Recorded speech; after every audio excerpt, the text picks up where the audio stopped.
A Novel of Rumi by Elif Shafak.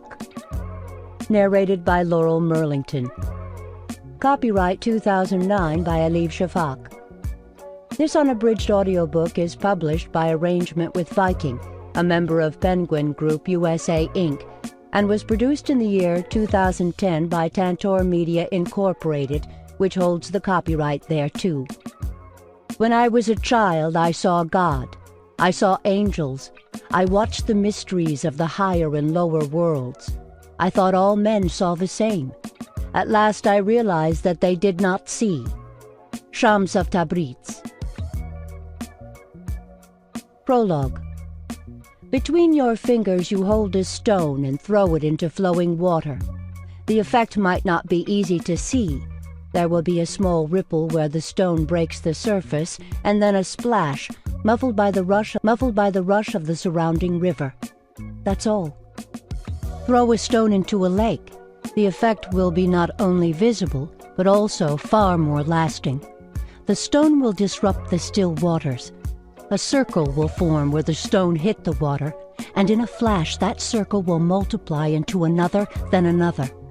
Before long, the ripples caused by one plop will expand until they can be felt everywhere along the mirrored surface of the water.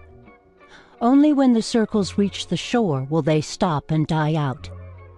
If a stone hits a river, the river will treat it as yet another commotion in its already tumultuous course. Nothing unusual, nothing unmanageable. If a stone hits a lake, however, the lake will never be the same again. For 40 years, Ella Rubinstein's life had consisted of still waters, a predictable sequence of habits, needs, and preferences. Though it was monotonous and ordinary in many ways, she had not found it tiresome. During the last 20 years, every wish she had, every person she befriended, and every decision she made was filtered through her marriage. Her husband, David, was a successful dentist who worked hard and made a lot of money. She had always known that they did not connect on any deep level, but connecting emotionally need not be a priority on a married couple's list, she thought, especially for a man and a woman who had been married for so long. There were more important things than passion and love in a marriage, such as understanding, affection, compassion, and that most godlike act a person could perform, forgiveness. Love was secondary to any of these. Unless, that is, one lived in novels or romantic movies, where the protagonists were always larger than life, and their love nothing short of legend. Ella's children topped her list of priorities. They had a beautiful daughter in college, Jeanette, and teenage twins, Orly and Avi. Also, they had a 12-year-old golden retriever, Spirit, who was Ella's walking buddy in the mornings, and her cheeriest companion ever since he'd been a puppy. Now he was old, overweight, completely deaf, and almost blind. Spirit's time was coming, but Ella preferred to think he would go on forever. Then again, that was how she was. She never confronted the death of anything, be it a habit, a phase, or a marriage, even when the end stood right in front of her, plain and inevitable. The Rubinsteins lived in Northampton, Massachusetts, in a large Victorian house that needed some renovation but still was splendid, with 5 bedrooms, 3 baths, shiny hardwood floors, a 3-car garage, French doors, and, best of all, an outdoor jacuzzi. They had life insurance, car insurance, retirement plans, college savings plans, joint bank accounts, and, in addition to the house they lived in, 2 prestigious apartments, one in Boston, the other in Rhode Island. She and David had worked hard for all this. A big, busy house with children, elegant furniture, and the wafting scent of homemade pies might seem a cliché to some people, but to them it was the picture of an ideal life. They had built their marriage around this shared vision and had attained most, if not all, of their dreams. On their last Valentine's Day, her husband had given her a heart-shaped diamond pendant and a card that read, "To my dear Ella, a woman with a quiet manner, a generous heart, and the patience of a saint. Thank you for accepting me as I am. Thank you for being my wife. Yours, David." Ella had never confessed this to David, but reading his card had felt like reading an obituary. This is what they will write about me when I die, she had thought, and if they were sincere, they might also add this. Building her whole life around her husband and children, Ella lacked any survival techniques to help her cope with life's hardships on her own. She was not the type to throw caution to the wind. Even changing her daily coffee brand was a major effort. All of which is why no one, including Ella, could explain what was going on when she filed for divorce in the fall of 2008 after 20 years of marriage. But there was a reason. Love. They did not live in the same city, not even on the same continent. The two of them were not only miles apart, but also as different as night and day. Their lifestyles were so dissimilar that it seemed impossible for them to bear each other's presence, never mind fall in love. But it happened, and it happened fast, so fast in fact that Ella had no time to realize what was happening and to be on guard, if one could ever be on guard against love. Love came to Ella as suddenly and brusquely as if a stone had been hurled from out of nowhere into the tranquil pond of her life. Ella, Northampton, May 17th, 2008. Birds were singing outside her kitchen window on that balmy day in spring. Afterward, Ella replayed the scene in her mind so many times that, rather than a fragment from the past, it felt like an ongoing moment still happening somewhere out there in the universe. There they were, sitting around the table having a late family lunch on a Saturday afternoon. Her husband was filling his plate with fried chicken legs, his favorite food. Avi was playing his knife and fork like drumsticks, while his twin, Orly, was trying to calculate how many bites of which food she could eat so as not to ruin her diet of 650 calories a day. Jeanette, who was a freshman at Mount Holyoke College nearby, seemed lost in her thoughts as she spread cream cheese on another slice of bread. Also at the table sat Aunt Esther, who had stopped by to drop off one of her famous marble cakes and then stayed on for lunch. Ella had a lot of work to do afterward, but she was not ready to leave the table yet. Lately they didn't have too many shared family meals, and she saw this as a golden chance for everyone to reconnect. "Esther, did Ella give you the good news?" David asked suddenly. "She found a great job." Though Ella had graduated with a degree in English literature and loved fiction, she hadn't done much in the field after college, other than editing small pieces for women's magazines, attending a few book clubs, and occasionally writing book reviews for some local papers. That was all. There was a time when she'd aspired to become a prominent book critic, but then she simply accepted the fact that life had carried her elsewhere, turning her into an industrious housewife with 3 kids and endless domestic responsibilities. Not that she complained. Being the mother, the wife, the dog walker, and the housekeeper kept her busy enough. She didn't have to be a breadwinner on top of all these. Though none of her feminist friends from Smith College approved of her choice, she was satisfied to be a stay-at-home mom and grateful that she and her husband could afford it. Besides, she had never abandoned her passion for books and still considered herself a voracious reader. A few years ago, things had begun to change. The children were growing up, and they made it clear that they didn't need her as much as they once had.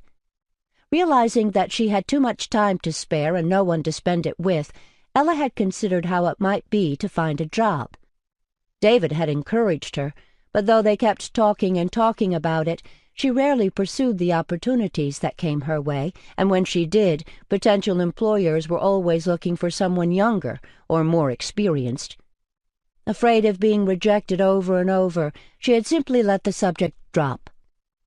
Nevertheless, in May 2008, whatever obstacle had impeded her from finding a job all these years unexpectedly vanished.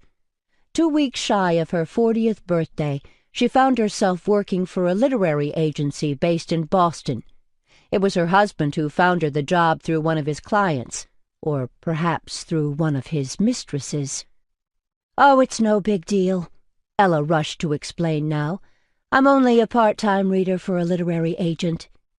But David seemed determined not to let her think too little of her new job.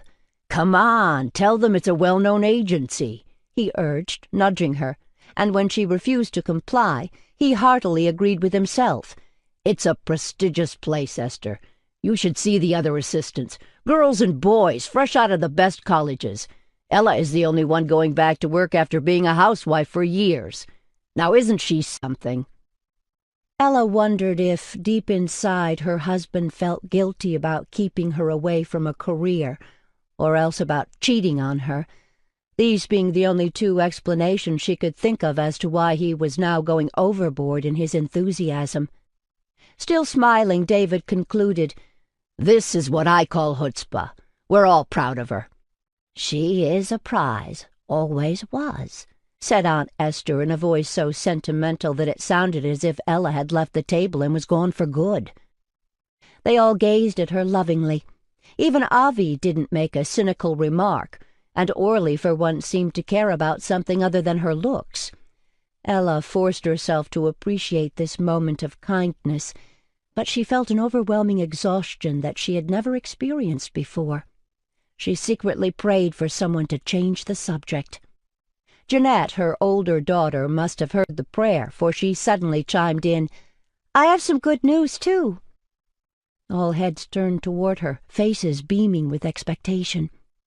"Scott and I have decided to get married," Jeanette announced.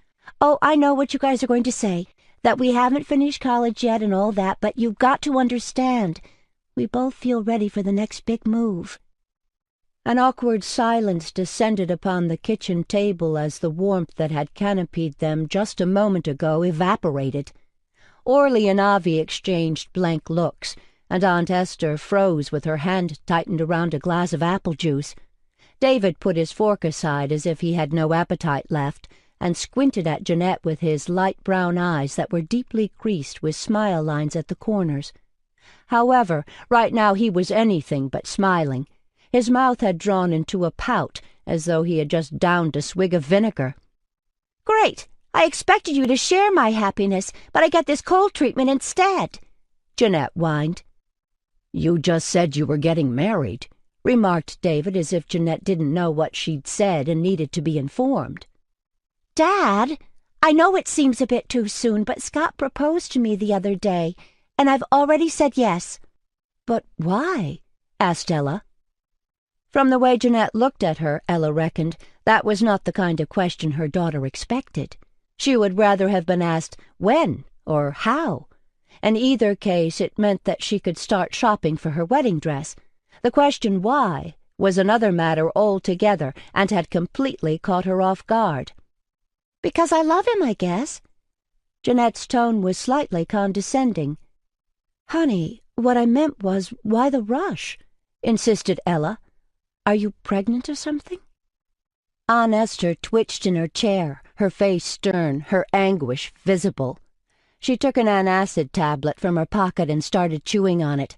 "I'm going to be an uncle," Avi said, giggling. Ella held Jeanette's hand and gave it a gentle squeeze. "You can always tell us the truth, you know that, right? We'll stand by you no matter what." "Mom, will you please stop that?" Jeanette snapped as she pulled her hand away. "This has nothing to do with pregnancy. You're embarrassing me." "I was just trying to help," Ella responded calmly, calmness being a state she had been lately finding harder and harder to achieve. "By insulting me, you mean? Apparently the only way you can see Scott and me getting married is me being knocked up. Does it ever occur to you that I might, just might, want to marry this guy because I love him? We have been dating for 8 months now." This elicited a scoff from Ella. "Oh, yeah, as if you could tell a man's character in 8 months. Your father and I have been married for almost 20 years, and even we can't claim to know everything about each other. 8 months is nothing in a relationship."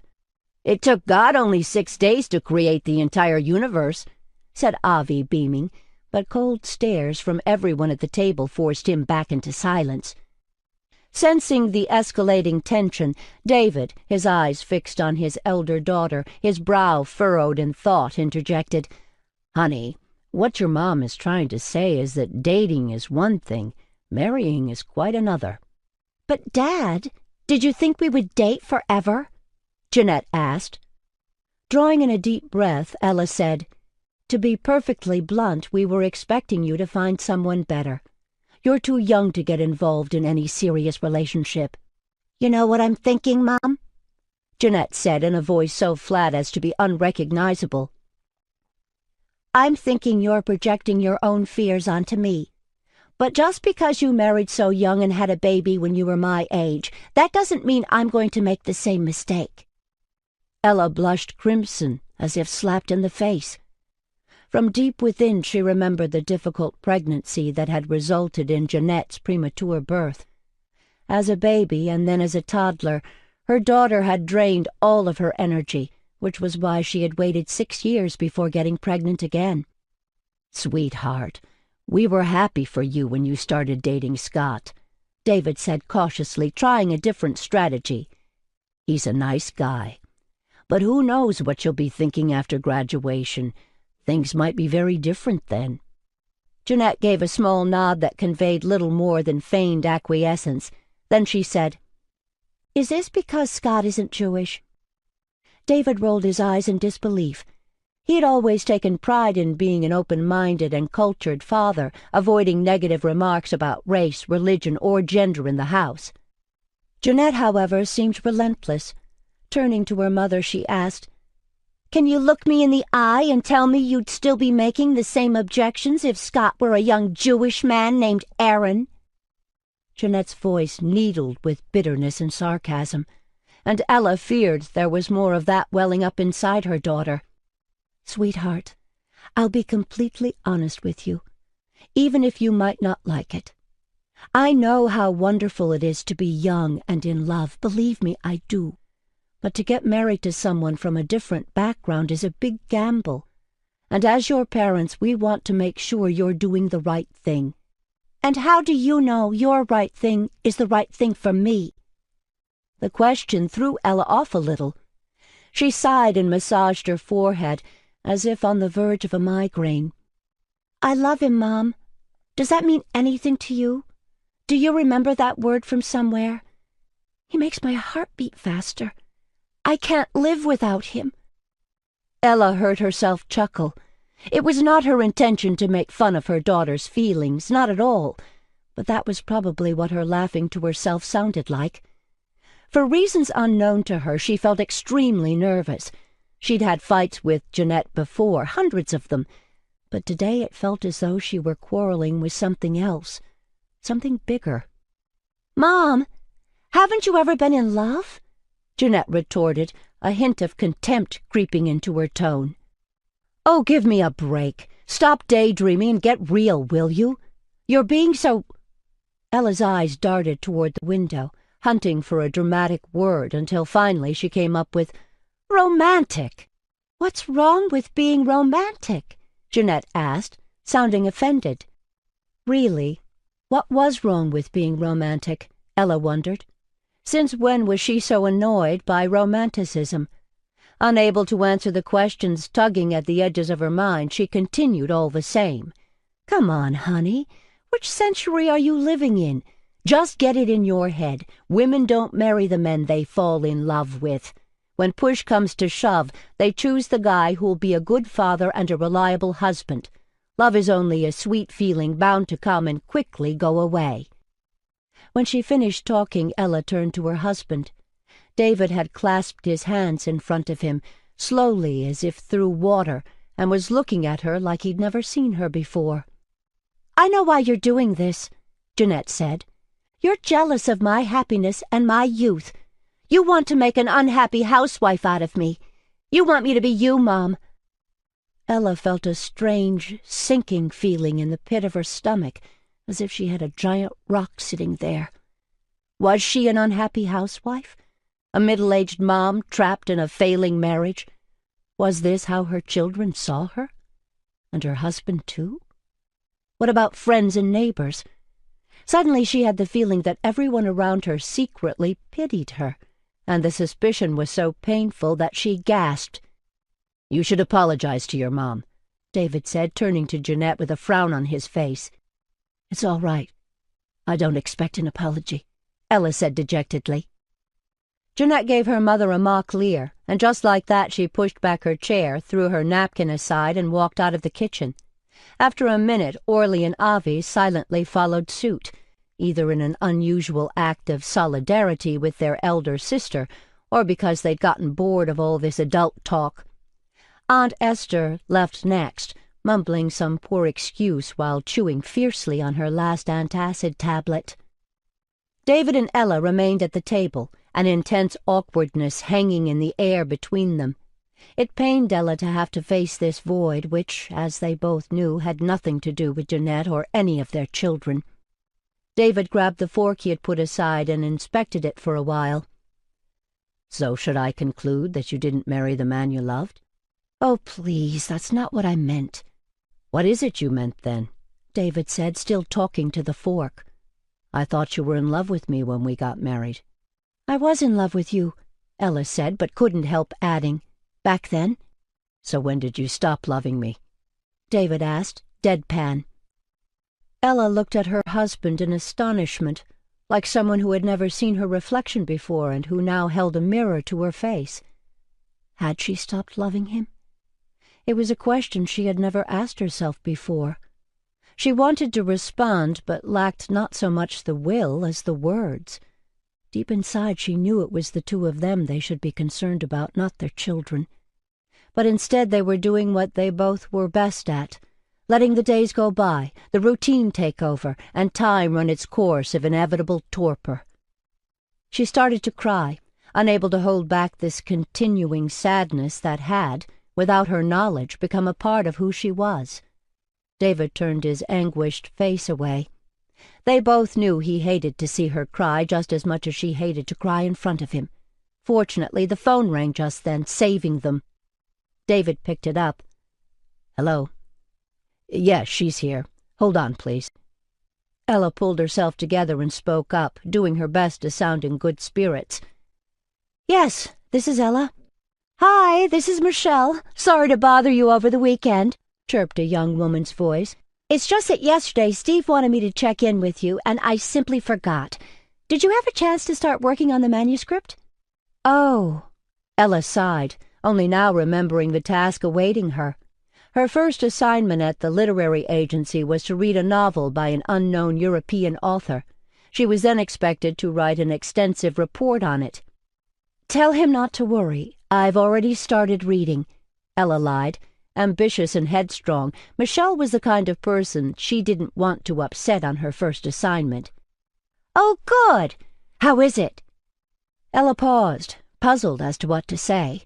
She didn't know anything about the manuscript, except that it was a historical novel centered on the life of the famous mystic poet Rumi, who she learned was called the Shakespeare of the Islamic world. "Oh, it's very mystical," Ella chuckled, hoping to cover with a joke.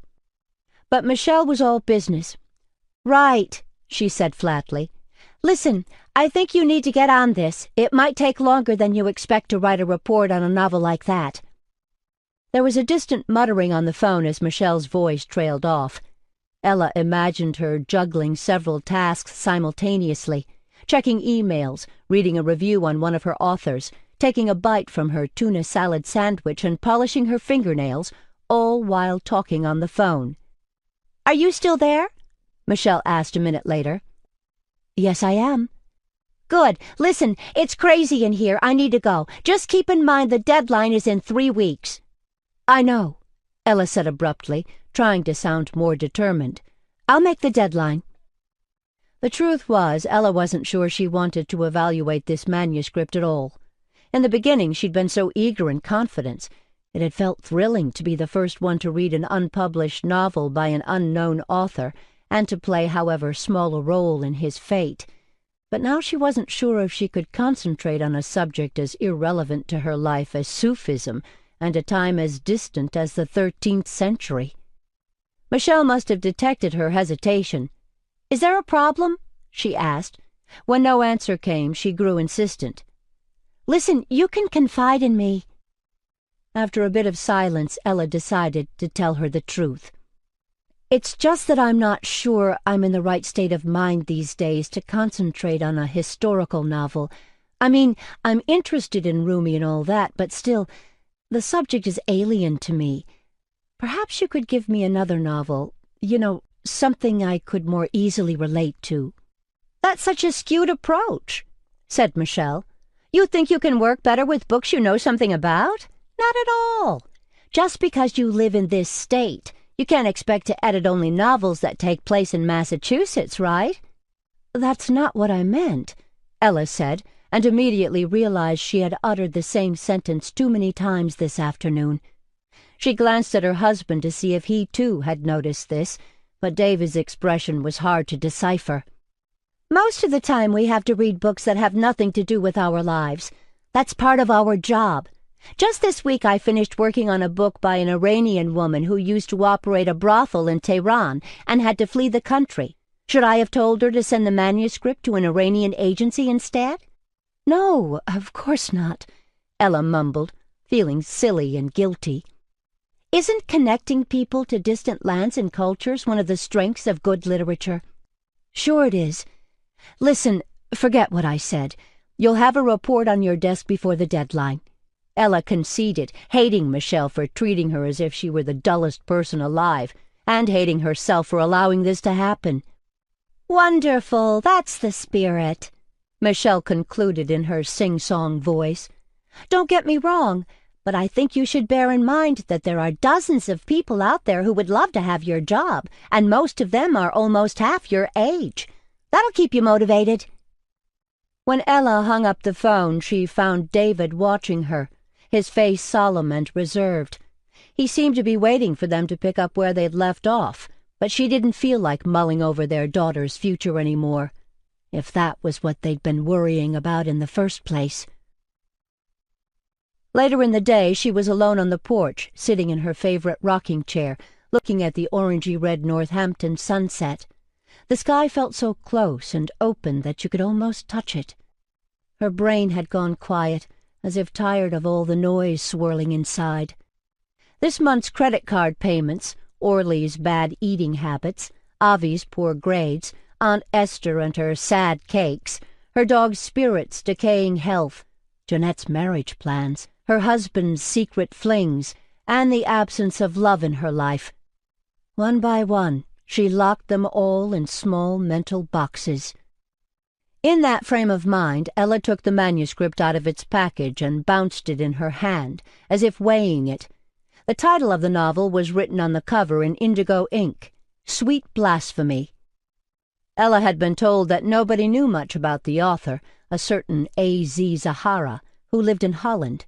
His manuscript had been shipped to the literary agency from Amsterdam with a postcard inside the envelope. On the front of the postcard was a picture of tulip fields in dazzling pinks, yellows, and purples, and on the back a note written in delicate handwriting.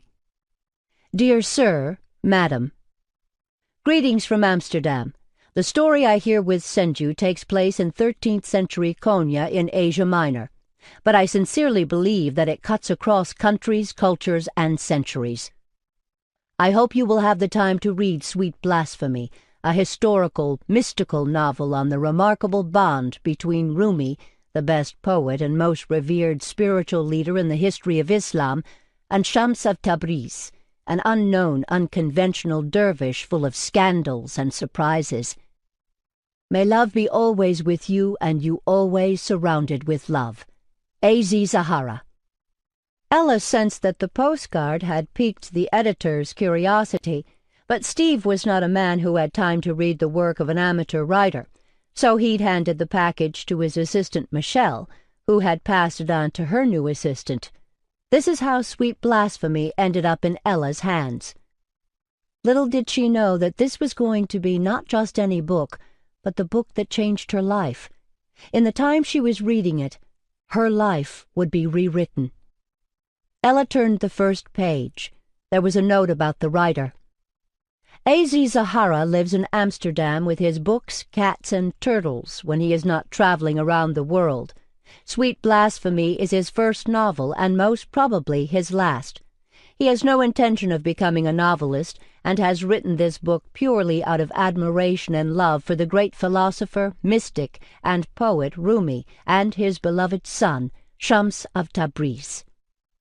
Her eyes moved down the page to the next line, and there Ella read something that rang strangely familiar. For despite what some people say, love is not only a sweet feeling bound to come and quickly go away. Her jaw dropped as she realized this was the contradiction of the exact sentence she had spoken to her daughter in the kitchen earlier in the day. She stood still for a moment, shivering with the thought that sonic, mysterious force in the universe, or else this writer, whoever he might be, was spying on her.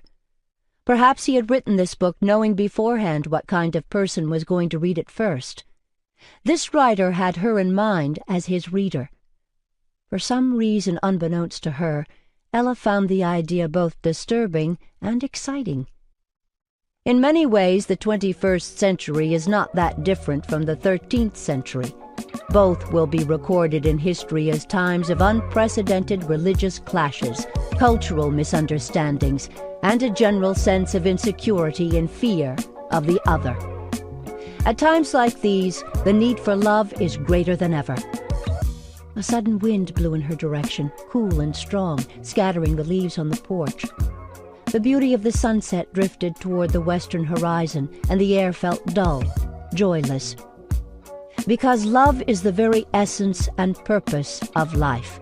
As Rumi reminds us, it hits everybody, including those who shun love, even those who use the word romantic as a sign of disapproval. Ella was as bowled over as if she had read there, "Love hits everybody, even a middle-aged housewife in Northampton named Ella Rubinstein." Her gut instincts told her to put the manuscript aside, go into the house, give Michelle a call, and tell her there was no way she could write a report on this novel. Instead, she took a deep breath, turned the page, and started to read. Sweet, a novel by A.Z. Zahara.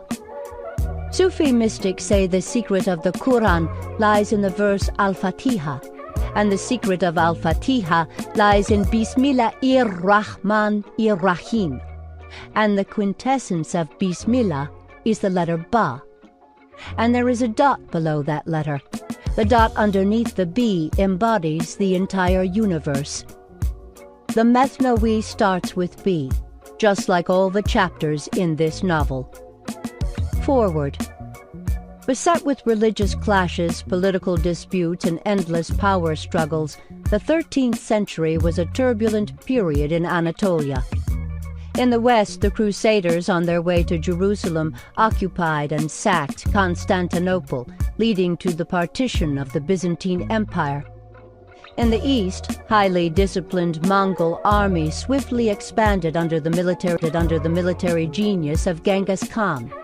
In between, different Turkish tribes fought among themselves, while the Byzantines tried to recover their lost land, wealth, and power. It was a time of unprecedented chaos, when Christians fought Christians, Christians fought Muslims, and Muslims fought Muslims. Everywhere one turned, there was hostility and anguish, and an intense fear of what might happen next. In the midst of this chaos lived a distinguished Islamic scholar known as Jalal-ud-Din Rumi, nicknamed Maulana, our master, by many. He had thousands of disciples and admirers from all over the region and beyond, and was regarded as a beacon to all Muslims. In 1244, Rumi met Shams, a wandering dervish with unconventional ways and heretical proclamations. Their encounter altered both their lives. At the same time, it marked the beginning of a solid, unique friendship that Sufis in the centuries to follow likened to the union of two oceans. By meeting this exceptional companion, Rumi was transformed from a mainstream cleric to a committed mystic, passionate poet, advocate of love and originator of the ecstatic dance of the whirling dervishes, daring to break free of all conventional rules. In an age of deeply embedded bigotries and clashes, he stood for a universal spirituality, opening his doors to people of all backgrounds. Instead of an outer-oriented jihad defined as the war against infidels, and carried out by many in those days just as in the present, Rumi stood up for an inner-oriented jihad, where the aim was to struggle against and ultimately prevail over one's ego, nafs. Not all people welcomed these ideas, however, just as not all people opened their hearts to love. The powerful spiritual bond between Shams and Rumi became the target of rumor, slander, and attack. They were misunderstood, envied, vilified, and ultimately betrayed by those closest to them. 3 years after they met, they were tragically separated. But the story didn't end there.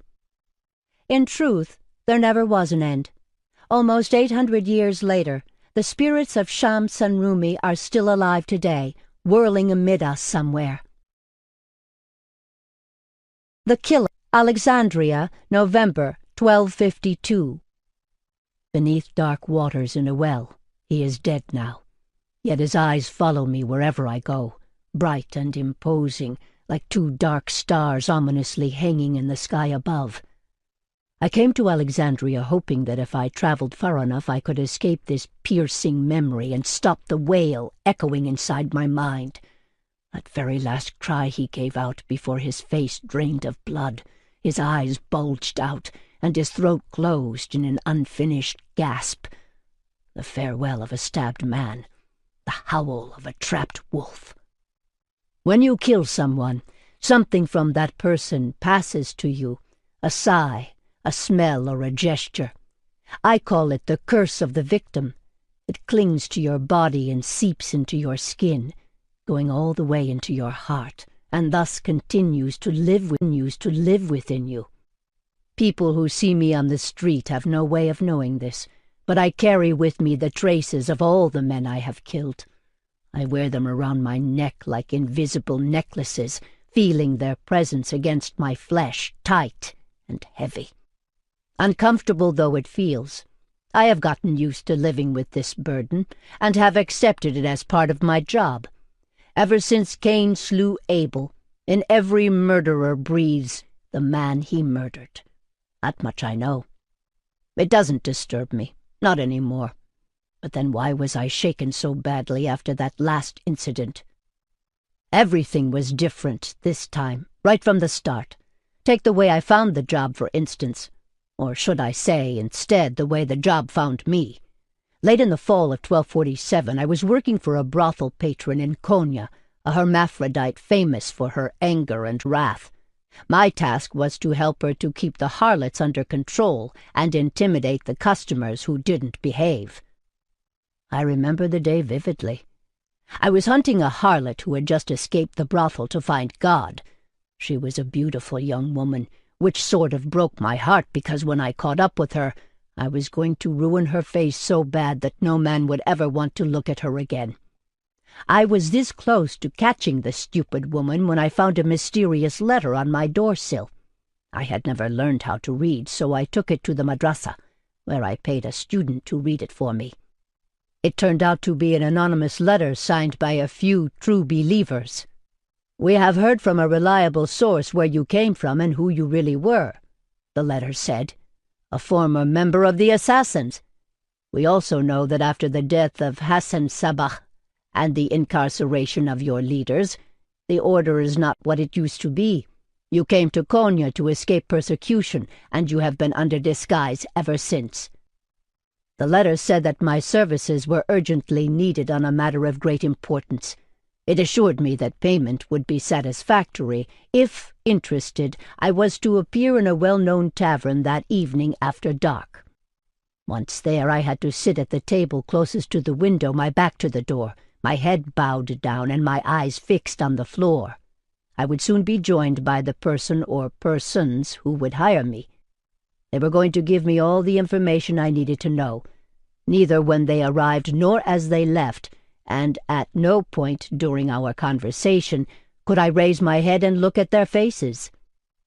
It was a strange letter, but then again, I was used to dealing with the whims of clients. Over the years I had been hired by all sorts of people, and most of them wished to keep their names secret. Experience had taught me that, more often than not, the more strongly a client strived to hide his identity, the closer he happened to be to his victim. But that was none of my business. My task was to kill. not to inquire into the reasons behind my assignment. Ever since I left Alamut years ago, this was the life I had chosen for myself. I seldom asked questions anyway. Why would I? Most folks I knew had at least one person they wanted to get rid of.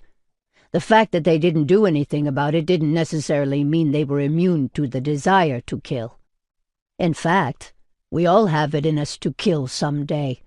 People didn't get that until it happened to them. They thought of themselves as incapable of murder, but it was just a matter of coincidence. Sometimes even a gesture would be enough to inflame their tempers, a deliberate misunderstanding, a squabble over nothing, or simply being at the wrong place at the wrong time could bring out a destructive streak in people who were otherwise good and decent fellows. Anyone could kill. But not everyone could kill a stranger in cold blood. That is where I entered the picture. I did the dirty work of others. Even God recognized the need for someone like me in his holy scheme when he appointed Azrael, the archangel of death, to terminate lives. In this way, human beings feared, cursed, and hated the angel, while his hands remained clean and his name unblemished. It wasn't fair to the angel, but then again, this world was not known for its justice, was it? When darkness settled, I went to the tavern. The table by the window happened to be occupied by a scar-faced man who seemed to be in deep sleep. It occurred to me to wake him up and tell him to go somewhere else, but with drunks you never knew how they would react, and I had to be careful not to draw too much attention to myself. So I sat at the next available table facing the window. Before long, 2 men arrived. They sat on either side of me so as not to show their faces. I didn't need to look at them, though, to realize how young they were and how unprepared for the step they were about to take. "You came highly recommended," said one of them, his tone not so much cautious as apprehensive. "We were told you were the best." It felt funny, the way he said it, but I suppressed my smile. I noticed they were scared of me, which was a good thing. If they were scared sufficiently, they could not dare to do me wrong. So I said, "Yes, I am the best. That is why they call me Jackalhead. I have never let my clients down, no matter how hard the task." "Good," he sighed, "because this might not be an easy task." Now the other guy spoke. "See, there is this man who has made himself too many enemies. Ever since he came to this town, he has brought nothing but trouble. We have warned him several times, but he pays us no attention. If anything, he has become all the more contentious. He leaves us no other option." It was always the same. Each time the clients tried to explain themselves before we cut a deal, as if my approval could in any way lessen the gravity of what they were about to do. "I know what you mean. Tell me, who is this person?" I asked. They seemed reluctant to give me a name, offering vague descriptions instead. "He is a heretic who has nothing to do with Islam, an unruly man full of sacrilege and blasphemy, a maverick of a dervish." As soon as I heard this last word, a creepy feeling spread over my arms. My mind raced. I had killed all sorts of people, young and old, men and women. But a dervish, a man of faith, was not among them. I had my superstitions and didn't want to draw God's wrath upon me, for despite everything I believed in God. I'm afraid I'm going to have to turn it down. I don't think I want to kill a dervish. Find someone else. With that, I stood up to leave. But one of the men grabbed my hand and beseeched, "Wait, please. Your payment will be commensurate with your effort. Whatever your fee is, we are ready to double the price." "How about triple?" I asked, convinced that they wouldn't be able to raise the amount that high. But to my surprise, after a brief hesitation, they both agreed. I sat back in my seat, feeling jittery. With this money, I could finally afford the price of a bride and get married and stop fretting over how to make ends meet, dervish or not. Anyone was worth killing for this amount.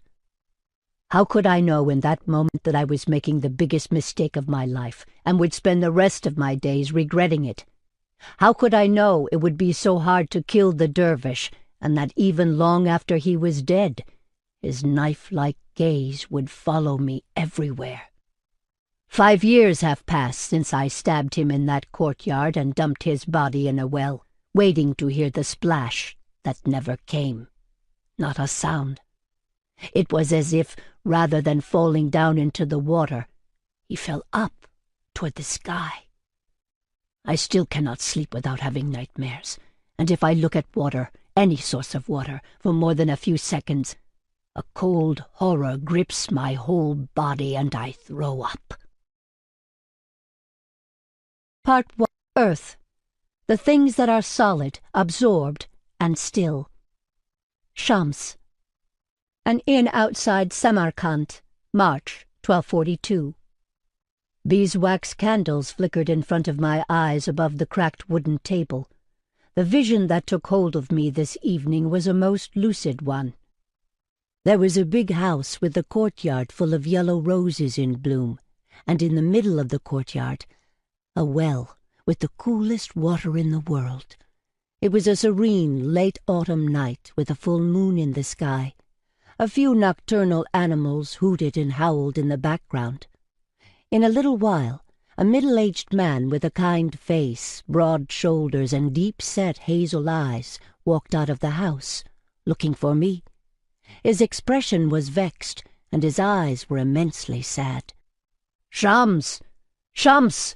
Where are you?" he shouted left and right. The wind blew hard, and the moon hid behind a cloud as if it didn't want to witness what was about to happen. The owls stopped hooting, the bats stopped flapping their wings, and even the fire on the hearth inside the house did not crackle. An absolute stillness descended upon the world. The man slowly approached the well, bent over and looked down below. "Shams, dearest," he whispered. "Are you there?" I opened my mouth to answer, but no sound came out of my lips. The man leaned closer and looked down into the well again. At first he couldn't see anything other than the darkness of the water, but then, deep down at the bottom of the well, he caught sight of my hand floating aimlessly on the rippling water like a rickety raft after a heavy storm. Next he recognized a pair of eyes, 2 shiny black stones staring up at the full moon now coming out from behind thick dark clouds. My eyes were fixed on the moon, as if waiting for an explanation from the skies for my murder. The man fell on his knees, crying and pounding his chest. "They killed him! They killed my Shams!" he yelled. Just then a shadow scurried out from behind a bush, and with fast, furtive moves it hopped over the garden wall like a wildcat. But the man didn't notice the killer. Seized by a crushing pain, he screamed and screamed until his voice shattered like glass and flew over into the night in tiny, prickly shards. "Hey, you! Stop screaming like a maniac! Cut that awful noise or I'm going to kick you out! I said shut up, do you hear me? Shut up!" It was a male voice that shouted these words, booming menacingly close. I pretended not to hear him, preferring to stay inside my vision for at least a bit longer. I wanted to learn more about my death. I also wanted to see the man with the saddest eyes. Who was he? How was he related to me? And why was he so desperately looking for me on an autumn night? But before I could sneak another look at my vision, someone from the other dimension grabbed me by the arm and shook me so hard I felt my teeth rattle in my mouth. It yanked me back into this world. Slowly, reluctantly, I opened my eyes and saw the person standing beside me. He was a tall, corpulent man with a hoary beard and thick mustache, curved and pointy at the tips. I recognized him as the innkeeper. Almost instantly I noticed 2 things about him: that he was a man used to intimidating people with tough talk and sheer violence, and that right now he was furious. "What do you want?" I asked. "Why are you pulling my arm?" "What do I want?" the innkeeper roared with a scowl. "I want you to stop screaming, for starters, that's what I want. You are scaring away my customers." "Really? Have I been screaming?" I muttered as I managed to pull myself free from his grip. You bet you were. You were screaming like a bear with a thorn stuck in its paw. What happened to you? Did you doze off during dinner? You must have had a nightmare or something." I knew that this was the only plausible explanation, and if I went along with it, the innkeeper would be satisfied and leave me in peace. Still, I did not want to lie. "No, brother, I have neither fallen asleep nor had a bad dream," I said. "Actually, I never have dreams." "How do you explain all that screaming, then?" the innkeeper wanted to know. "I had a vision. That's different." He gave me a bewildered look and sucked on the ends of his mustache for a while. Finally he said, "You dervishes are as crazy as rats in a pantry, especially you wandering types. All day long you fast and pray and walk under the scorching sun. No wonder you start hallucinating. Your brain is fried." I smiled. He could be right. They say there is a thin line between losing yourself in God and losing your mind. 2 serving boys appeared just then, carrying between them a huge tray stacked with plates, freshly grilled goat, dried saltfish, spiced mutton, wheat cakes, chickpeas with meatballs, and lentil soup with sheep's tail fat. They went around the hall distributing them, filling the air with a sense of onion, garlic, and spices. When they stopped by my end of the table, I got myself a bowl of steaming soup and some dark bread. "Do you have money to pay for those?" the innkeeper asked with a flicker of condescension. "No, I don't," I said, "but allow me to offer an exchange. In return for the food and the room, I could interpret your dreams." To this he responded with a sneer, his arms akimbo. "You just told me you never had dreams." "That's right.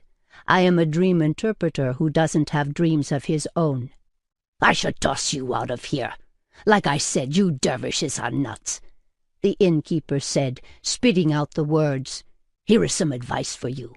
I don't know how old you are, but I'm sure you have prayed enough for both worlds. Find a nice woman and settle down. Have children. That will help to keep your feet on the ground. What is the point of roaming the world when it's the same misery everywhere? Trust me, there is nothing new out there. I have customers from the farthest corners of the world. After a few drinks, I hear the same stories from them all. Men are the same everywhere, same food, same water, same old crap." "I'm not looking for something different. I'm looking for God," I said. "My quest is a quest for God." "Then you are looking for him in the wrong place," he retorted, his voice suddenly thickened. "God has left this place. We don't know when he will be back." My heart flailed away at my chest wall upon hearing this. "When one speaks ill of God, he speaks ill of himself," I said. An odd slanted smile etched along the innkeeper's mouth. In his face I saw bitterness and indignation, and something else that resembled childish hurt. "Doesn't God say, 'I am closer to you than your jugular vein'?" I asked. "God is not someplace far up in the sky. He is inside each and every one of us. That is why he never abandons us. How can he abandon himself?" "But he does abandon," the innkeeper remarked, his eyes cold and defiant. "If God is here but does not move a finger when we suffer the worst ends, what does that tell us about him?" "It is the first rule, brother," I said. "How we see God is a direct reflection of how we see ourselves. If God brings to mind mostly fear and blame, it means there is too much fear and blame welled inside us. If we see God as full of love and compassion, so are we." The innkeeper immediately objected, but I could see that my words had surprised him. "How is that any different than saying God is a product of our imagination? I don't get it." But my answer was interrupted by a ruckus that broke out at the back of the dining hall. When we turned in that direction, we saw 2 rough-looking men yelling drunken gibberish.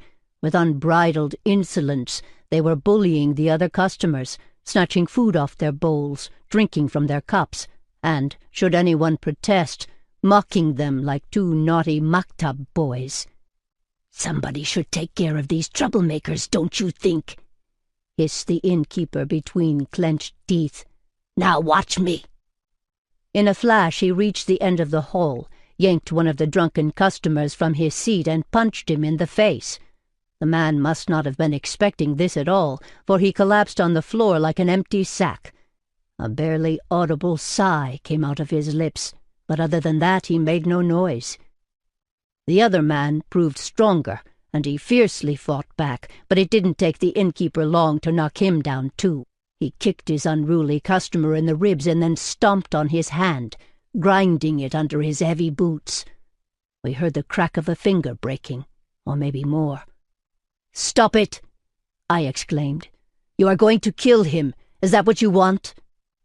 As a Sufi, I had sworn to protect life and do no harm. In this world of illusions, so many people were ready to fight without any reason, and so many others fought for a reason.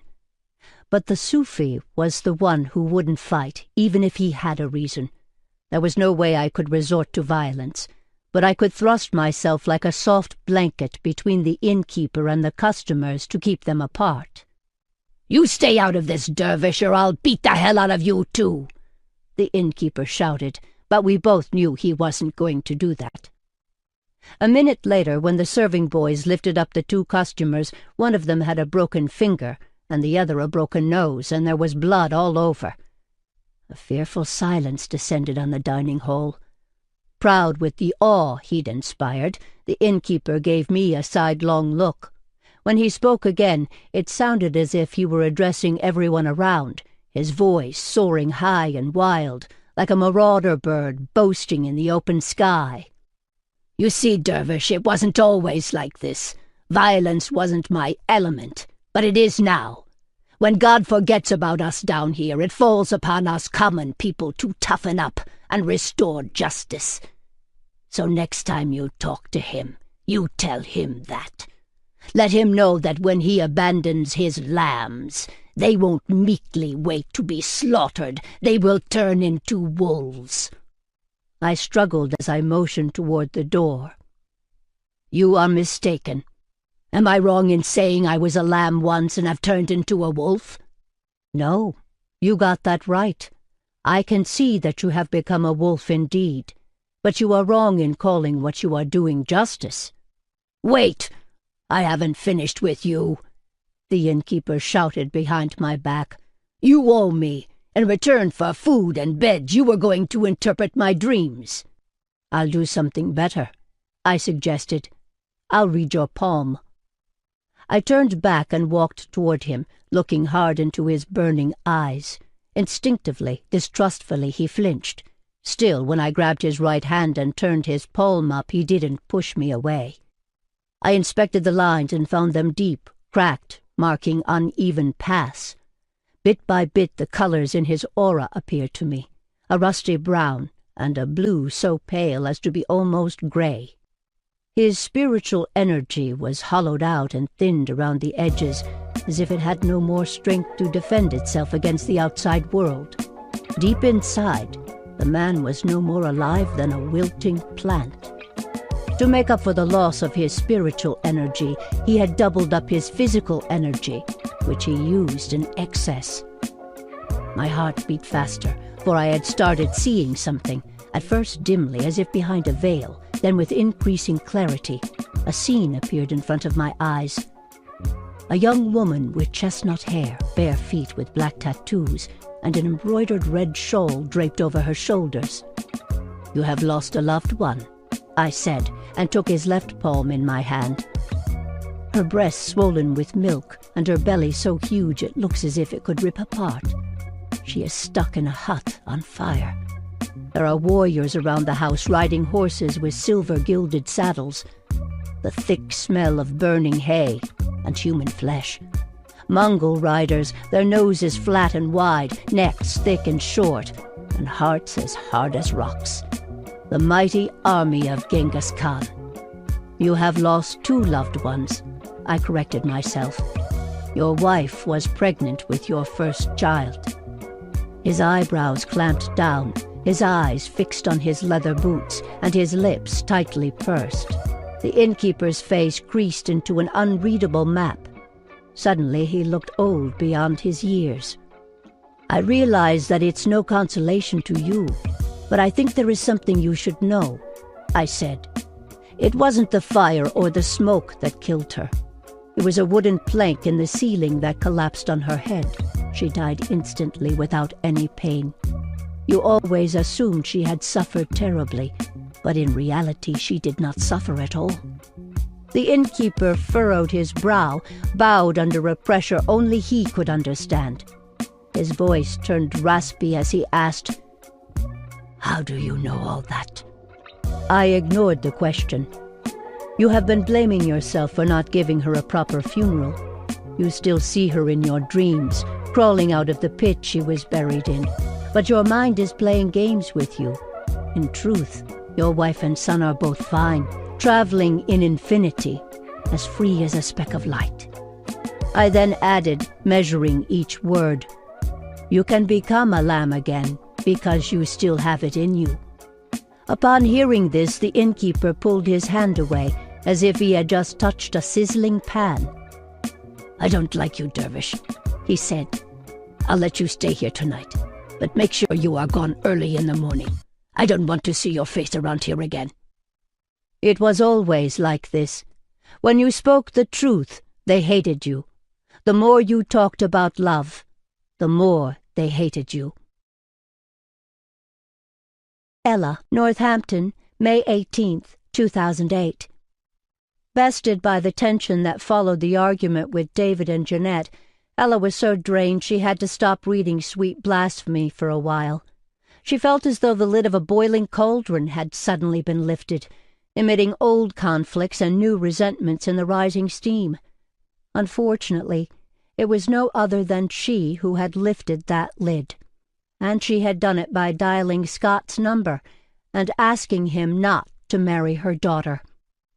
Later in her life, she would deeply regret everything she'd uttered during this phone conversation. But on this day in May, she was so sure of herself and the ground beneath her feet that she could not for the life of her fathom any dire consequences from her intrusion. "Hi, Scott. This is Jeanette's mom, Ella," she said, trying to sound jovial as if calling her daughter's boyfriend were something she did all the time. "Do you have a minute to talk?" "Mrs. Rubenstein, how may I help you?" Scott stammered, surprised but ever so civilized. And in a no less civilized tone, Ella told him that although she had nothing against him personally, he was too young and inexperienced to marry her daughter. Upset as he might be to receive this call now, she added, some day in the not-so-distant future he would understand and even thank her for warning him in time. Until then, she asked him to kindly drop the subject of marriage and to keep this phone conversation between the two of them. There was a thick, dense silence. "Mrs. Rubenstein, I don't think you understand," Scott said when he finally found his voice. "Jeanette and I love each other." There it was again. How could people be naive enough to expect love to open every door for them? They looked at love as if it were a magic wand that could fix everything with one miraculous touch. But Ella didn't say any of this. Instead, she said, "I understand how you feel, believe me, I do. But you are too young, and life is long. Who knows? Tomorrow you might fall in love with someone else. Mrs. Rubenstein, I don't want to be rude, but don't you think the same rule applies to everyone, including yourself? Who knows? Tomorrow you too might fall in love with someone else." Ella chuckled, louder and longer than she intended. "I'm a married woman. I've made a choice for a lifetime. So did my husband, and that's exactly my point. Marriage is a serious decision which needs to be considered very carefully. Are you telling me not to marry your daughter, who I love, because I might love an unidentified other in an indefinite future?" Scott demanded. The conversation went downhill from there, filled with distress and disappointment. When they finally hung up, Ella headed to the kitchen and did what she always did at times of emotional unrest. She cooked. Half an hour later, she received a call from her husband. "I can't believe you called Scott to ask him not to marry our daughter. Tell me you didn't do this." Ella gasped. "Wow, word gets out fast. Honey, let me explain." But David interjected tensely. "There is nothing to explain. What you did was wrong. Scott told Jeanette, and now she's extremely upset. She'll be staying with her friends for a few days. She doesn't want to see you right now." He paused briefly, and I don't blame her. That evening, Jeanette wasn't the only one who didn't come home. David sent Ella a text message informing her of a sudden emergency that had arisen. There was no explanation as to the nature of the emergency. It was so unlike him and against the spirit of their marriage. He might flirt with woman after woman, could even sleep with them and spend his money on them for all she knew, but he had always come home and taken his place at the table in the evenings. No matter how deep the rift between them, she always cooked and he always ate, gladly and gratefully, whatever she put on his plate. At the end of each dinner, David never failed to thank her, a heartfelt thank you that she always took to be a coded apology for his infidelities. She forgave him. She always did. This was the first time her husband had acted this brazen, and Ella blamed herself for the change. But then again, guilt was Ella Rubinstein's middle name. When she sat at the table with her twins, Ella's guilt gave way to melancholy. She resisted Avi's pleas to order pizza and Orly's attempts not to eat anything, forcing them to munch on wild rice with green peas and roast beef with mustard glaze. And although on the surface she was the same hands-on concerned mother, she felt a surge of despair rise in her, a sharp taste in her mouth, sour like bile. When dinner was over, Ella sat at the kitchen table on her own, finding the stillness around her heavy and unsettling. Suddenly the food she had cooked, the outcome of hours of hard work, seemed not only dull and boring but easily replaceable. She felt sorry for herself.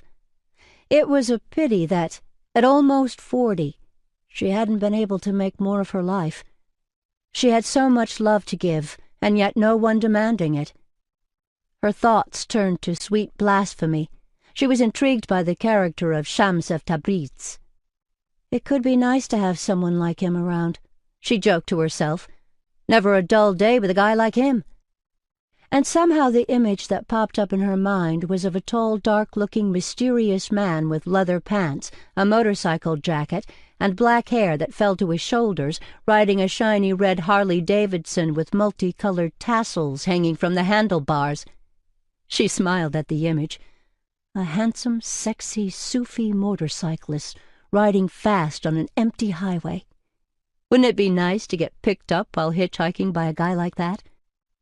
Ella then wondered what Shams would see if he read her palm. Would he explain to her why her mind turned from time to time into a coven of dark thoughts? Or how come she felt so lonely even though she had a large loving family? What about the colors in her aura? Were they bright and bold? Had anything in her life been bright and bold lately? Or ever? It was then and there, while sitting alone at the kitchen table with only a faint glimmer of light from the oven, that Ella realized that despite her high-flying words denying it, and despite her ability to keep a stiff upper lip, deep inside she longed for love. Shams, an inn outside Samarkand, March 1242. Burdened with loneliness, all fast asleep in separate dreams, were more than a dozen weary travelers upstairs at the inn. I stepped over bare feet and hands to reach my empty bedroll that reeked of sweat and mold. I lay there in the dark, mulling over the day's events and reflecting on any divine signs I might have witnessed, but, in my haste or ignorance, failed to appreciate. Since I was a boy, I had received visions and heard voices. I always talked to God, and he always responded. Some days I ascended all the way up to the seventh sky, as light as a whisper. Then I descended into the deepest pits of the earth, suffused with the smells of soil, hidden away like a rock buried under mighty oaks and sweet chestnuts. Every so often I lost my appetite for food and went without eating for days on end. None of these things scared me, though in time I had learned not to mention them to others. Human beings tended to disparage what they couldn't comprehend. I had learned that firsthand. The first person to misjudge my visions was my father.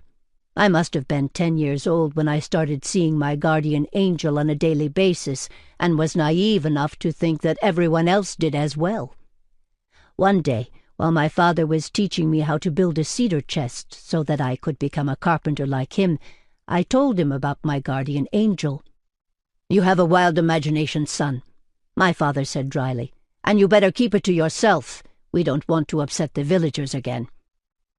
A few days before, the neighbors had complained about me to my parents, accusing me of acting strange and scaring their kids. "I don't understand your ways, my son. Why can't you accept that you are no more remarkable than your parents?" my father asked. "Every child takes after his father and mother. So have you." That was when I realized that although I loved my parents and craved their love, they were strangers to me. "Father, I am from a different egg than your other children. Think of me as a duckling raised by hens. I am not a domestic bird destined to spend his life in a chicken coop. The water that scares you rejuvenates me. For unlike you, I can swim, and swim I shall. The ocean is my homeland.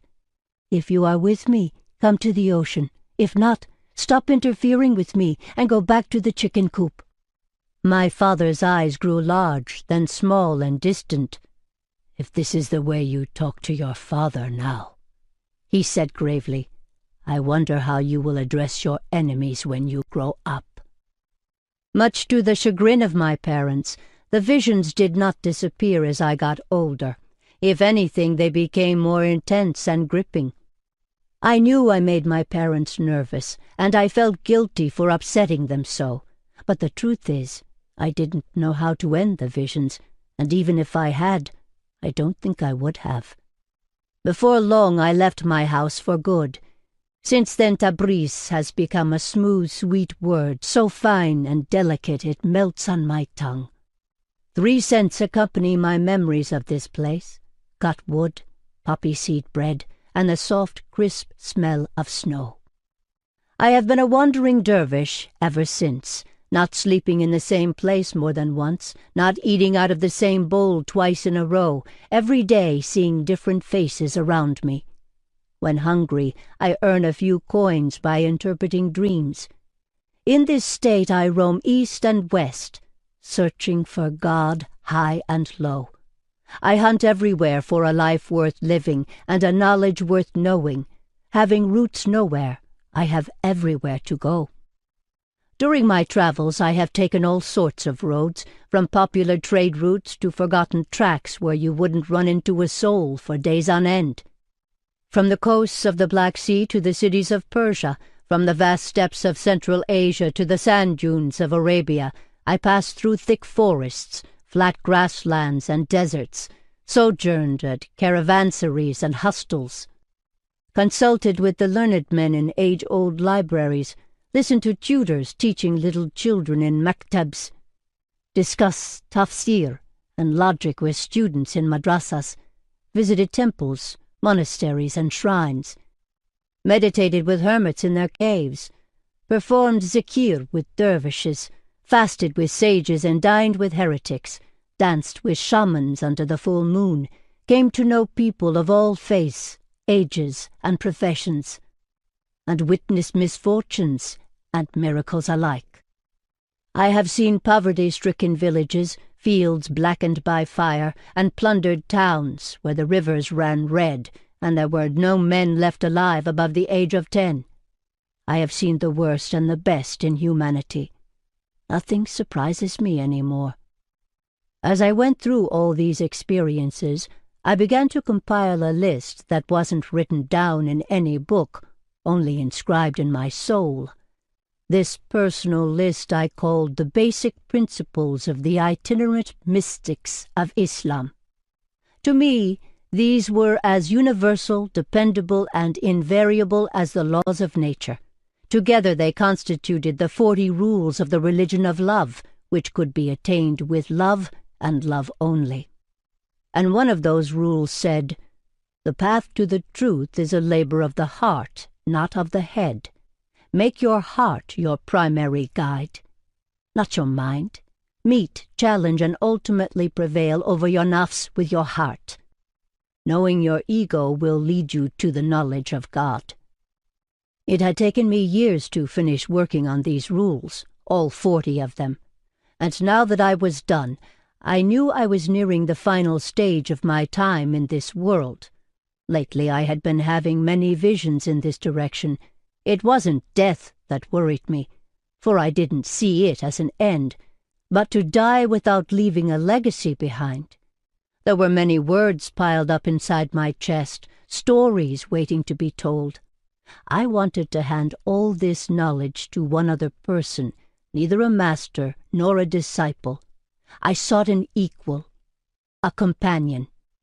"God," I whispered into the dark, damp room, "all my life I traveled the world and followed thy path. I saw every person as an open book, a walking Quran. I stayed away from the ivory towers of scholars, preferring to spend time with outcasts, expatriates, and exiles. Now I am bursting. Help me to hand thy wisdom to the right person. Then thou can do with me as thou wish." Before my eyes the room was showered with a light so bright that the faces of the travelers in their beds turned lurid blue. The air inside smelled fresh and alive, as if all the windows had been pushed open and a gusty wind brought in the scent of lilies and jasmines from faraway gardens. "Go to Baghdad," fluted my guardian angel in a sing-song voice. "What is awaiting me in Baghdad?" I asked. "You prayed for a companion, and a companion will be given. In Baghdad you will find the master who will point you in the right direction." Tears of gratitude welled up in my eyes. Now I knew that the man in my vision was no other than my spiritual companion. Sooner or later we were destined to meet, and when we did, I would learn why his kind hazel eyes were eternally sad, and how I came to be murdered on a late autumn night. Ella, Northampton, May 19th, 2008. Before the sun had set and the children came back home, Ella placed a bookmark in the manuscript and put sweet blasphemy aside. Curious about the man who had written the novel, she went online and Googled A.Z. Zahara, wondering what would pop up, but not expecting much. To her surprise, a personal blog appeared. The colors on the page were predominantly amethyst and turquoise, and on top of the page a male figure with a long white skirt whirled slowly. Having never seen a whirling dervish before, Ella took a careful look at the picture. The blog was titled "An Eggshell Named Life," and beneath it there was a poem with the same title. "Let us choose one another as companions. Let us sit at each other's feet. Inwardly we have many harmonies. Think not that we are only what we see." The page was full of postcards from city and sights all around the world. Underneath each postcard there were comments about that particular place. It was while reading these that Ella came across 3 pieces of information that immediately drew her attention. Firstly, that the A in A.Z. Zahara stood for Aziz. Secondly, that Aziz regarded himself as a Sufi. Thirdly, that at the moment he was traveling somewhere in Guatemala. In another section there were samples of the photos he had taken. Most were portraits of people of all colors and stripes. Despite their stark differences, they resembled one another in one curious respect. All the people in all the portraits had something visibly missing. For some, the missing element was a simple thing, like an earring, a shoe, or a button, while for others it was much more substantial, like a tooth, a finger, or sometimes a leg.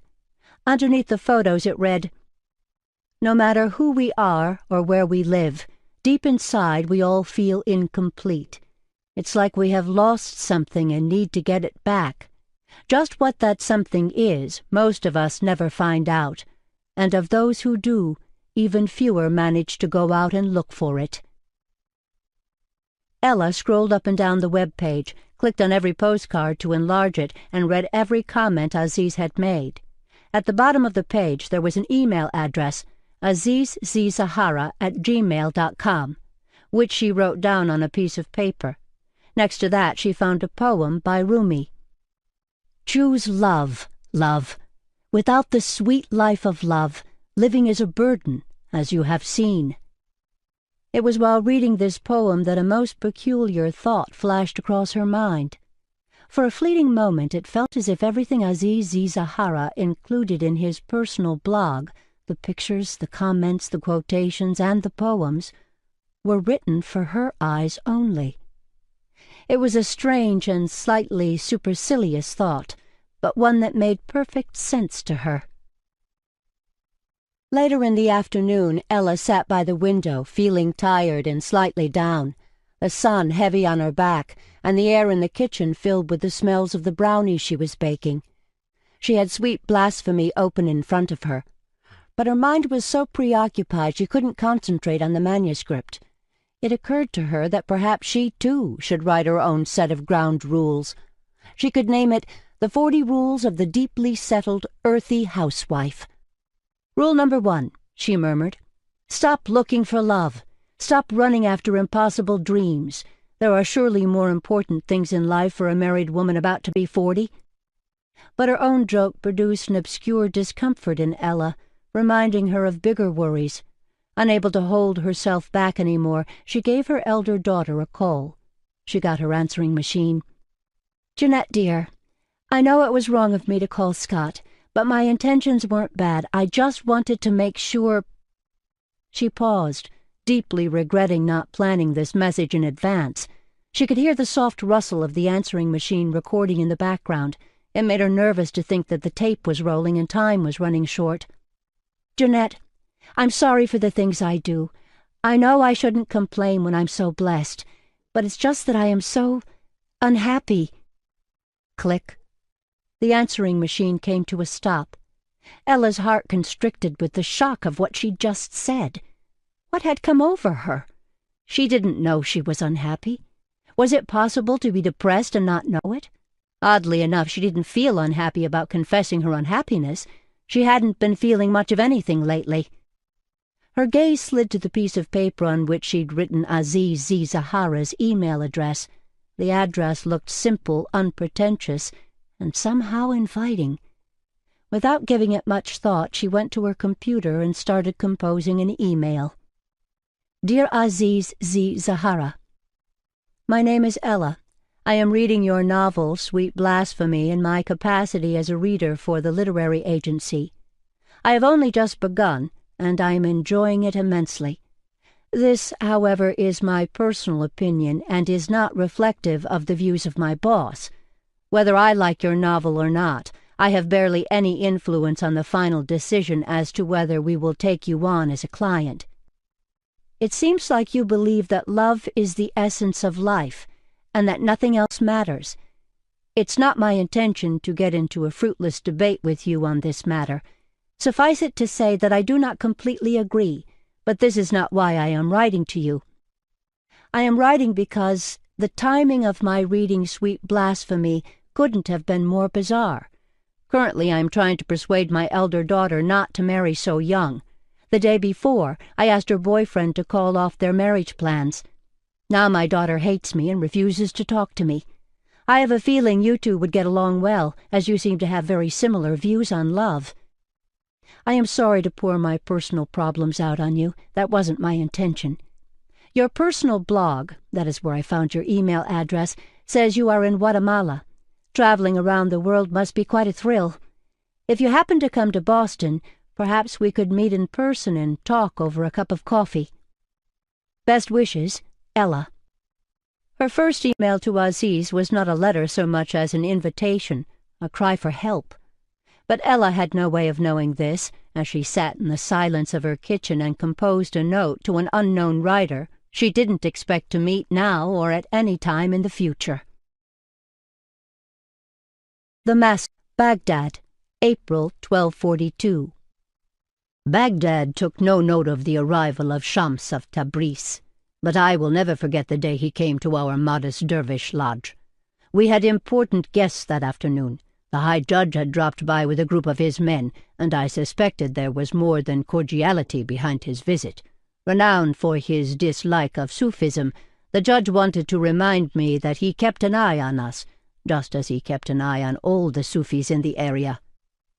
The judge was an ambitious man. He had a broad face, a sagging belly, and short, stubby fingers, each with a precious ring. He had to stop eating so much, but I suspected that nobody had the courage to tell him, not even his doctor. Coming from a long line of religious scholars, he was one of the most influential men in the area. With one ruling, he could send a man to the gallows, or he could just as easily pardon a convict's crimes, lifting him up from the darkest dungeons. Always dressed in fur coats and expensive garments, he carried himself with the grandeur of someone who was sure of his authority. I did not approve of his high ego, but for the well-being of our lodge I did my best to remain on good terms with this man of influence. "We live in the most magnificent city in the world," the judge pronounced as he popped a fig into his mouth. "Today Baghdad overflows with refugees running away from the Mongol army. We provide them safe haven. This is the center of the world, don't you think, Baba Zaman?" "This city is a gem, no doubt," I said carefully. "But let us not forget that cities are like human beings. They are born, they go through childhood and adolescence, they grow old, and eventually they die. At this moment in time, Baghdad is in his late youth. We are not as wealthy as we used to be at the time of Caliph Harun al-Rashid, though we can still take a measure of pride in being a center of trade, crafts, and poetry. But who knows what the city will look like 1,000 years from now? Everything might be different." "Such pessimism!" The judge shook his head as he reached out to another bowl and picked a date. "The Abbasid rule will prevail, and we will prosper.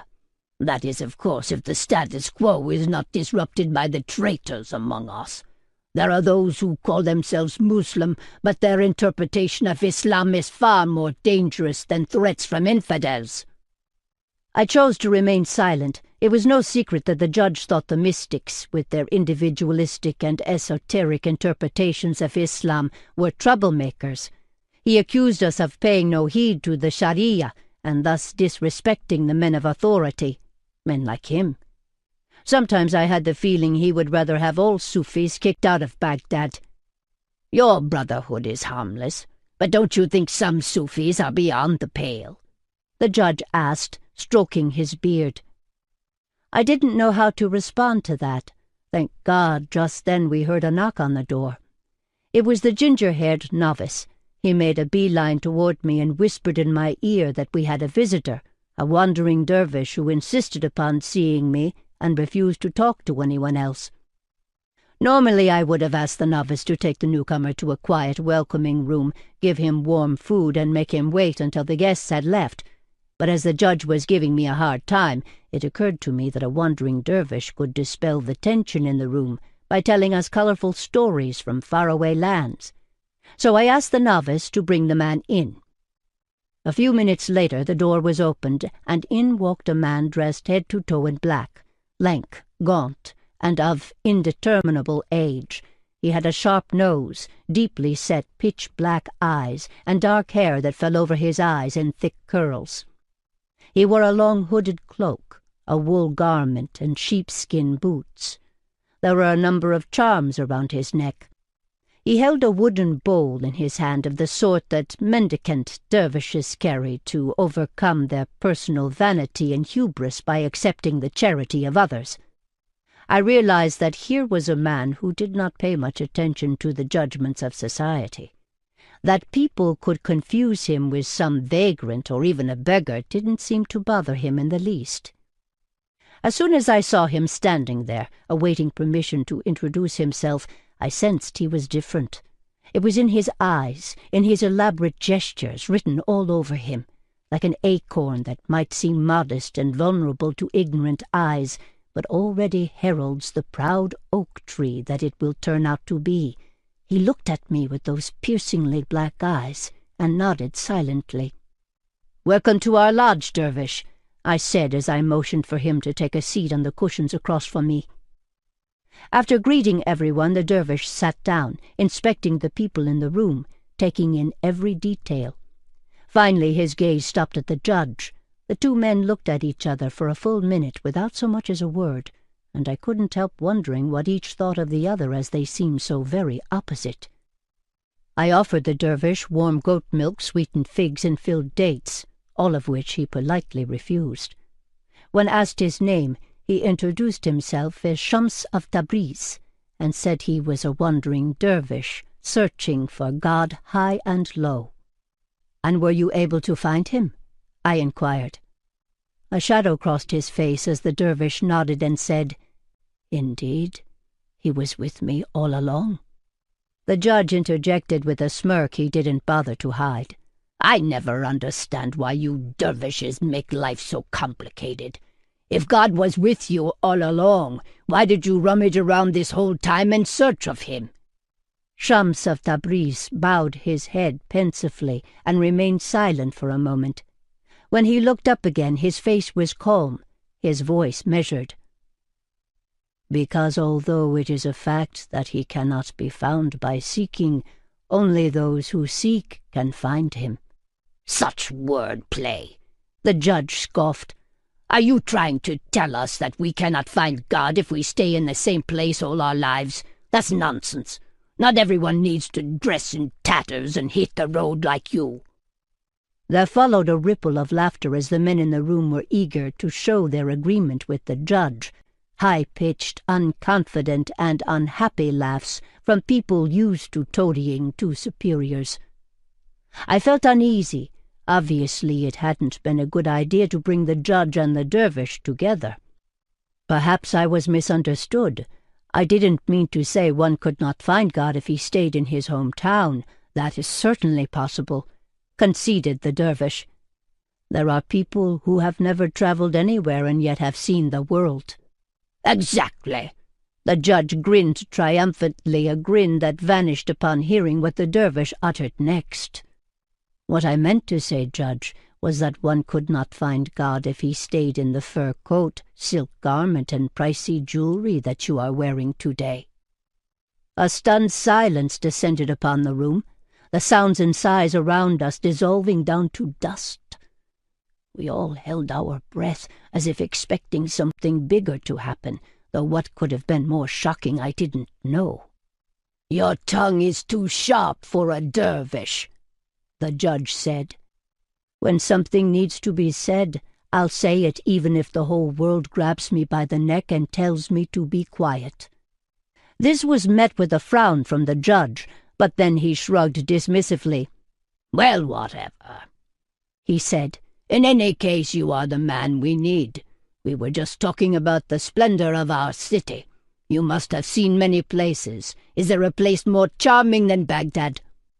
Softly, his gaze moving from one man to another, Shams explained, "There is no question Baghdad is a remarkable city, but no beauty on earth lasts forever.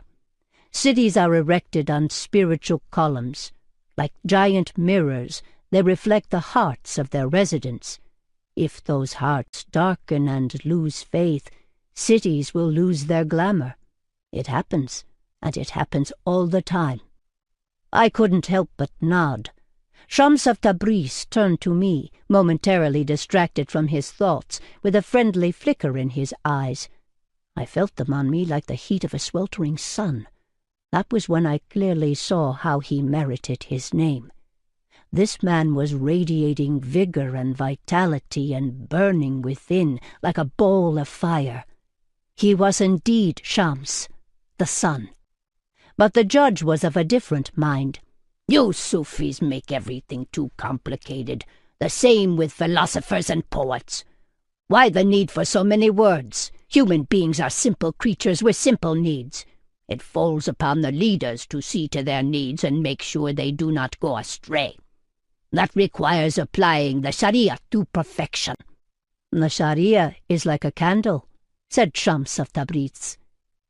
"It provides us with much valuable light. But let us not forget that a candle helps us to go from one place to another in the dark. If we forget where we were headed and instead concentrate on the candle, what good is it?" The judge grimaced, his face closing up. I felt a wave of anxiety wash over me. Entering into a discussion about the significance of the Sharia with a man whose job was to judge and often punish people according to the Sharia was swimming in dangerous waters. Didn't Shams know that? Just as I was looking for an appropriate excuse to take the dervish out of the room, I heard him say, "There is a rule that applies to this situation." "What rule?" asked the judge suspiciously. Shams of Tabriz straightened up, his gaze fixed as if reading from an invisible book, and he pronounced, "Each and every reader comprehends the Holy Koran on a different level, in tandem with the depth of his understanding. There are 4 levels of insight. The first level is the outer meaning, and it is the one that the majority of the people are content with. Next is the Bantini, the inner level. Thirdly, there is the inner of the inner. And the 4th level is so deep it cannot be put into words and is therefore bound to remain indescribable." With glinting eyes, Shams continued, "Scholars who focus on the Sharia know the outer meaning. Sufis know the inner meaning. Saints know the inner of the inner. And as for the 4th level, that is known only by prophets and those closest to God." "Are you telling me that an ordinary Sufi has a deeper grasp of the Quran than a Sharia scholar?" the judge asked as he tapped his fingers on the bowl. A subtle, sardonic smile curved the dervish's mouth, but he didn't answer. "Be careful, my friend," the judge said. "There is a thin line between where you stand and sheer blasphemy." If there was a threat in these words, the dervish seemed not to have noticed it. "What exactly is sheer blasphemy?" he asked, and then with a sharp intake of breath he added, "Allow me to tell you a story." And here is what he told us. One day Moses was walking into the mountains on his own when he saw a shepherd in the distance. The man was on his knees with his hands spread out to the sky, praying. Moses was delighted. But when he got closer, he was equally stunned to hear the shepherd's prayer. "O my beloved God, I love thee more than thou can know. I will do anything for thee, just say the word. Even if thou ask me to slaughter the fattest sheep in my flock in thy name, I would do so without hesitation. Thou would roast it and put its tail fat in thy rice to make it more tasty." Moses inched toward the shepherd, listening attentively. "Afterward I would wash thy feet and clean thy ears and pick thy lice for thee. That is how much I love thee." Having heard enough, Moses interrupted the shepherd, yelling, "Stop, you ignorant man! What do you think you are doing? Do you think God eats rice? Do you think God has feet for you to wash? This is not prayer, it is sheer blasphemy."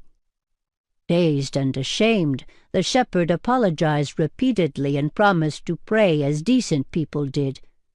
Moses taught him several prayers that afternoon. Then he went on his way, utterly pleased with himself. But that night Moses heard a voice. It was God's. "Oh, Moses, what have you done? You scolded that poor shepherd and failed to realize how dear he was to me. He might not be saying the right things in the right way, but he was sincere. His heart was pure and his intentions good. I was pleased with him. His words might have been blasphemy to your ears, but to me it was sweet blasphemy." Moses immediately understood his mistake. The next day, early in the morning, he went back to the mountains to see the shepherd. He found him praying again, except this time he was praying in the way he had been instructed. In his determination to get the prayer right, he was stammering, bereft of the excitement and passion of his earlier prayer. Regretting what he had done to him, Moses patted the shepherd's back and said, "My friend, I was wrong. Please forgive me. Keep praying in your own way. That is more precious in God's eyes." The shepherd was astonished to hear this, but even deeper was his relief. Nevertheless, he did not want to go back to his old prayers. Neither did he abide by the formal prayers that Moses had taught him. He had now found a new way of communicating with God. Though satisfied and blessed in his naive devotion, he was now past that stage, beyond his sweet blasphemy. So you see, don't judge the way other people connect to God, concluded Shams. To each his own way and his own prayer. God does not take us at our word. He looks deep into our hearts. It is not the ceremonies or rituals that make a difference, but whether our hearts are sufficiently pure or not. I checked the judge's face. I could see beneath his mask of absolute confidence and composure that he was clearly annoyed. Yet at the same time, being the astute man that he was, he had detected a tricky situation. If he reacted to Shams's story, he would have to take the next step and punish him for his insolence, in which case things would get serious, and everybody would hear that a simple dervish had dared to confront the high judge. It was therefore better for him to pretend there was nothing to be upset about and leave it there.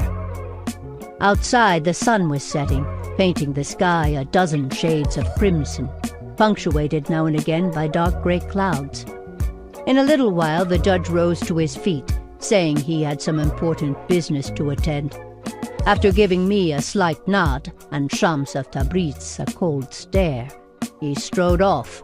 His men followed wordlessly. "I am afraid the judge didn't like you much," I said when everyone had left. Shams of Tabriz brushed his hair from his face, smiling. "Oh, that is quite all right. I am used to people not liking me much." I couldn't help feeling excited. I had been the master of this lodge long enough to know that it was not often such a visitor came. "Tell me, Dervish," I said, "what brings someone like you to Baghdad?" I was eager to hear his answer, but also strangely fearful of it. Ella, Northampton, May 20th, 2008. Belly dancers and dervishes spun in Ella's dream on the night her husband didn't come home. Her head resting on the manuscript, she watched as rough-looking warriors dined at a roadside inn, their plates piled high with delicious desserts and pies. Then she saw herself. She was searching for someone in a bustling bazaar in a citadel in a foreign country. All around her, people moved slowly, as if dancing to a tune she couldn't hear. She stopped a fat man with a drooping mustache to ask something, only she couldn't remember the question. The man looked at her blankly and hobbled away. She tried to talk to several vendors and then shoppers, but no one responded to her. At first she thought it was because she couldn't speak their language. Then she put her hand to her mouth and realized with horror that her tongue had been cut off. With increasing panic, she looked around for a mirror to see her reflection and figure out if she was still the same person. But there were none in the bazaar. She started to cry and woke up to a disturbing sound, not knowing whether she still had a tongue. When Ella opened her eyes, she found Spirit frantically scratching at the back door. An animal had probably gotten onto the porch, driving the dog crazy. Skunks made him particularly nervous. The memory of his inopportune encounter with one last winter was still fresh. It had taken Ella weeks to remove that nasty odor from the dog, and even after she'd washed him in tubs of tomato juice, the smell lingered, reminiscent of burning rubber. Ella glanced at the clock on the wall. It was 2:45 in the morning. David was still not back, and perhaps he never would be. Jeanette had not returned her call, and in her pessimistic state, Ella doubted she ever would. Seized by the terror of being abandoned by her husband and daughter, she opened the fridge and looked through it for a few minutes. The desire to scoop out some cherry vanilla ice cream warred with the fear of gaining weight. With no small effort, she took a step away from the fridge and slammed the door, a bit more harshly than necessary. Then Ella opened a bottle of red wine and poured herself a glass. It was good wine, light and lively, with an underlying hint of bitter-sweetness that she liked. Only when she was filling the second glass did it occur to her she might have opened one of David's expensive Bordeaux's. She checked the label, Chateau Margaux, 1996. Not knowing what to make of that, she frowned at the bottle. She was too tired and too sleepy to read any more. So she decided to check her email. There, among half a dozen junk emails and a message from Michelle inquiring about how the manuscript was going, she found an email from Aziz Z. Zahara. Dear Ella, if I may. Your email found me in a village in Guatemala called Momostenango. It's one of the few places left where they still use a Mayan calendar. Right across from my hostel there is a wish tree bedecked with hundreds of pieces of fabric of every color and pattern you can imagine. They call it the Tree of the Broken-Hearted. Those with broken hearts write down their names on pieces of paper and tie these to the branches, praying for their hearts to be healed. I hope you won't find this too presumptuous, but after reading your email I went to the wish tree and prayed that you and your daughter solve this misunderstanding. Even a speck of love should not go unappreciated because, as Rumi said, love is the water of life. One thing that has helped me personally in the past was to stop interfering with the people around me and getting frustrated when I couldn't change them. Instead of intrusion or passivity, may I suggest submission? Some people make the mistake of confusing submission with weakness, whereas it is anything but. Submission is a form of peaceful acceptance of the terms of the universe, including the things we are currently unable to change or comprehend. According to the Mayan calendar, today is an auspicious day. A major astrological shift is on its way, ushering in a new human consciousness. I need to hurry to send you this email before the sun sets and the day is over. May love find you when you least expect, where you least expect. Yours sincerely, Aziz. Ella shut off the laptop, moved to learn that a complete stranger in a remote corner of the world had prayed for her well-being. She closed her eyes and imagined her name written on a piece of paper tied to a wish tree, dangling like a kite in the air, free and happy. A few minutes later, she opened the kitchen door and stepped out into the backyard, enjoying the unsettling coolness of the breeze. Spirit stood beside her, uneasy and growling, constantly sniffing the air. The dog's eyes grew small, then big and anxious, and his ears kept perking up, as if he had recognized in the distance something scary. Ella and her dog stood side by side under the late spring moon, staring into the thick, vast darkness, similarly frightened of the things moving in the dark, frightened of the unknown. The Novice, Baghdad, April 1242. Bowing and scraping, I showed the judge to the door and quickly returned to the main room to collect the dirty bowls. I was surprised to find Baba Zaman and the wandering dervish in the same position as when I left them, neither one saying a word. Out of the corner of my eye I checked them, wondering if it could be possible to carry on a conversation without talking. I lingered there as long as I could, arranging the cushions, tidying up the room, picking up the crumbs on the carpet, but after a while I ran out of reasons to stay. Half-heartedly, I dragged my feet back to the kitchen. As soon as he saw me, the cook started to rain orders.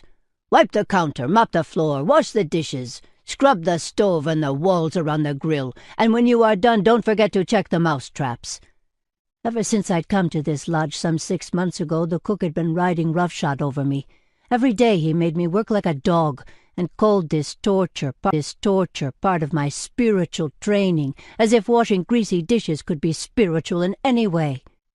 A man of few words, the cook had one favorite mantra: cleaning is praying, praying is cleaning.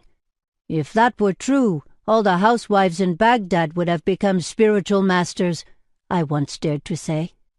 He threw a wooden spoon at my head and yelled at the top of his lungs, Such back talk will get you nowhere, son. If you want to become a dervish, be as mute as that wooden spoon. Rebelliousness is not a good quality in a novice. Speak less, mature quicker. I hated the cook. But more than that, I feared him. I had never disobeyed his orders. That is, until this evening. As soon as the cook turned his back, I sneaked out of the kitchen and tiptoed to the main room again, dying to learn more about the wandering dervish. Who was he? What was he doing here? He wasn't like the dervishes in the lodge. His eyes looked fierce and unruly, even when he bowed his head in modesty. There was something so unusual and unpredictable about him that it was almost frightening. I peeped through a crack in the door. At first I couldn't see anything, but soon my eyes adjusted to the semi-darkness inside the room and I could make out their faces. I heard the master ask, "Tell me, Shams of Tabriz, what brings someone like you to Baghdad? Have you seen this place in a dream?" The dervish shook his head. "No, it wasn't a dream that brought me here. It was a vision. I never have dreams." "Everybody has dreams," Baba Zeman said tenderly. "It's just that you might not remember them all the time, but that doesn't mean you don't dream." "But I do not," the dervish insisted. "It is part of a deal I made with God. You see, when I was a boy, I saw angels and watched the mysteries of the universe unfold before my eyes. When I told this to my parents, they weren't pleased and told me to stop dreaming. When I confided in my friends, they too said I was a hopeless dreamer. I tried talking to my teachers, but their response was no different. Finally, I understood that whenever people heard something unusual, they called it a dream. I began to dislike the word and all that it represented." Upon saying this, the dervish paused as if he had heard a sudden sound. Then the strangest thing happened. He stood up, straightened his spine, and slowly, deliberately began to walk toward the door, all the while looking in my direction. It was as if he somehow knew I was spying on them. It was as if he could see through the wooden door. My heart pounded like mad. I wanted to run back to the kitchen, but couldn't see how. My arms, my legs, my whole body froze. Through and beyond the door, the dark eyes of Shams of Tabriz was fixed upon me. As terrified as I was, I also felt a tremendous amount of energy rushing through my body. He approached, put his hand on the door handle, but just when I thought he was about to open the door and catch me, he stopped. I couldn't see his face from this close and had no idea what had changed his mind. We waited like that for an unbearably long minute. Then he turned his back, and as he paced away from the door, he continued with his story. "When I got a little older, I asked God to take away my ability to dream, so that every time I encountered him, I would know I wasn't dreaming. He agreed. He took them all away. That's why I never dream." Shams of Tabriz now stood by the open windows across the room. Outside there was a light drizzle, and he watched it pensively before he said, "God took away my ability to dream. But to compensate for that loss, he allowed me to interpret the dreams of others. I am a dream interpreter." I expected Baba Zeman not to believe this nonsense and scold him, as he scolds me all the time. But instead the master nodded respectfully and said, "You seem to be an unusual person. Tell me, what can I do for you?" "I don't know. Actually, I was hoping you could tell me that." "What do you mean?" asked the master, sounding puzzled. "For almost 40 years, I have been a wandering dervish. I am skilled at the ways of nature, although the ways of society are still alien to me. If necessary, I can fight like a wild animal, but I myself cannot hurt anyone. I can name the constellations in the sky, identify the trees in the forests, and read like an open book the types of people the Almighty has created in his image." Shams paused briefly and waited as the master lit an oil lamp.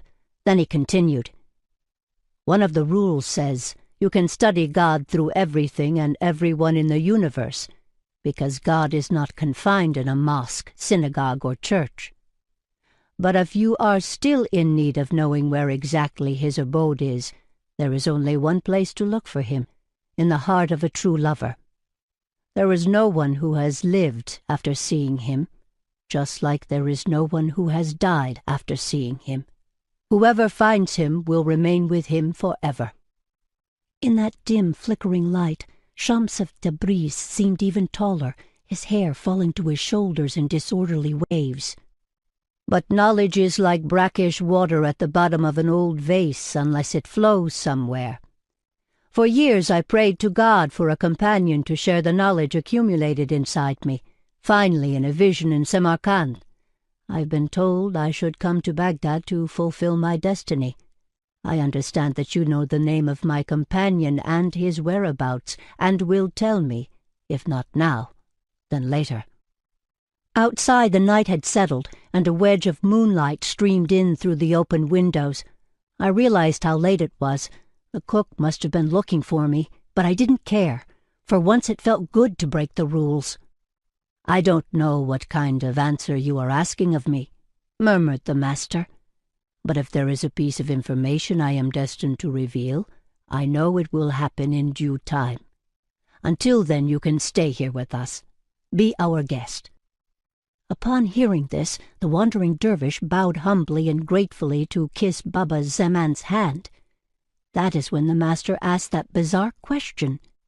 "You say you are ready to deliver all your knowledge to another person. You want to hold the truth in your palm as if it were a precious pearl and offer it to someone special. But opening up someone's heart to spiritual light is no small task for a human being. You're stealing God's thunder. What are you willing to pay in return?" For as long as I live, I will never forget the answer the dervish gave then. Raising an eyebrow, he said firmly, "I am willing to give my head." I flinched, feeling a cold shiver travel down my spine. When I put my eye to the crack again, I noticed that the master looked shaken by the answer as well.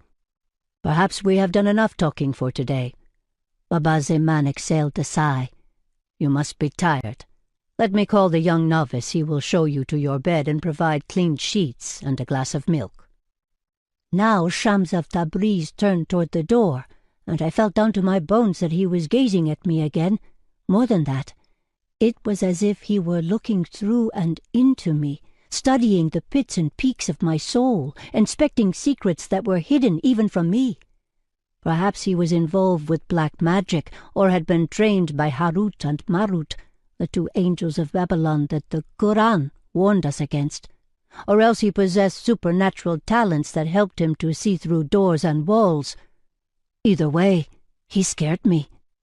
"No need to call the novice," he said, his voice attaining a higher pitch. "I've a feeling he is nearby and has already heard us." I let out a gasp so loud it might have woken the dead in their graves. In utter panic, I jumped to my feet and scurried into the garden, seeking refuge in the dark. But an unpleasant surprise was awaiting me there. "So there you are, you little rascal!" yelled the cook as he ran toward me with a broom in his hand. "You are in big trouble, son, big trouble!" I jumped aside and managed to duck the broom at the last minute. "Come here or I'll break your legs!" the cook shouted behind me, puffing. But I didn't. Instead, I dashed out of the garden as fast as an arrow. While the face of Shams of Tabriz shimmered before my eyes, I ran and ran along the winding trail that connected the lodge to the main road, and even after I had gotten far away, I couldn't stop running, my heart pounding, my throat dried up. I ran until my knees gave out, and I could run no more. Ella, Northampton, May 21st, 2008. Braced for a quarrel. David came home early the next morning, only to find Ella asleep in bed with Sweet Blasphemy open on her lap and an empty glass of wine by her side. He took a step toward her to pull her blanket up a little and make sure she was snugly covered, but then he changed his mind. 10 minutes later, Ella woke up. She wasn't surprised to hear him in the bathroom taking a shower. Her husband could flirt with other women and apparently even spend the night with them, but he would rather not take his morning shower anywhere other than his own bathroom. When David finished and walked back through the room, Ella pretended to be asleep, thus saving him from having to explain his absence. Less than an hour later, both her husband and the kids had left, and Ella was in the kitchen alone.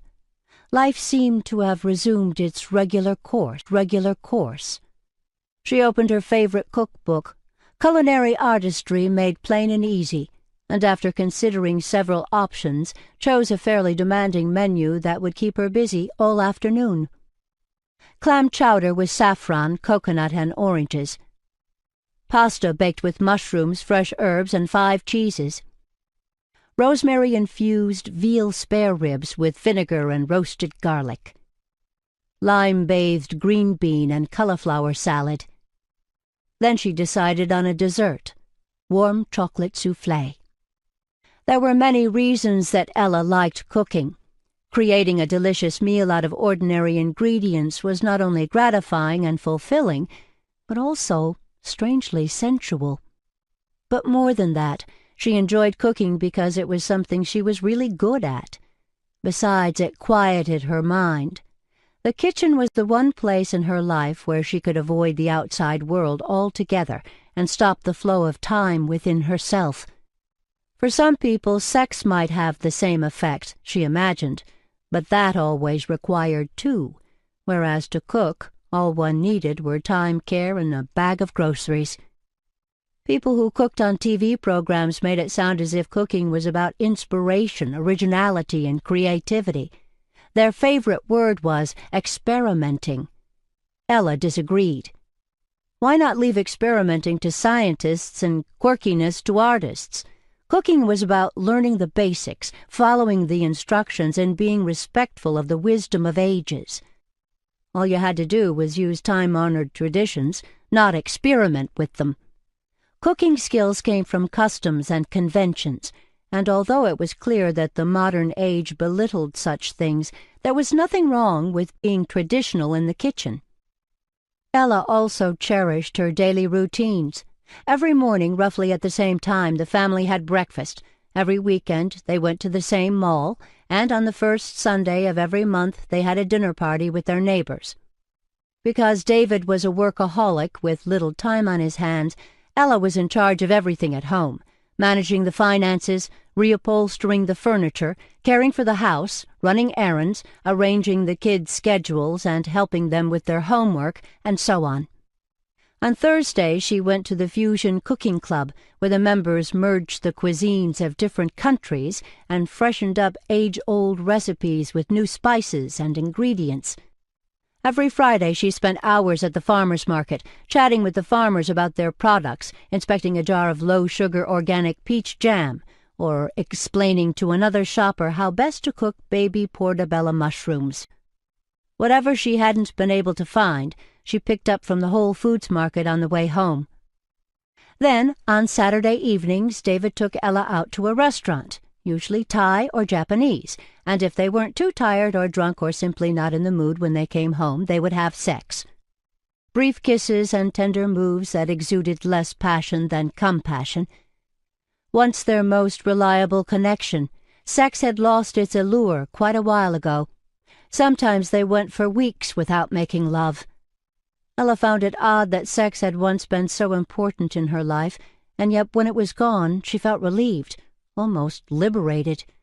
By and large, she was fine with the idea of a long-married couple gradually abandoning the plane of physical attraction for a more reliable and stable way of relating.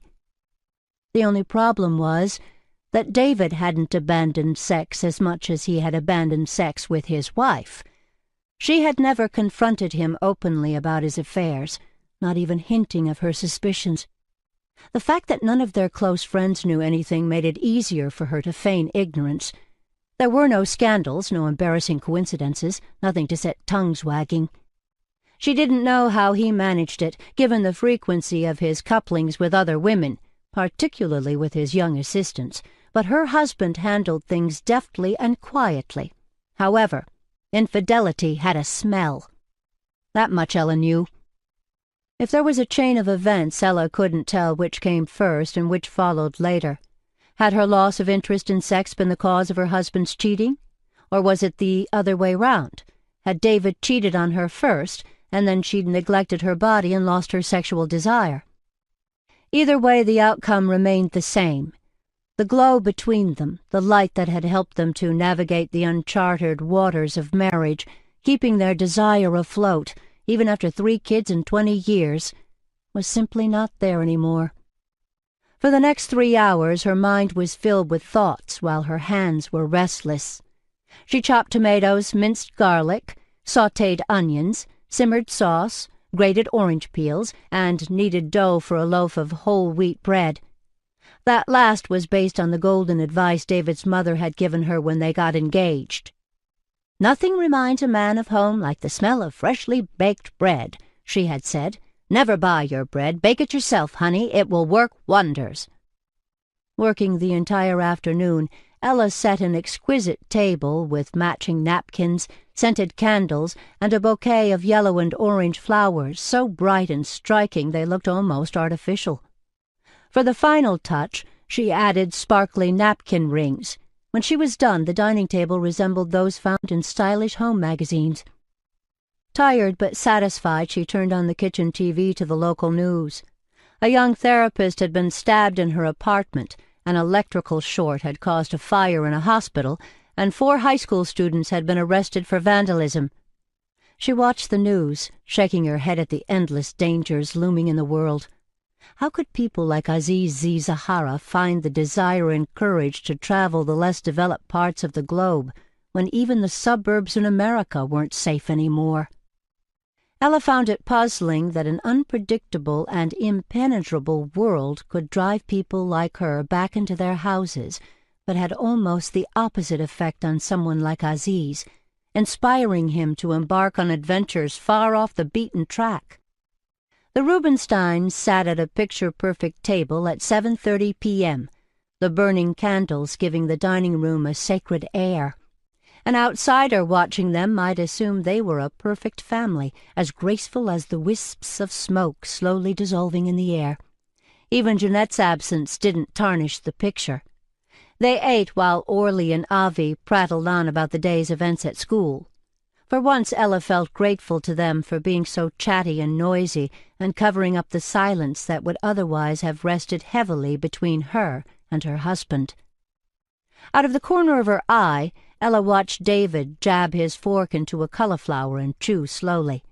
Her gaze dropped to his thin, pale lips and pearl-white teeth, the mouth she knew so well and had kissed so many times. She visualized him kissing another woman. For some reason, the rival who appeared in her mind's eye was not David's young secretary, but a big-bosomed version of Susan Sarandon. Athletic and confident, she showed off her breasts in a tight dress and wore high-heeled, knee-high red leather boots, her face shiny, almost iridescent with too much makeup. Ella imagined David kissing this woman with haste and hunger, not at all the way he chewed his cauliflower at the family table. It was then and there, while having her culinary artistry made plain and easy dinner and imagining the woman her husband was having an affair with, that something inside Ella snapped. She understood with chilling clarity and calm that despite her inexperience and timidity, one day she would abandon it all.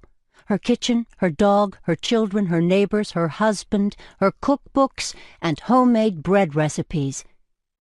She would simply walk out into the world where dangerous things happened all the time. The Master, Baghdad, January 26th, 1243. Being part of a dervish lodge requires far more patience than Shams of Tabriz possesses. Yet 9 months have passed, and he is still with us. In the beginning I expected him to pack up and leave at any moment, so visible was his aversion to a strictly ordered life. I could see that it bored him stiff to have to sleep and wake up at the same hours, eat regular meals, and conform to the same routine as everyone else. He was used to flying as a lonely bird, wild and free. I suspect several times he came close to running away. Nevertheless, great as his need for solitude, even greater was his commitment to finding his companion. Shams firmly believed that one of these days I would come up with the information he needed and tell him where to go, whom to find. With this faith he stayed. During these 9 months, I watched him closely, wondering if time flowed differently for him, more rapidly and intensely. What took other dervishes months, sometimes years to learn, took him only weeks, if not days. He had a remarkable curiosity for everything new and unusual, and was a great observer of nature. So many days I found him in the garden admiring the symmetry of a spider web, or the dewdrops glistening on a night-blooming flower. Insects, plants, and animals seemed more interesting and inspiring to him than books and manuscripts. But just when I would start thinking he had no interest in reading, I would find him immersed in an age-old book. Then, once again, he could go for weeks on end without reading and studying anything. When I asked him about this, he said one should keep the intellect satisfied, yet be careful not to spoil it. It was one of his rules. Intellect and love are made of different materials, he said. Intellect ties people in knots and risks nothing.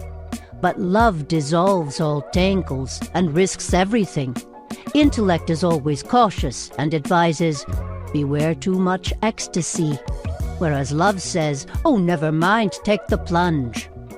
Intellect does not easily break down, whereas love can effortlessly reduce itself rubble.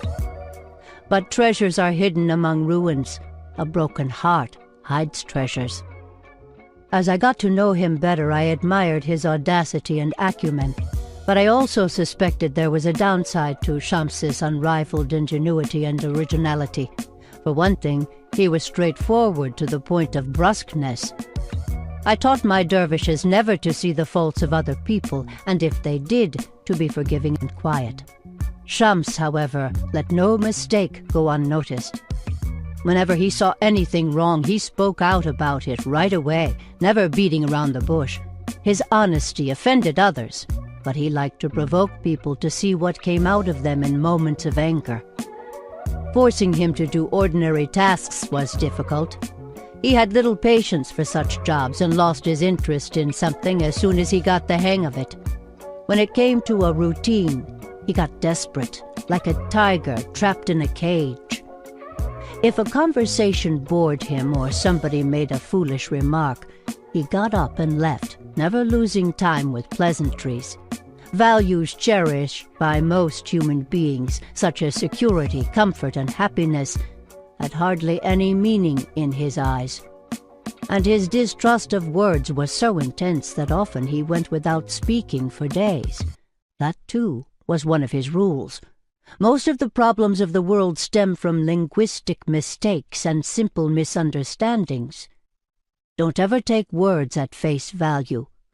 When you step into the zone of love, language as we know it becomes obsolete. That which cannot be put into words can only be grasped through silence. In time I became concerned about his well-being, for deep inside I sensed that one who could burn so fervently might have a tendency to put himself into dangerous situations. At the end of the day, our fates are in the hands of God, and only He can tell when or how we each will depart the world. For my part, I decided to do my best to slow Shams down and accustom him, as much as I could, to a more tranquil way of life. And for a while I thought I might succeed. But then came winter, and with the winter came the messenger carrying a letter from afar. That letter changed everything. The letter from Kayseri to Baghdad, February 1243. Bismillah-ir-Rahman-ir-Rahim. My dear brother Baba Zeman, may the peace and blessings of God be upon you. It has been a long time since we have last seen one another, and I hope my letter finds you in good spirits. I have heard so many wonderful things about the lodge you built in the outskirts of Baghdad, teaching dervishes the wisdom and love of God. I am writing this letter in confidentiality to share with you something that has been preoccupying my mind. Allow me to start from the beginning. As you know, the late Sultan Aladdin Kekubab was a remarkable man who excelled in leadership in difficult times. It had been his dream to build a city where poets, artisans, and philosophers could live and work in peace. A dream many called impossible, given the chaos and hostility in the world, especially with the Crusaders and Mongols attacking from both sides. We have seen it all. Christians killing Muslims, Christians killing Christians, Muslims killing Christians, Muslims killing Muslims. Warring religions, sects, tribes, even brothers. But Kekubad was a determined leader. He chose the city of Konya, the first place to emerge after the Great Flood, to realize his big dream.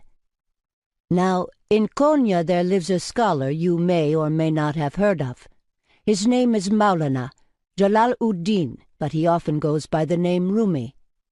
I have had the pleasure of meeting him, and not only that, of studying with him, first as his teacher, then, upon his father's death, as his mentor, and after years as his student.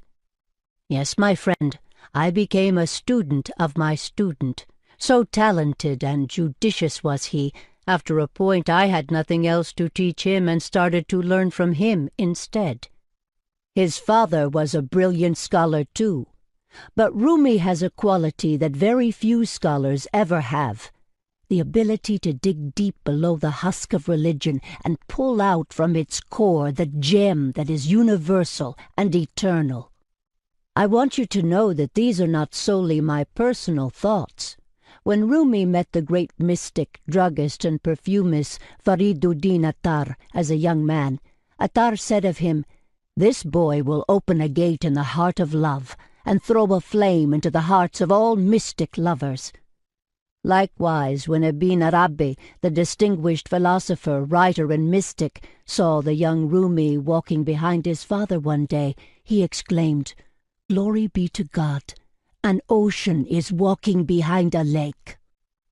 As young as the age of 24, Rumi became a spiritual leader. 13 years later, today, the residents of Konya look up to him as a role model, and every Friday people from all over the region flock to the city to listen to his sermons. He has excelled at law, philosophy, theology, astronomy, history, chemistry, and algebra. Already he is said to have 10,000 disciples. His followers hang upon his every word and see him as a great enlightener who will generate a significant positive change in the history of Islam, if not in the history of the world. But to me, Rumi has always been like a son. I promised his late father that I would always keep an eye on him, and now that I am an old man who is nearing his final days, I want to make sure he is in the right company. You see, as remarkable and successful as he no doubt is, Rumi himself has several times confided in me that he feels inwardly dissatisfied. There is something missing in his life, an emptiness that neither his family nor his disciples can fill. Once I told him, though he was anything but raw, he wasn't burned either. His cup was full to the brim, and yet he needed to have the door to his soul opened so that the waters of love could flow in and out. When he asked me how this could be done, I told him he needed a companion, a friend of the path, and reminded him that the Quran says, "Believers are each other's mirrors." Had the subject not come up again, I might have forgotten about it completely. But on the day I left Konya, Rumi came to me to ask my opinion on a recurrent dream that had been bothering him. He told me that in his dream he was searching for someone in a big, bustling city in a land far away. Words in Arabic, delightful sunsets, mulberry trees and silkworms waiting patiently in secretive cocoons for their moment to arrive. Then he saw himself in the courtyard of his house, sitting by the well with a lantern in his hand, weeping. At the outset I had no idea what the fragments in his dreams indicated. Nothing seemed familiar. But then one day, after I had received a silk scarf as a gift, the answer came to me, and the riddle was solved. I remembered how you were fond of silk and silkworms. I recalled the wonderful things I had heard about your tariqa, and it dawned upon me that the place Rumi saw in his dreams was none other than your dervish lodge. In short, my brother, I can't help wondering whether Rumi's companion lives under your roof. Hence the reason I write this letter. I don't know if there is such a person in your lodge, but if there is, I leave it in your hands to inform him about the destiny that awaits him. If you and I can play even a minute role in helping two rivers meet and flow into the ocean of divine love as one single watercourse, if we can help two good friends of God to meet, I will count myself blessed. There is, however, one thing you need to take into consideration. Rumi might be an influential man, adored and respected by many, but that doesn't mean he does not have critics. He does. Furthermore, such a flowing together might generate discontent and opposition, and cause rivalries beyond our comprehension. His fondness of his companion might also cause problems in his family and inner circle. The person who is openly loved by someone, who is admired by so many people, is bound to draw the envy, if not the hatred, of others. All of this might put the companion of Rumi in unpredictable danger. In other words, my brother, the person you send to Konya might never make it back. Therefore, before reaching a decision as to how to reveal this letter to Rumi's companion, I ask you to give the matter considerable thought. I am sorry to put you in a difficult position, but as we both know, God never burdens us with more than we can bear. I look forward to your answer and trust that whatever the outcome, you will take the right steps in the right direction. May the light of faith never cease to shine upon you and your dervishes. Master Sayyid Burhanuddin. Sham, Baghdad, September 18th, 1243. Beyond dangling icicles and snow-covered roads, a messenger appeared in the distance. He said he came from Kayseri and caused a stir among the dervishes, who knew visitors to be scarcer than sweet summer grapes at this time of the year. A messenger with a message urgent enough to be carried through snowstorms could mean only one of two things. Either something terrible had happened, or something important was about to happen. The arrival of the messenger set tongues wagging in the dervish lodge, as everyone was curious about the content of the letter handed to the master. But, shrouded in a cloak of mystery, he gave no hints whatsoever. Stolid and ruminant and zealously guarded, for days he bore the expression of a man struggling with his conscience, finding it hard to reach the right decision. During that time it wasn't sheer curiosity that prompted me to closely observe Baba Zaman. Deep inside, I sensed that the letter concerned me personally, although in what way I could not tell. I spent many evenings in the praying room reciting the 99 names of God for guidance. Each time one name stood out, Al-Jabbar, the one that nothing happens in his dominion except that which he has willed. In the following days, while everyone in the lodge was making wild speculations, I spent my time alone in the garden, observing Mother Nature now cuddled under a heavy blanket of snow. Finally one day we heard the copper bell in the kitchen ring repeatedly, calling us all for an urgent meeting. Upon entering the main room in the Kanika, I found everyone present there, novices and senior dervishes alike, sitting in a wide circle, and in the middle of the circle was the master, his lips neatly pursed, his eyes hazy. After clearing his throat, he said, "Bismillah, you must be wondering why I summoned you here today. It is about this letter I received. It doesn't matter where it came from. Suffice it to say that it drew my attention to a subject of great consequence." Baba Zaman paused briefly and stared out the window. He looked fatigued, thin and pale, as if he had aged considerably during these past days. But when he continued to speak, an unexpected determination filled his voice. "There lives an erudite scholar in a city not far away. He is good with words, but not so with metaphors, for he is no poet. He is loved, respected, and admired by thousands, but he himself is not a lover. Because of reasons far beyond me and you, someone from our lodge might have to go to meet him and be his comrade."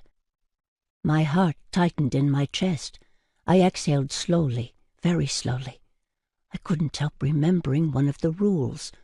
Loneliness and solitude are two different things.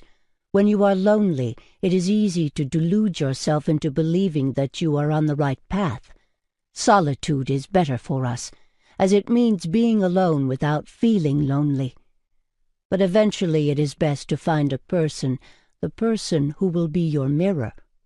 Remember, only in another person's heart can you truly see yourself and the presence of God within you.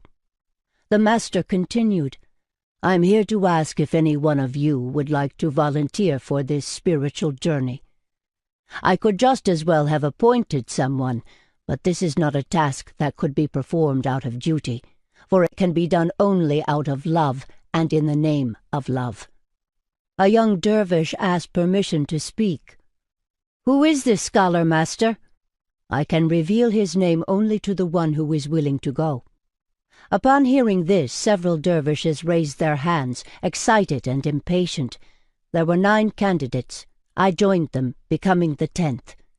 Baba Zeman waved his hand, gesturing at us to wait for him to finish. "There is something else you should know before you make up your mind." With that, the master told us the journey was beset with great danger and unprecedented hardships, and there was no guarantee of coming back. Instantly all the hands went down, except mine. Baba Zeman looked me straight in the eye for the first time in a long while, and as soon as his gaze met mine, I understood he knew right from the start that I would be the only one to volunteer. "Shams of Tabriz," the master said slowly and dourly, as if my name left a heavy taste in his mouth. "I respect your determination, but you are not fully a member of this order. You are our guest." "I don't see how that could be a problem," I said. The master was silent for a long reflective moment. Then, unexpectedly, he stood to his feet and concluded, "Let's drop this subject for the time being. When spring comes, we will talk again." My heart rebelled. Though he knew that this mission was the sole reason I had come to Baghdad in the first place, Baba Zaman was robbing me of the chance to fulfill my destiny. "Why, master? Why wait when I am ready to go this very moment? Just tell me the name of the city and the scholar, and I will be on my way," I exclaimed. But the master retorted in a cold, stern voice I wasn't used to hearing from him. "There is nothing to discuss. The meeting is over." It was a long, harsh winter. The garden was frozen stiff, and so were my lips. For the next 3 months I didn't speak a word to anyone. Every day I took long walks in the countryside, hoping to see a tree in blossom. But after snow came more snow. Spring wasn't anywhere on the horizon. Still, as low-spirited as I was outside, I remained grateful and hopeful inside, keeping in mind yet another rule. There was the rule that suited my mood. Whatever happens in your life, no matter how troubling things might seem, do not enter the neighborhood of despair. Even when all doors remain closed, God will open up a new path only for you. Be thankful. It is easy to be thankful when all is well. A Sufi is thankful not only for what he has been given, but also for all that he has been denied. Then finally one morning I caught sight of a dazzling color as delightful as a sweet song, sticking out from under the piles of snow. It was a bush clover covered with tiny lavender flowers. My heart filled with joy. As I walked back to the lodge, I ran into the ginger-haired novice and saluted him merrily. He was so used to seeing me fixed in a grumpy silence that his jaw dropped. "Smile, boy," I yelled. "Don't you see spring is in the air?" From that day on, the landscape changed with remarkable speed. The last snow melted, the trees budded out, sparrows and wrens returned, and before long a faint spicy smell filled the air. One morning we heard the copper bell ring again. I was the first to reach the main room this time. Once again we sat in a wide circle around the master and listened to him talk about this prominent scholar of Islam who knew everything, except the pits of love. Again, no one else volunteered. "I see that Shams is the only one to volunteer," Baba Zeman announced, his voice rising in pitch and thinning out like the howl of the wind. "But I'll wait for autumn before reaching a decision." I was stunned. I could not believe that this was happening. Here I was ready to leave after 3 long months of postponement, and the master was telling me to put my journey off for another 6 months? With a plunging heart I protested and complained and begged the master to tell me the name of the city and the scholar, but once again he refused. This time, however, I knew it was going to be easier to wait, for there could be no further delays. Having endured from winter to spring, I could hold my fire from spring to autumn. Baba Zeman's rejection had not disheartened me. If anything, it had raised my spirits, deepening my determination. Another rule said, "Patience does not mean to passively endure. It means to be far-sighted enough to trust the end result of a process." What does patience mean? It means to look at the thorn and see the rose, to look at the night and see the dawn. Impatience means to be so short-sighted as to not be able to see the outcome. The lovers of God never run out of patience, for they know that time is needed for the crescent moon to become full. When in autumn the copper bell rang for the 3rd time, I walked in unhurriedly and confidently, trusting that now things would finally be settled. The master looked paler and weaker than ever, as if he had no more energy left in him. Nevertheless, when he saw me raise my hand again, he neither looked away nor dropped the subject. Instead, he gave me a determined nod. "All right, Shams. There is no question you are the one who should embark on this journey. Tomorrow morning you'll be on your way. Inshallah." I kissed the master's hand. At long last I was going to meet my companion. Baba Zeman smiled at me warmly and thoughtfully, the way a father smiles at his only son before sending him to the battlefield. He then took out a sealed letter from inside his long khaki robe and, after handing it to me, silently left the room. Everyone else followed suit. Alone in the room, I broke the wax seal. Inside there were 2 pieces of information written in graceful handwriting, the name of the city and the scholar. Apparently, I was going to Konya to meet a certain Rumi. My heart skipped a beat. I had never heard his name before. He could be a famous scholar for all I knew, but to me he was a complete mystery. One by one I said the letters of his name, the powerful, lucid R, the velvety U, the intrepid and self-confident M, and the mysterious I, yet to be solved.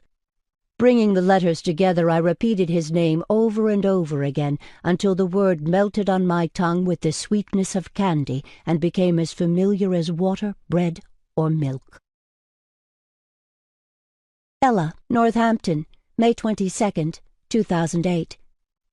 Beneath her white duvet, Ella swallowed past a sore throat, feeling worn out. Staying up late and drinking more than her usual limit several nights in a row had taken their toll.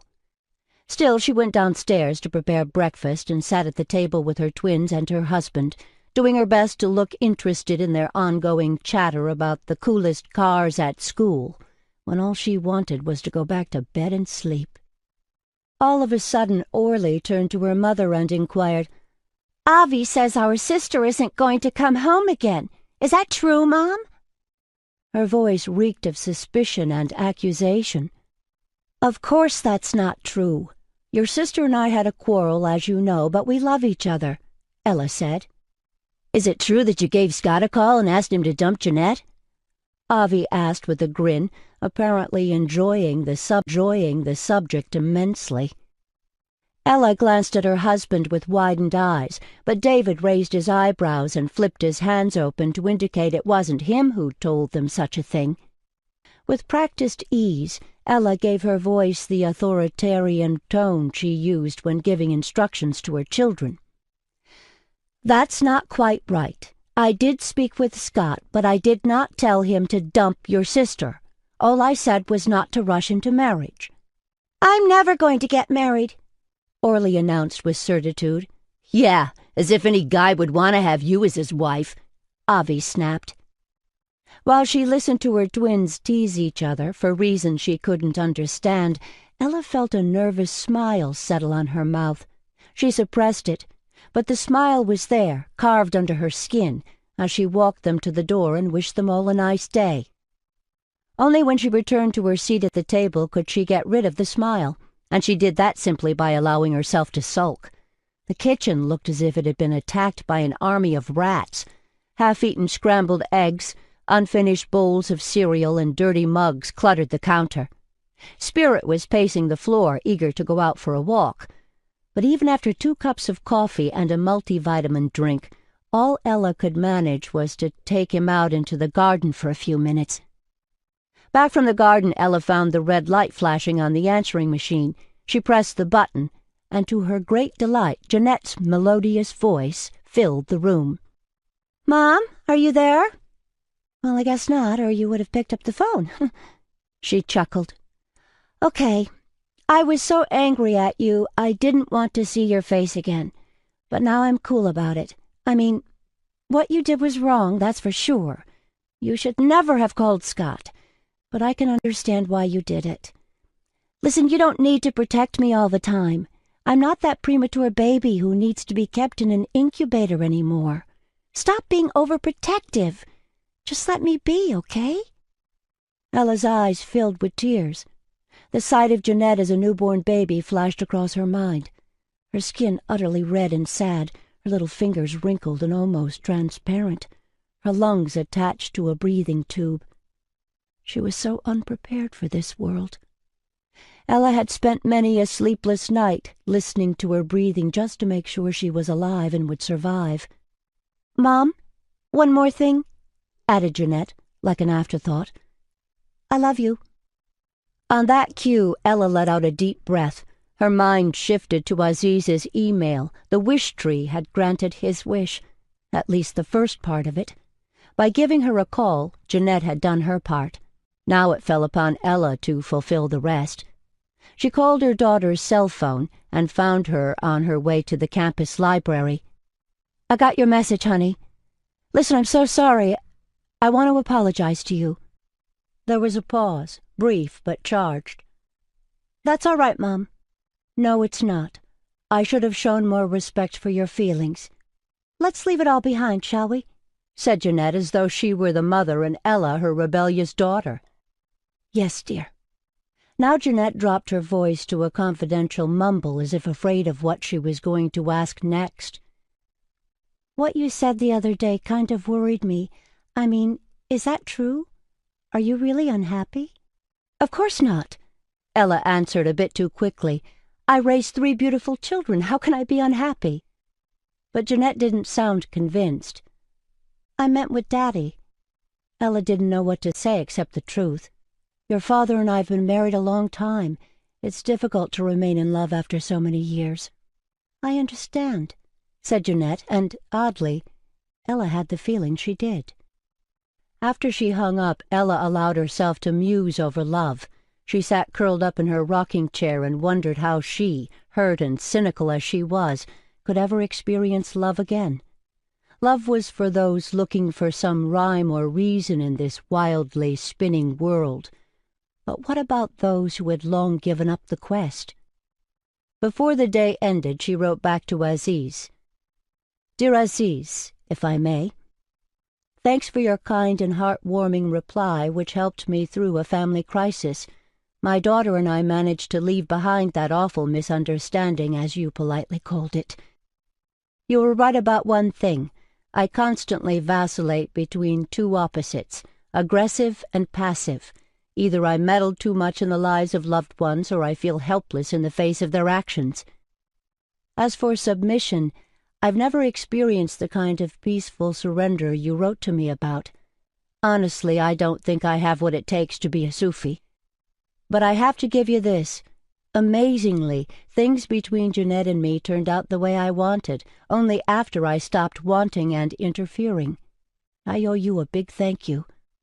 I too would have prayed for you, but it has been such a long time since I last knocked on God's door that I'm not sure if he still lives in the same place. Oops. Did I speak like the innkeeper in your story? Don't worry. I'm not that bitter. Not yet. Not yet. Your friend in Northampton, Ella. The letter from Baghdad to Kayseri, September 29th, 1243. Bismillahir-Rahmanir-Rahim. Brother Sayyid Burhanuddin. Peace be on you, and the mercy of God and his blessings. I was very pleased to receive your letter and learn that you are as devoted to the path of love as ever, and yet your letter also put me in a quandary. For as soon as I learned you were looking for the companion of Rumi, I knew who you were talking about. What I did not know was what to do next. You see, there was under my roof a wandering dervish, Shams of Tabriz, who fit your description to the letter. Shams believed he had a special mission in this world, and to this end he wished to enlighten an unlightened person. Looking for neither disciples nor students, he asked God for a companion. Once he said to me that he hadn't come for the common people. He had come to put his finger on the pulse of those who guided the world to the truth. When I received your letter, I knew that Shams was destined to meet Rumi. Still, to make sure every one of my dervishes got an equal chance, I gathered them and, without going into any details, told them about a scholar whose heart had to be opened. Though there were a few candidates, Shams was the only one who persevered even after hearing about the dangers of the task. That was back in winter. The same scene was repeated in spring and then in autumn. You might be wondering why I waited this long. I have thought hard about this, and frankly can offer only one reason. I have grown fond of Shams. It pained me to know that I was sending him on a dangerous journey. You see, Shams is not an easy person. As long as he lived a nomadic life, he could manage it pretty well, but if he stays in a town and mingles with the townspeople, I am afraid he will ruffle some feathers. This is why I tried to postpone his journey as long as I could. The evening before Shams left, we took a long walk around the mulberry trees where I grow silkworms. Old habits rarely die. Painfully delicate and surprisingly strong, silk resembles love. I told Shams how the silkworms destroy the silk they produce as they emerge from their cocoons. This is why the farmers have to make a choice between the silk and the silkworm. More often than not, they kill the silkworm while it is inside the cocoon in order to pull the silk out intact. It takes the lives of hundreds of silkworms to produce one silk scarf. The evening was now coming to an end. A chilly wind blew in our direction, and I shivered. In my old age, I get cold easily, but I knew it wasn't my age that caused this shiver. It was because I realized this was the last time Shams would stand in my garden. We would not see each other again, not in this world. He too must have sensed it, for there was now sorrow in his eyes. This morning at the crack of dawn, he came to kiss my hand and asked for my blessings. I was surprised to see he had cut his long dark hair and shaved his beard, but he didn't offer an explanation, and I didn't ask. Before he left, he said his part in this story resembled the silkworm. He and Rumi would retreat into a cocoon of divine love, only to come out when the time was ripe and the precious silk woven. But eventually, for the silk to survive, the silkworm had to die. Thus he left for Konya. May God protect him. I know I have done the right thing, and so have you, but my heart is heavy with sadness, and I already miss the most unusual and unruly dervish my lodge has ever welcomed. In the end, we all belong to God, and to him we shall return. May God suffice you. Baba Zema. The novel, Baghdad, September 29th, 1243. Being a dervish is not easy. Everybody warned me so. What they forgot to mention was that I had to go through hell in order to become one. Ever since I came here, I have been working like a dog. Most days I work so hard that when I finally lie on my sleeping mat, I can't sleep because of the pain in my muscles and the throbbing in my feet. I wonder if anybody notices how awfully I am being treated. Even if they do, they surely show no signs of empathy, and the harder I strive, the worse it seems to get. They don't even know my name. The new novice, they call me, and behind my back they whisper, "That ginger-haired ignoramus." The worst by far is to work in the kitchen under the supervision of the cook. The man has a stone instead of a heart. He could have been a bloodthirsty commander in the Mongol army rather than a cook in a dervish lodge. I can't recall ever hearing him say anything nice to anyone. I don't think he even knows how to smile. Once I asked a senior dervish if all the novices had to go through the trial of working with the cook in the kitchen. He smiled mysteriously and replied, "Not all novices, only some." Then why me? Why does the master want me to suffer more than the other novices? Is it because my nafs is bigger than theirs and needs harsher treatment to be disciplined? Every day I am the first to wake up to get water from the nearby creek. I then heat up the stove and bake the flat sesame bread. Preparing the soup to be served at breakfast is also my responsibility. It is not easy to feed 50 people. Everything needs to be cooked in cauldrons that are no smaller than bathtubs, and guess who scrubs and washes them afterward? From dawn to dusk I mop the floors, clean the surfaces, wipe the stairs, sweep the courtyard, chop wood, and spend hours on my hands and knees to scrub the creaky old floorboards. I prepare marmalades and spicy relishes. I pickle carrots and squash, making sure there is just the right amount of salt, enough to float an egg. If I add too much or too little salt, the cook throws a fit and breaks all the jars, and I have to make everything anew.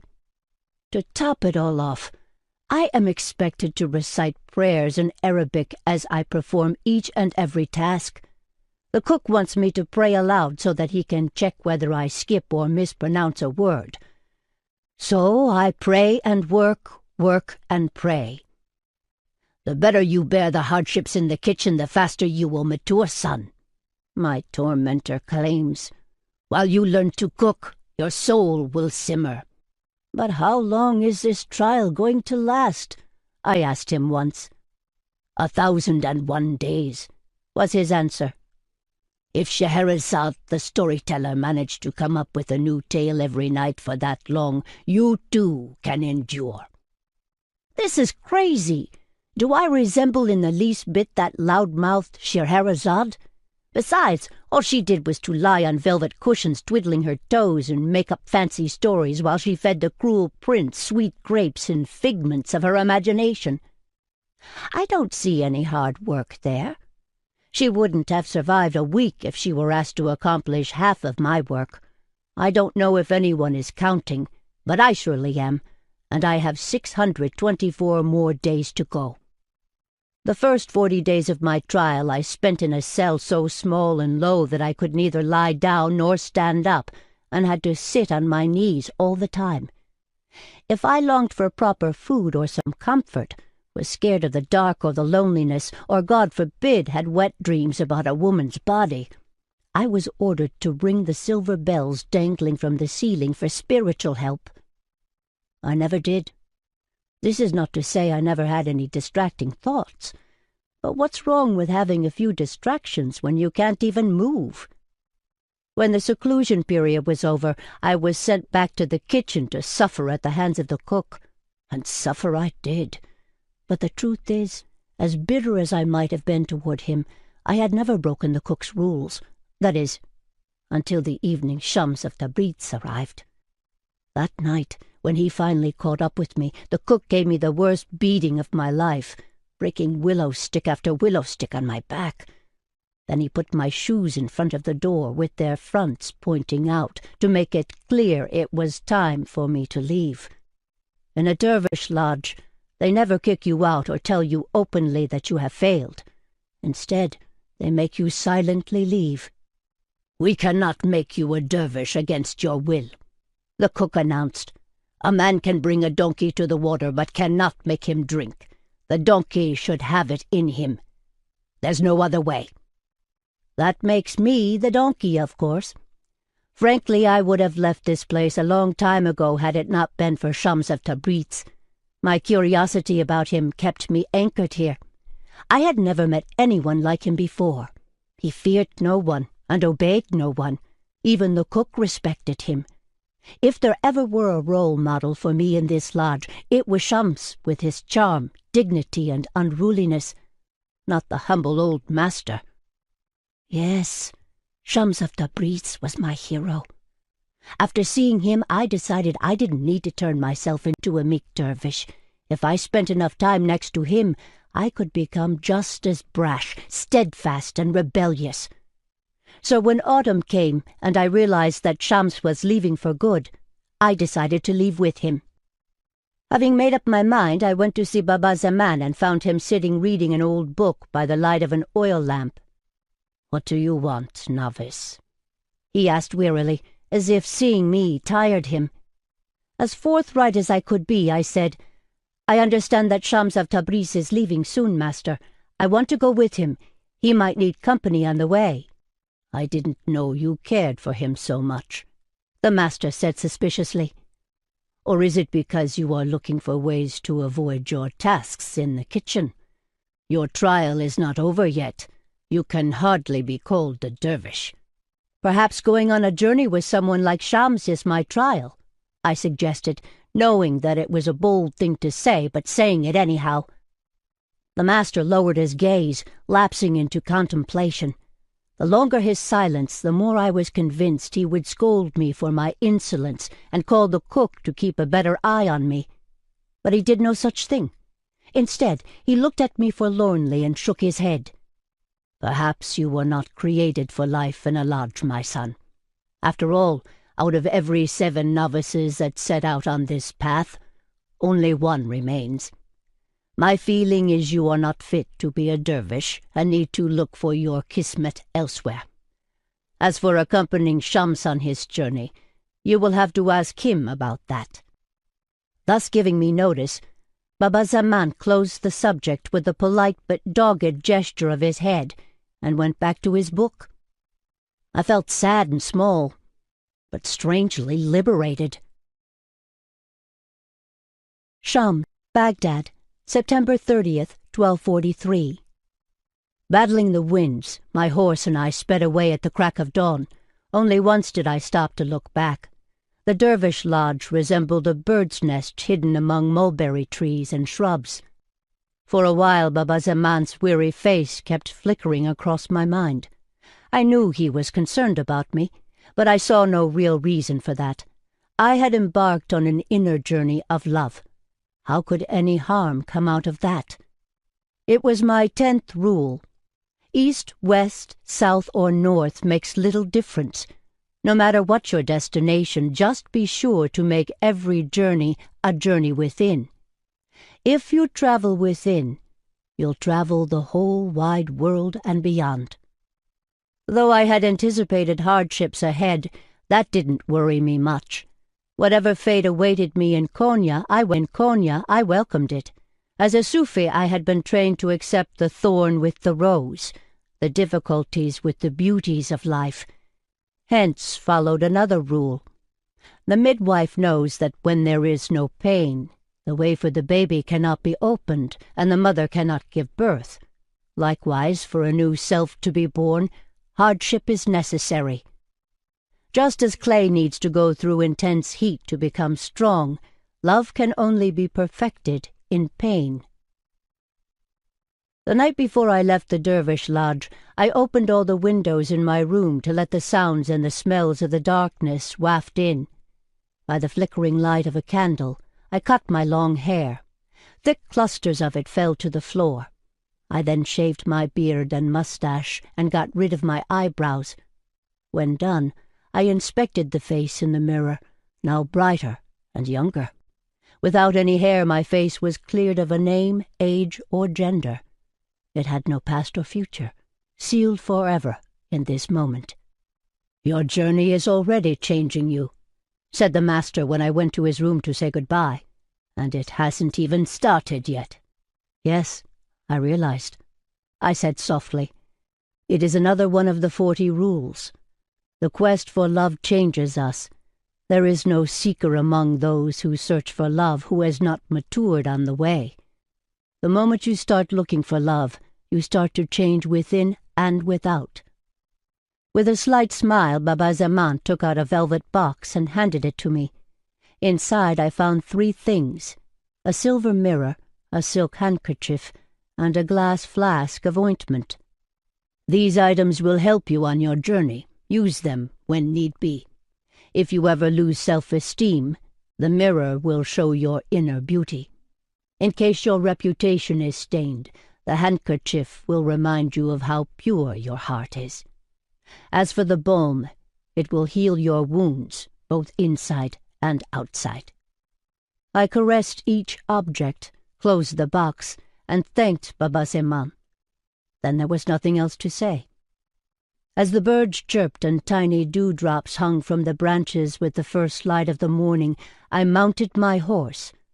I set off toward Konya, not knowing what to expect, but trusting the destiny that the Almighty had prepared for me.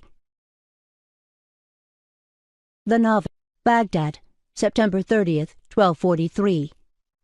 Behind Shams of Tabriz, I rode my stolen horse.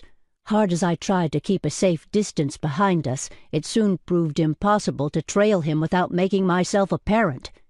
When Shams stopped at a bazaar in Baghdad to refresh himself and buy a few things for the road, I decided to make myself known and threw myself in front of his horse. "Ginger-haired ignoramus, what are you doing there lying on the ground?" Shams exclaimed from his horse, looking half amused, half surprised. I knelt, clasped my hands and craned my neck, as I had seen beggars do, and implored, "I want to come with you. Please let me join you." "Do you have any idea where I am going?" I paused. That question had never occurred to me. "No, but it makes no difference. I want to become your disciple. You are my role model. I always travel alone and want no disciples or students, thank you. And I am certainly no role model for anyone, much less for you," Shams said. "So just go on your way. But if you are still going to look for a master in the future, please keep in mind a golden rule. There are more fake gurus and false teachers in this world than the number of stars in the visible universe. Don't confuse power-driven, self-centered people with true mentors. A genuine spiritual master will not direct your attention to himself or herself and will not expect absolute obedience or utter admiration from you, but instead will help you to appreciate and admire your inner self. True mentors are as transparent as glass. They let the light of God pass through them." "Please, give me a chance," I implored. "All the famous travelers had someone to assist them on the road, like an apprentice or something." Shams scratched his chin pensively, as if acknowledging the truth in my words. "Do you have the strength to bear my company?" he inquired. I jumped to my feet, nodding with all my heart. "I certainly do, and my strength comes from within." "Very well, then. Here is your first task. I want you to go to the nearest tavern and get yourself a pitcher of wine. You will drink it here in the bazaar." Now, I was used to scrubbing the floors with my robes, polishing pots and pans till they sparkled like the fine Venetian glass I had seen in the hands of an artisan who had escaped from Constantinople when the Crusaders had sacked the city. I could chop 100 onions in one sitting, or peel and mince cloves of garlic, all in the name of spiritual development. But drinking wine in the midst of a crowded bazaar to that end was beyond my ken.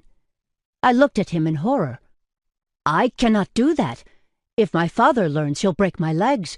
He sent me to the dervish lodge so that I could become a better Muslim, not a heathen. What will my family and friends think of me?" I felt the burning glare of Shams on me and shivered under the pressure, just like the day I had spied on him behind closed doors. "You see, you cannot be my disciple," he pronounced with conviction. "You are too timid for me. You care too much about what other people think. But you know what? Because you are so desperate to win the approval of others, you'll never get rid of their criticisms, no matter how hard you try." I realized that my chance to accompany him was slipping away and rushed in to defend myself. "How was I to know you were not asking that question on purpose? Wine is strictly forbidden by Islam. I thought you were testing me." "But that would be playing God. It is not up to us to judge and measure each other's devoutness," Shams answered. I looked around in despair, not knowing what to make of his words. My mind pounded like dumpling dough. Shams went on, "You say you want to travel the path, but you don't want to sacrifice anything to that end. Money, fame, power, lavishness, or carnal pleasure. Whatever it is that one holds most dear in life, one should dispose of that first." Patting his horse, Shams concluded with an air of finality, "I think you ought to stay in Baghdad with your family. Find an honest tradesman and become his apprentice. I have a feeling you might make a good merchant some day. But don't be a greedy one. Now, with your permission, I need to get going." With that, he saluted me one last time, kicked his horse, and galloped away, the world sliding under its thundering hoofs. I hopped onto my horse and chased him toward the outskirts of Baghdad, but the distance between us got greater and greater, until he was no more than a dark spot in the distance. Even long after that spot had disappeared on the horizon, I could feel the weight of Shams's stare on me. Ella, Northampton, May 24th, 2008. Breakfast is the most important meal of the day. Being a big believer of this saying every morning, weekdays or weekends alike, Ella made her way to the kitchen. A good breakfast, she thought, set the tone for the rest of the day. She had read in women's magazines that families who regularly had a proper breakfast together were more cohesive and harmonious than those in which each member rushed out the door half-hungry. And though she firmly believed in this research, she had yet to experience the joyful breakfast the magazines wrote about. Her breakfast experience was a collision of galaxies, where every member of her family marched to a different drummer. Everyone wanted to eat a different thing at breakfast, which was entirely against Ella's notion of eating together. How could there be unity at a table when one nibbled toast, bread and jam, Jeanette, while another chomped honey-puffed cereal, Avi, and a third waited patiently to be served scrambled eggs, David, and a fourth refused to eat anything at all, Orly? All the same, breakfast was important.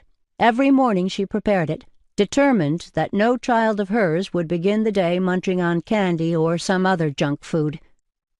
But this morning when she entered the kitchen, instead of brewing coffee, squeezing oranges, or toasting bread, the first thing Ella did was to sit at the kitchen table and turn on her laptop. She logged onto the internet to see whether there was an email from Aziz. To her delight, there was.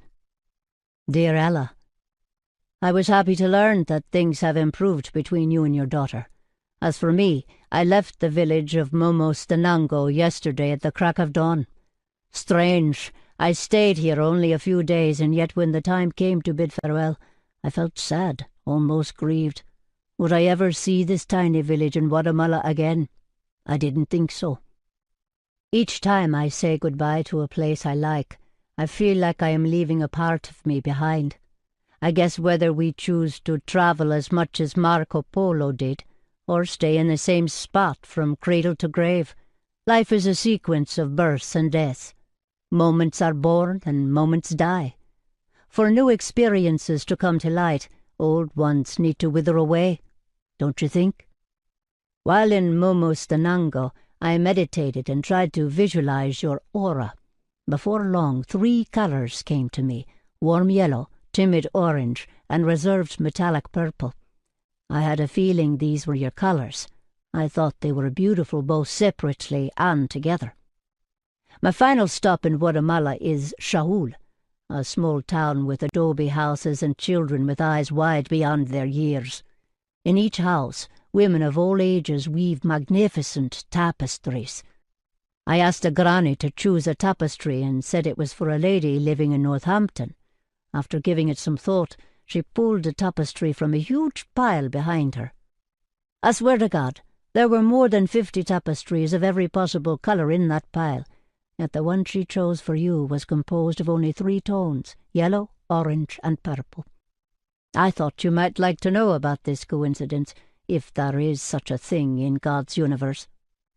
Does it ever occur to you that our exchange might not be a result of coincidence?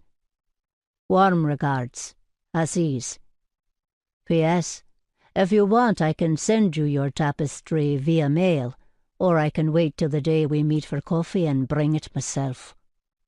Ella closed her eyes and tried to imagine how the colours of her aura surrounded her face.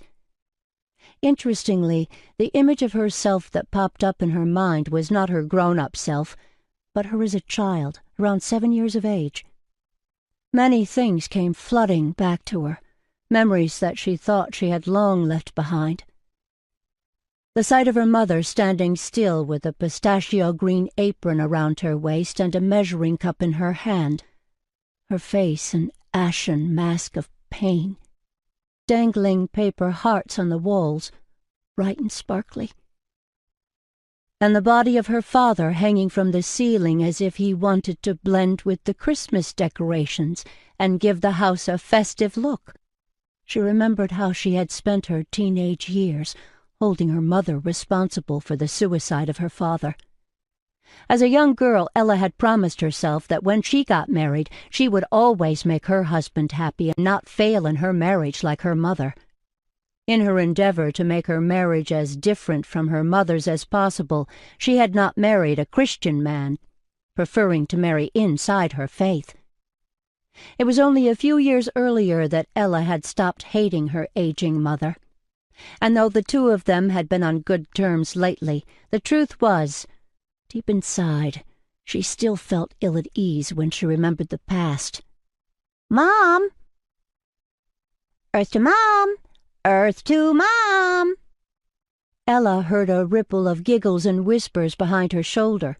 When she turned around, she saw 4 pairs of eyes watching her with amusement. Orly, Avi, Jeanette, and David had for once all come to breakfast at the same time, and were now standing side by side inspecting her, as if she were an exotic creature. From the way they looked, it seemed they had been standing there for a while, trying to get her attention. "Good morning, you all." Ella smiled. "How come you didn't hear us?" Orly asked, sounding genuinely surprised. "You seemed so absorbed in that screen," David said without looking at her. Ella's gaze followed her husband's, and there on the open screen in front of her she saw Aziz Z. Zahara's email shining dimly. In a flash she closed her laptop without waiting for it to shut down. "I've got a lot of reading to do for the literary agency," Ella said, rolling her eyes. "I was working on my report." "No, you were not. You were reading your emails," Avi said, his face serious, matter-of-fact. What was it in teenage boys that made them so eager to detect everyone's flaws and lies? Ella wondered. But to her relief, the others didn't seem interested in the subject. In fact, they were all looking somewhere else now, focused on the kitchen counter. It was Orly who turned to Ella, voicing the question for them all. "Mom, how come you haven't made us any breakfast this morning?" Now Ella turned to the counter and saw what they had seen. There was no coffee brewing, no scrambled eggs on the stove, no toast. She nodded repeatedly as if agreeing with an inner voice that spoke an undeniable truth. Right, she thought. How come she had forgotten the breakfast? Part 2. Water. The things that are fluid, changing, and unpredictable. Rumi. Konya, October 15th, 1244. Bright and plump, the gorgeous full moon resembled a massive pearl hanging in the sky. I got up from the bed and looked out the window into the courtyard, awash in moonlight. Even seeing such beauty, however, did not soothe the pounding of my heart or the trembling of my hands. "Effendi, you look pale. Did you have the same dream again?" whispered my wife. "Shall I bring you a glass of water?" I told her not to worry and to go back to sleep. There was nothing she could do. Our dreams were part of our destiny, and they would run their course as God willed it. Besides, there must be a reason, I thought, that every night for the last 40 days I have been having the same dream. The beginning of the dream differed slightly each time, or perhaps it was always the same, but I entered it from a different gate each evening. On this occasion I saw myself reading the Quran in a carpeted room that felt familiar but was like no place I had been before. Right across from me sat a dervish, tall, thin, and erect, with a veil on his face. He was holding a candelabrum with 5 glowing candles, providing me with light so that I could read. After a while I lifted my head to show the dervish the verse I was reading, and only then did I realize, to my awe, that what I thought was a candelabrum was in fact the man's right hand. He had been holding out his hand to me, with each one of his fingers aflame. In panic I looked around for water, but there was none in sight. I took off my cloak and threw it on the dervish to extinguish the flames. But when I lifted the cloak he had vanished, leaving only a burning candle behind. From this point onward it was always the same dream. I started to look for him in the house, searching every nook and cranny. Next I ran into the courtyard where the roses had blossomed in a sea of bright yellow. I called out left and right, but the man was nowhere to be seen. "Come back, beloved! Where are you?" Finally, as if led by an ominous intuition, I approached the well and peered down at the dark waters churning below. At first I couldn't see anything, but in a little while the moon showered me in its glittering light, and the courtyard acquired a rare luminosity. Only then did I notice a pair of black eyes staring up at me with unprecedented sorrow from the bottom of the well. "They killed him!" somebody shouted. Perhaps it was me. Perhaps this was what my own voice would sound like in a state of infinite agony. And I screamed and screamed until my wife held me tight, drew me to her bosom, and asked softly, "Effendi, did you have the same dream again?" After Kara went back to sleep, I slipped into the courtyard. In that moment I had the impression that the dream was still with me, vivid and frightening. In the stillness of the night, the sight of the well sent a shiver down my spine, but I couldn't help sitting next to it, listening to the night breeze rustle gently through the trees. At times like these I feel a sudden wave of sadness take hold of me, though I can never tell why. My life is complete and fulfilled, in that I have been blessed with the 3 things I hold most dear: knowledge, virtue, and the capability to help others to find God. At age 38, I have been given by God more than I could ever have asked for. I have been trained as a preacher and a jurist, and initiated into the science of divine intuition, the knowledge given to prophets, saints, and scholars in varying degrees.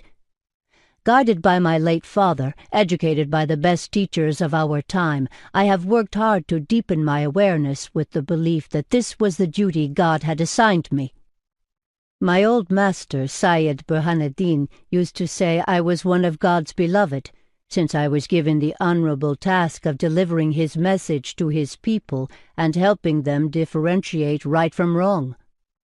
For many years I have been teaching at the madrasa, discussing theology with other Sharia scholars, instructing my disciples, studying law and hadith, giving sermons every Friday at the biggest mosque in town. I have long lost track of the number of students I have tutored. It is flattering to hear people praise my preaching skills and tell me how my words changed their lives at a time when they most needed guidance. I am blessed with a loving family, good friends, and loyal disciples. Never in my life have I suffered destitution or scarcity, although the loss of my first wife was devastating. I thought I would never get married again, but I did, and thanks to Kera, I have experienced love and joy. Both of my sons are grown, although it never ceases to amaze me to see how different from each other they turned out to be. They are like two seeds that, though planted side by side in the same soil and nourished with the same sun and water, have blossomed into completely different plants. I am proud of them, just as I am proud of our adopted daughter, who has unique talents. I am a happy, satisfied man in both my private life and in the community. Why then do I feel this void inside me, growing deeper and wider with each passing day? It gnaws at my soul like a disease and accompanies me wherever I go, as quiet as a mouse and just as ravenous. Sham, Konya, October 16th, 1244. Before passing through the gates of a town I've never visited, I take a minute to salute its saints, the dead and the living, the known and the hidden. Never in my life have I arrived at a new place without getting the blessing of its saints first. It makes no difference to me whether that place belongs to Muslims, Christians, or Jews. I believe that the saints are beyond such trivial, nominal distinctions. A saint belongs to all humanity. So when I saw Konya for the first time from a distance, I did what I always did, but something unusual happened next. Instead of greeting me back and offering their blessings, as they always did, the saints remained as silent as broken tombstones. I saluted them again, more loudly and assertively this time, in case they had not heard me. But once again there followed silence. I realized that the saints had heard me all right, they just weren't giving me their blessing. "Tell me what's wrong," I asked the wind, so that it would carry my words to the saints far and wide. In a little while the wind returned with an answer. "Oh, dervish, in this city you'll find only two extremes, and nothing in between. Either pure love or pure hatred. We are warning you. Enter at your own risk." "In that case there is no need to worry," I said. "As long as I can encounter pure love, that'll be enough for me." Upon hearing that, the saints of Konya gave me their blessing, but I didn't want to enter the city just yet.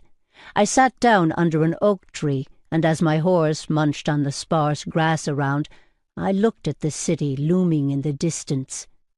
The minarets of Konya glistened in the sun like shards of glass.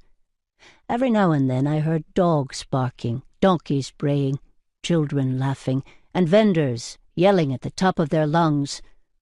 Ordinary sounds of a city throbbing with life. What kinds of joys and sorrows, I wondered, were being lived at this moment behind closed doors and latticed windows. Being used to an itinerant life, I found it slightly unnerving to have to settle in a city, but I recalled another fundamental rule. Try not to resist the changes that come your way. Instead, let life live through you, and do not worry that your life is turning upside down. How do you know that the side you are used to is better than the one to come? A friendly voice yanked me out of my reverie. "Salamun alaikum, dervish." When I turned around, I saw an olive-skinned, brawny peasant with a drooping mustache. He was riding a cart pulled by an ox so skinny that the poor thing looked as if it could any moment breathe its last. "Alaikum salam, may God bless you," I called out. "Why are you sitting here on your own? If you are tired of riding that horse of yours, I could give you a lift." I smiled. "Thanks, but I think I could go faster on foot than with your ox." "Don't sell my ox short," the peasant said, sounding offended. "He might be old and frail, but he's still my best friend."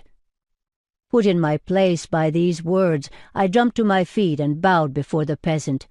How could I, a minor element in God's vast circle of creation, belittle another element in the circle, be it an animal or human being. I apologize to you and your ox, I said. Please forgive me. A shadow of disbelief crossed the peasant's face. He stood deadpan for a moment, weighing whether I was mocking him or not. Nobody ever does that, he said when he spoke again, flashing me a warm smile. You mean apologize to your ox? Well, that too. But I was thinking nobody ever apologizes to me. It's usually the other way round. I am the one who says sorry all the time. Even when people do me wrong, I apologize to them. I was touched to hear that. The Quran tells us each and every one of us was made in the best of molds. It's one of the rules, I said softly. What rule? He asked. God is busy with the completion of your work, both outwardly and inwardly. He is fully occupied with you. Every human being is a work in progress that is slowly but inexorably moving toward perfection. We are each an unfinished work of art, both waiting and striving to be completed. God deals with each of us separately because humanity is a fine art of skilled penmanship, where every single dot is equally important for the entire picture. Are you here for the sermon, too? The peasant asked with a renewed interest. It looks like it's going to be very crowded. He is a remarkable man. My heart skipped a beat as I realized whom he was talking about. Tell me what is so special about Rumi's sermons. The peasant fell quiet and squinted into the vast horizon for a while. His mind seemed everywhere and nowhere. Then he said, I come from a village that has had its share of hardships. First the famine, then the Mongols. They burned and plundered every village in their way. But what they did in the big cities was even worse. They captured Erzurum, Sivas and Kayseri, and massacred the entire male population, taking the women with them. I myself have not lost a loved one or my house, but I did lose something. I lost my joy. What's that got to do with Rumi? I asked. Dropping his gaze back to his ox, the peasant murmured tonelessly, Everyone says if you listen to Rumi preach, your sadness will be cured. Personally, I didn't think there was anything wrong with sadness. Just the opposite. Hypocrisy made people happy, and truth made them sad. But I didn't tell this to the peasant. Instead, I said, Why don't I join you until Konya, and you'll tell me more about Rumi? I tied my horse's reins to the cart and climbed in to sit beside the peasant, glad to see that the ox didn't mind the additional load. One way or the other, it walked the same excruciatingly slow walk. The peasant offered me bread and goat cheese. We ate as we talked, in this state while the sun blazed in an indigo sky and under the watchful eyes of the town's saints. I entered Konya. Take good care, my friend, I said as I jumped off the cart and loosened the reins of my horse. Make sure you come to the sermon, the peasant yelled expectantly. I nodded as I waved goodbye. Inshallah. Although I was eager to listen to the sermon and dying to meet Rumi, I wanted to spend some time in the city first and learn what the townspeople thought about the great preacher. I wanted to see him through foreign eyes, kind and unkind, loving and unloving, before I looked on him with my own. Hassan, Konya, October 18th, 1244. Believe it or not, they call this purgatory on earth holy suffering. I am a leper stuck in limbo. Neither the dead nor the living want me among them. Mothers point me out on the streets to scare their misbehaving toddlers, and children throw stones at me. Artisans chase me from their storefronts to ward off the bad luck that follows me everywhere, and pregnant women turn their faces away whenever they set eyes on me, fearing that their babies will be born defective. None of these people seem to realize that as keen as they are to avoid me, I am far keener to avoid them and their pitiful stares. It is the skin that changes first, becoming thicker and darker. Patches of varying sizes, the color of rotten eggs, appear on the shoulders, knees, arms, and face. There is a lot of stinging and burning in this phase, but then somehow the pain withers away, or else one becomes numb to it. Next, the patches start to enlarge and swell up, turning into ugly bulbs. The hands turn to claws, and the face is so deformed as to be unrecognizable. Now that I am nearing the final stages, I cannot close my eyelids anymore. Tears and saliva flow without my control. 6 of the nails in my hands have fallen off, and 1 is on its way. Oddly enough, I still have my hair. I guess I should consider that lucky. I heard that in Europe lepers were kept outside the city walls. Here they let us live in the city as long as we carry a bell to warn other people of our presence. We are also allowed to beg, which is a good thing because otherwise we would probably starve. Begging is one of only 2 ways to survive. The other is praying. Not because God pays special attention to lepers, but because for some strange reason people think he does. Hence, as much as they despise us, the townspeople also respect us. They hire us to pray for the sick, the crippled, and the elderly. They pay and feed us well, hoping to squeeze out of our mouths a few extra prayers. On the streets, lepers might be treated worse than dogs, but in places where death and despair loom large, we are the sultans. Whenever I am hired to pray, I bow my head and make incomprehensible sounds in Arabic, pretending to be absorbed in prayer. Pretend is all I can do, for I don't think God hears me. I have no reason to believe he does. Though it is less profitable, I find begging much easier than praying. At least I am not deceiving anyone. Friday is the best day of the week to beg, except when it is Ramadan, in which case the whole month is quite lucrative. The last day of Ramadan is by far the best time to make money. That is when even the hopeless penny pinchers race to give alms, keen to compensate for all their sins, past and present. Once in a year, people don't turn away from beggars. To the contrary, they specifically look for one. The more miserable, the better. So profound is their need to show off how generous and charitable they are. Not only do they race to give us alms, but for that single day, they almost love us. Today could be a very profitable day, too, since Rumi is giving one of his Friday sermons. The mosque is already packed. Those who can't find a seat inside are lining up in the courtyard. The afternoon is the perfect occasion for panhandlers and pickpockets, and just like me, they are all present here, scattered within the crowd. I sat down right across from the entrance of the mosque with my back to a maple tree. There was a dank smell of rain in the air, mixed with the sweet, faint tang coming from the orchards far away. I put my mendicant bowl in front of me. Unlike many others in this business, I never have to openly ask for alms. A leper doesn't need to whine and implore, making up stories about how wretched his life is or how poor his health. Giving people a glimpse of my face has the effect of 1,000 words. So I simply uncovered my face and sat back. In the next hour, a few coins were dropped into my bowl. All were chipped copper.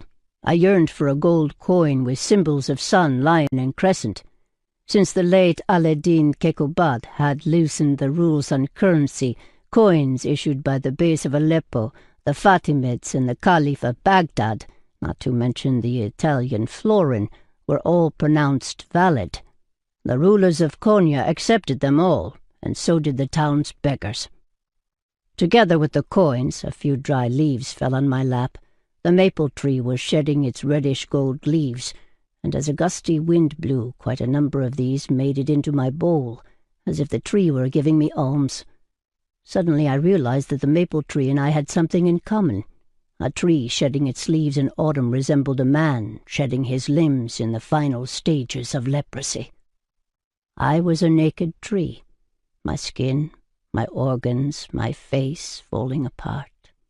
Every day another part of my body abandoned me, and for me, unlike the maple tree, there would be no spring in which I would blossom. What I lost forever. When people looked at me, they didn't see who I was, but what I was missing. Whenever they placed a coin in my bowl, they did so with amazing speed and avoided any eye contact, as if my gaze were contagious. In their eyes I was worse than a thief or a murderer. As much as they disapproved of such outlaws, they didn't treat them as if they were invisible. When it came to me, however, all they saw was death staring them in the face. That's what scared them, to recognize that death could be this close and this ugly. Suddenly there was a great commotion in the background. I heard somebody yell, "He is coming! He is coming!" Sure enough, there was Rumi, riding a horse as white as milk, wearing an exquisite amber caftan embroidered with golden leaves and baby pearls, erect and proud, wise and noble, followed by a throng of admirers. Radiating an air of charisma and confidence, he looked less like a scholar than a ruler, the sultan of the wind, the fire, the water, and the earth. Even his horse stood tall and firm, as if aware of the distinctiveness of the man he carried. I pocketed the coins in my bowl, wrapped my head so as to leave half of my face in the open, and entered the mosque. Inside it was so packed it seemed impossible to breathe, let alone find a seat. But the one good thing about being a leper was that no matter how crowded a place, I could always find a seat, since nobody wanted to sit next to me. "Brothers," Rumi said, his voice rising high, sweeping low, "the vastness of the universe makes us feel small, even inconsequential. Some of you might be asking, what meaning could I and my limitedness possibly have for God? This, I believe, is a question that has occurred to many from time to time. In today's sermon, I want to generate some specific answers to that."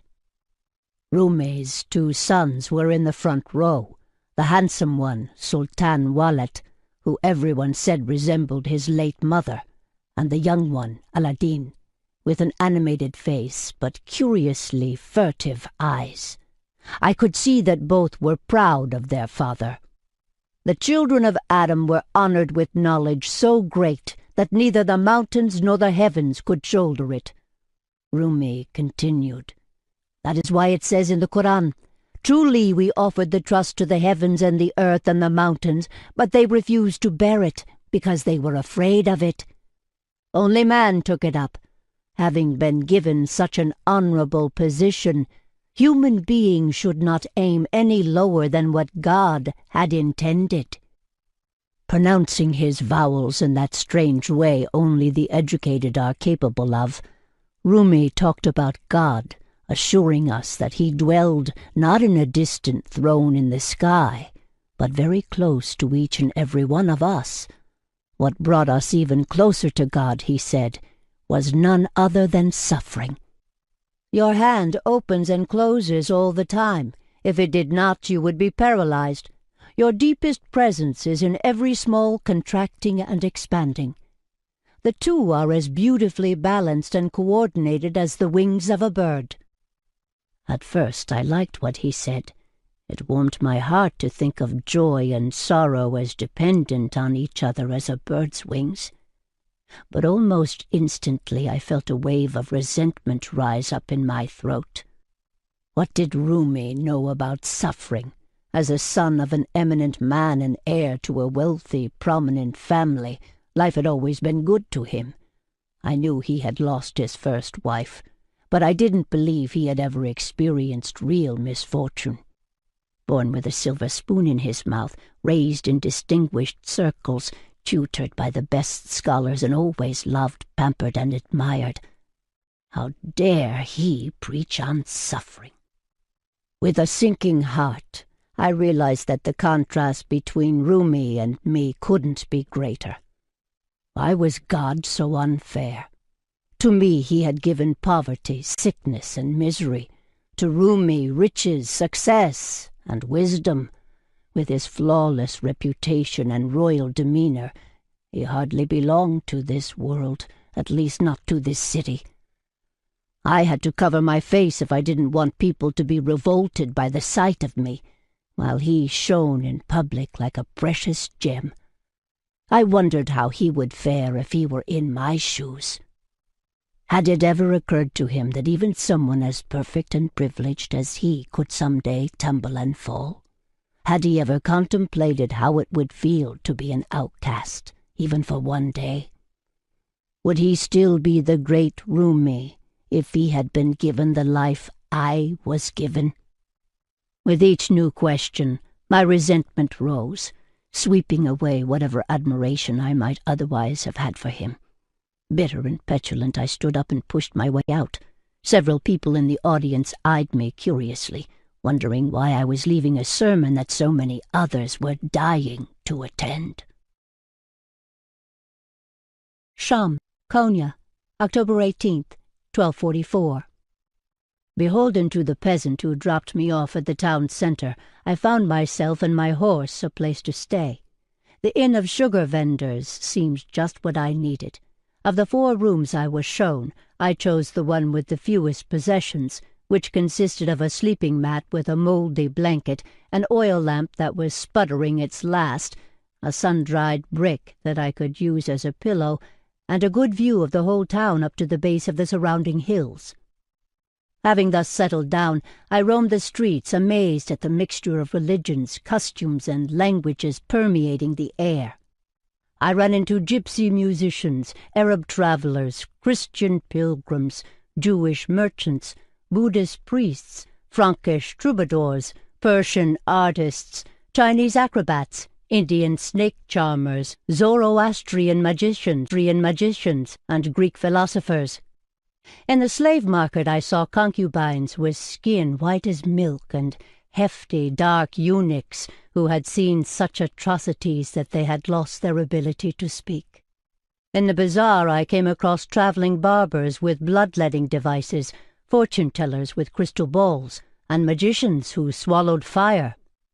There were pilgrims on their way to Jerusalem, and vagrants who I suspected were runaway soldiers from the last Crusades. I heard people speak Venetian, Frankish, Saxon, Greek, Persian, Turkish, Kurdish, Armenian, Hebrew, and several other dialects I couldn't even distinguish. Despite their seemingly endless differences, all of these people gave off a similar air of incompleteness, of the works in progress that they were, each an unfinished masterwork. The whole city was a Tower of Babel. Everything was constantly shifting, splitting, coming to light, transpiring, thriving, dissolving, decomposing, and dying.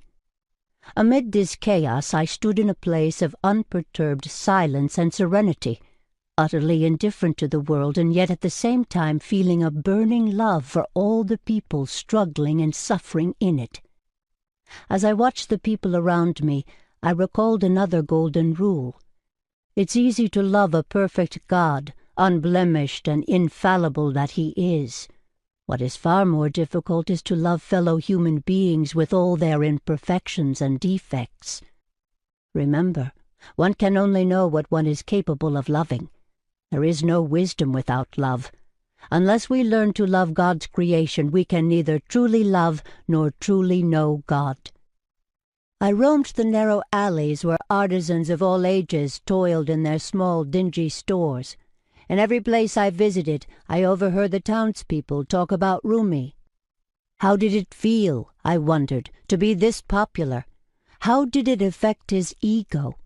My mind busy with these questions, I strolled in the opposite direction from the mosque where Rumi was preaching. Gradually the surroundings began to change. As I moved northward, the houses became more dilapidated, the garden walls falling down, and the children more raucous and unruly. The smells changed, too, getting heavier, more garlicky and spicy. Finally, I stepped into a street where 3 odors loomed in the air: sweat, perfume, and lust. I had reached the seamy side of town. There was a ramshackle house atop the steep cobbled street, the walls supported by bamboo pillars, the roof of thatched grass. In front of the house a group of women sat chatting. When they saw me approach, they eyed me curiously, looking half amused. Beside them was a garden with roses of every colour and shade imaginable, and the most amazing smell. I wondered who tended to them. I didn't have to wait too long to learn the answer. No sooner had I reached the garden than the entrance door of the house was flung open, and a woman dashed out. She was heavy-jowled, tall, and enormously fat. When she squinted the way she did now, her eyes were lost in rolls of flesh. She had a thin, dark moustache and thick sideburns. It took me a while to comprehend that she was both man and woman. "What do you want?" the hermaphrodite asked suspiciously. Her face was in constant flux. One moment it looked like the face of a woman. Then the tide came back, replacing it with the face of a man. I introduced myself and asked her name, but she ignored my question. "This is no place for you," she said, waving her hands as if I were a fly she'd like to chase away. "Why not?" "Don't you see this place is a brothel? Don't you dervishes take an oath to stay away from lust? People think I wallow in sin here, but I give my alms and close my doors in the month of Ramadan, and now I'm saving you. Stay away from us. This is the filthiest corner in town." "Filth is inside, not outside," I objected. "Thus says the rule." "What are you talking about?" she croaked. "It is one of the 40 rules," I tried to explain. "Real filth is the one inside. The rest simply washes off. There is only one type of dirt that cannot be cleansed with pure waters, and that is the stain of hatred and bigotry contaminating the soul. You can purify your body through abstinence and fasting, but only love will purify your heart." The hermaphrodite was having none of it. "You dervishes are out of your minds. I've got all sorts of customers here, but a dervish? No way. If I let you linger, God will raise this place to the ground and put a curse on us for seducing a man of faith." I couldn't help chuckling. "Where do you get these ridiculous ideas? Do you think God is an angry, moody patriarch watching us from the skies above, so that he can rain stones and frogs on our heads the moment we err?" The patron pulled at the ends of her thin moustache, giving me an annoyed look that verged on meanness. "Don't worry, I'm not here to visit your brothel," I assured her. "I was just admiring your rose garden." "Oh, that," the hermaphrodite shrugged dismissively, "is the creation of one of my girls, Desert Rose." With that the patron gestured to a young woman sitting among the harlots ahead of us. Delicate chin, pearl luster skin, and dark almond eyes, clouded with worry. She was heartbreakingly beautiful. As I looked at her, I had a sense she was someone in the process of a big transformation. I dropped my voice to a whisper so that only the patron could hear me. "That girl is a good girl. One day soon she'll embark on a spiritual journey to find God. She'll abandon this place forever. When that day comes, do not try to stop her." The hermaphrodite looked at me flabbergasted before she burst out, "What the hell are you talking about? Nobody is telling me what to do with my girls. You better get the hell out of here, or else I'm calling Jekyllhead." "Who's that?" I asked. "Believe me, you wouldn't want to know," the hermaphrodite said, shaking her finger to emphasize her point. Hearing the name of this stranger made me shiver slightly, but I didn't dwell on it. "Anyway, I'm leaving," I said. "But I'll come back, so don't be surprised next time you see me around. I'm not one of those pious types who spend their whole lives hunched on prayer rugs while their eyes and hearts remain closed to the outside world. They read the Koran only on the surface, but I read the Koran in the budding flowers and migrating birds. I read the breathing Koran secreted in human beings." "You mean you read people?" The patron laughed a half-hearted laugh. Oh, what kind of nonsense is that? Every man is an open book, each and every one of us a walking Koran. The quest for God is ingrained in the hearts of all, be it a prostitute or a saint. Love exists within each of us from the moment we are born and waits to be discovered from then on. That is what one of the 40 rules is all about. The whole universe is contained within a single human being, you. Everything that you see around, including the things you might not be fond of, and even the people you despise or abhor, is present within you in varying degrees. Therefore do not look for Shaitan outside yourself either. The devil is not an extraordinary force that attacks from without. It is an ordinary voice within. If you get to know yourself fully, facing with honesty and hardness both your dark and bright sides, you will arrive at a supreme form of consciousness. When a person knows himself or herself, he or she knows God. Crossing her arms above her chest, the hermaphrodite leaned forward and squinted at me menacingly. "A dervish who preaches to harlots," she grunted. "I warn you, I'm not going to let you badger anyone around here with your silly ideas. You better stay away from my brothel, because if you don't, I swear to God, Jackalhead will cut off that sharp tongue of yours, and I'll eat it with pleasure." Ella, Northampton, May 28, 2008. Befitting her general mood, Ella woke up sad, but not sad as in weepy and unhappy, only sad as in unwilling to smile and take things lightly. She felt as though she had reached a milestone she was not prepared for. As she was brewing coffee in the kitchen, she took her list of resolutions out of the drawer and scanned through it. 10 things to do before turning 40. 1. Improve your time management. Be better organized and be determined to make the most of your time. Buy a new day planner. Accomplished. 2. Add mineral supplements and antioxidants to your diet. Accomplished. 3. Take action for fewer wrinkles. Try alpha hydroxyl products and start using the new L'Oreal cream. Accomplished. 4. Change the upholstery, buy new plants, get new cushions. Accomplished. 5. Evaluate your life, values, and beliefs. Half accomplished. 6. Eliminate meat from your diet. Make a healthy menu every week and start giving your body the respect it deserves. Half accomplished. 7. Start reading Rumi's poems. Accomplished. 8. Take the kids to a Broadway musical. Accomplished. 9. Start writing a cookbook. Unaccomplished. 10. Open your heart to love. Ella stood still, her eyes fixed on the 10th item on her list, not knowing whether to put a check next to it or not. She didn't even know what she'd meant when she wrote that.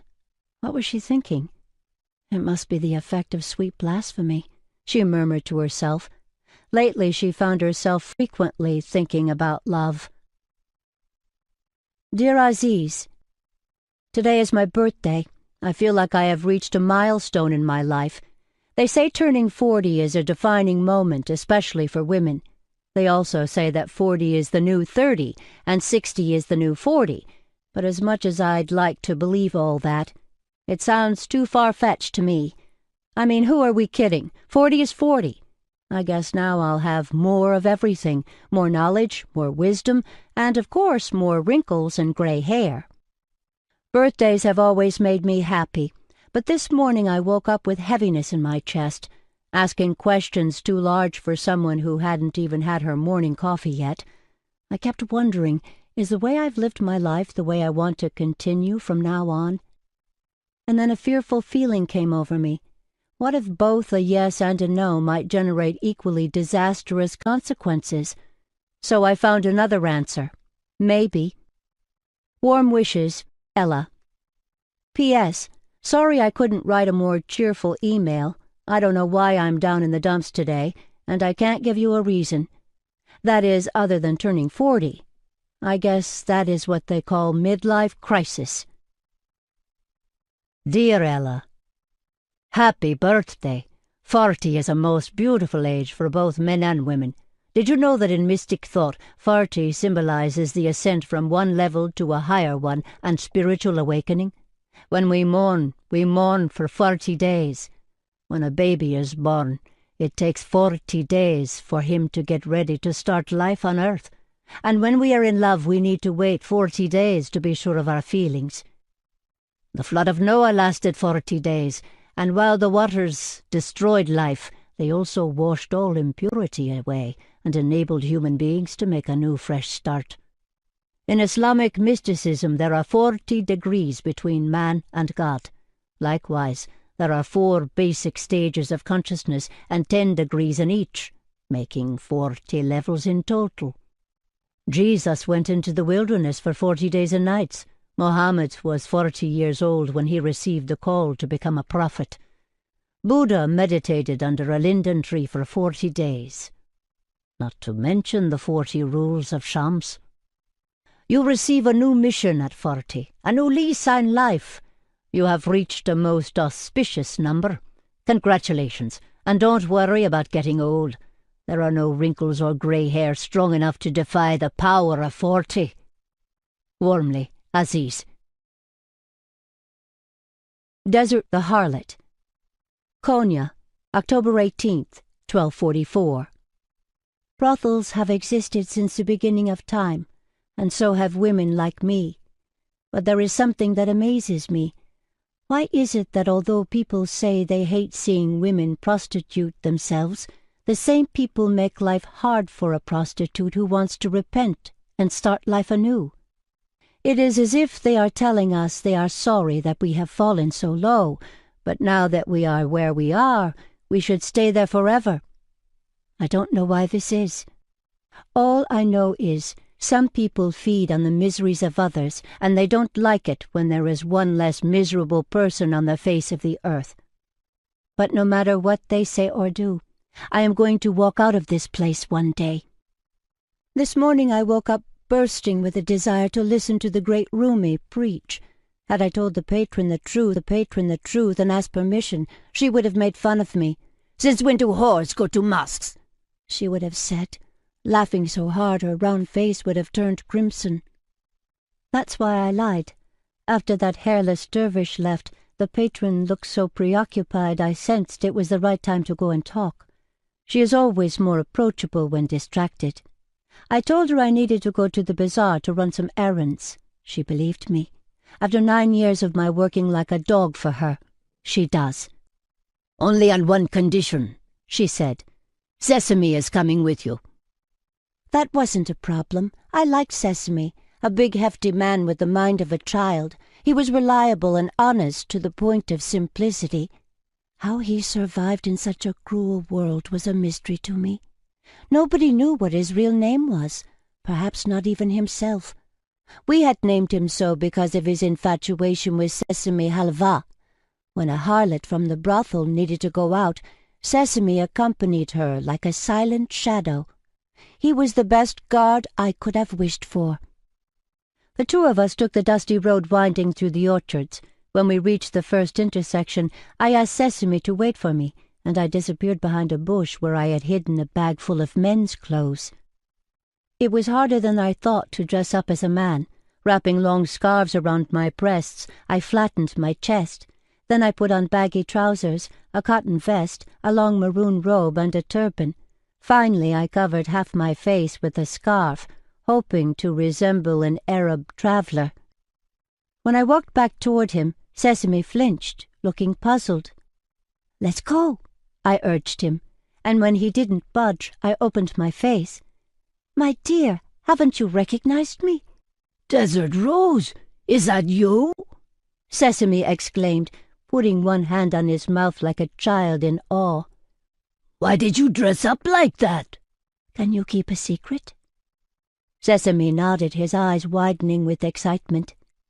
"All right," I whispered. "We're going to a mosque, but don't tell the patron." Sesame's bottom lip quivered. No, we were going to the bazaar."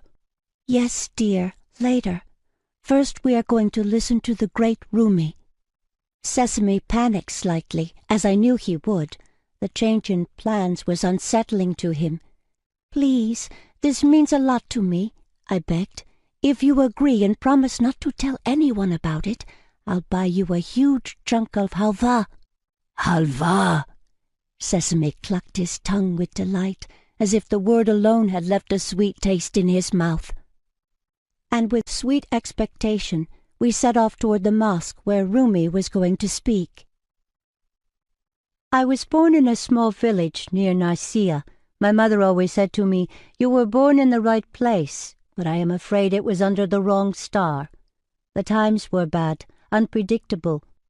From one year to the next, nothing remained the same. First there were rumors of the Crusaders coming back. We heard terrible stories about the atrocities they committed in Constantinople, ransacking the mansions, demolishing the icons inside chapels and churches. Next we heard about Seljuk attacks. And before the tales of terror of the Seljuk army faded, those of the ruthless Mongols started. The name and the face of the enemy changed, but the fear of being destroyed by outsiders remained as steady as the snow on Mount Ida. My parents were bakers and good Christians. One of my earliest memories is the smell of bread out of the oven. We weren't rich. Even as a child, I knew that. But we weren't poor either. I had seen the stare in the eyes of the poor when they came to the bakery begging for crumbs. Every night before going to sleep, I thanked the Lord for not sending me to bed hungry. It felt like talking to a friend, for back then God was my friend. When I was 7, my mother became pregnant. Looking back today, I suspect she might have had several miscarriages before that, but I didn't know anything about such things. I was so innocent that if anyone asked me how babies were made, I would have said God kneaded them out of soft, sweet dough. But the bread baby that God kneaded for my mother must have been enormous, because before long her belly swelled up, big and tight. Mother had become so huge she could barely move. The midwife said her body was retaining water, but that didn't sound like a bad thing to me. What neither my mother nor the midwife knew was there wasn't one baby, but 3. All were boys. My brothers had waged a war inside my mother's body. One of the triplets had strangled his brother with his umbilical cord, and as if to take revenge, the dead baby had blocked the passage, thus preventing the others from coming out. For 4 days my mother remained in labor. Night and day we listened to her screams, until we heard her no more. Unable to save my mother, the midwife did her best to save my brothers. Taking a pair of scissors, she cut Mom's belly open, but in the end only one baby survived. This is how my brother was born. My father never forgave him, and when the baby was baptized, he did not attend the ceremony. With my mother gone and my father turned into a sullen, bitter man, life was never the same. Things rapidly deteriorated at the bakery. We lost our customers.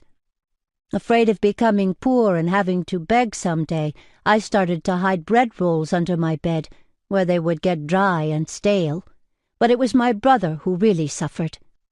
I, at least, had been loved and taken good care of in the past. He never had any of that.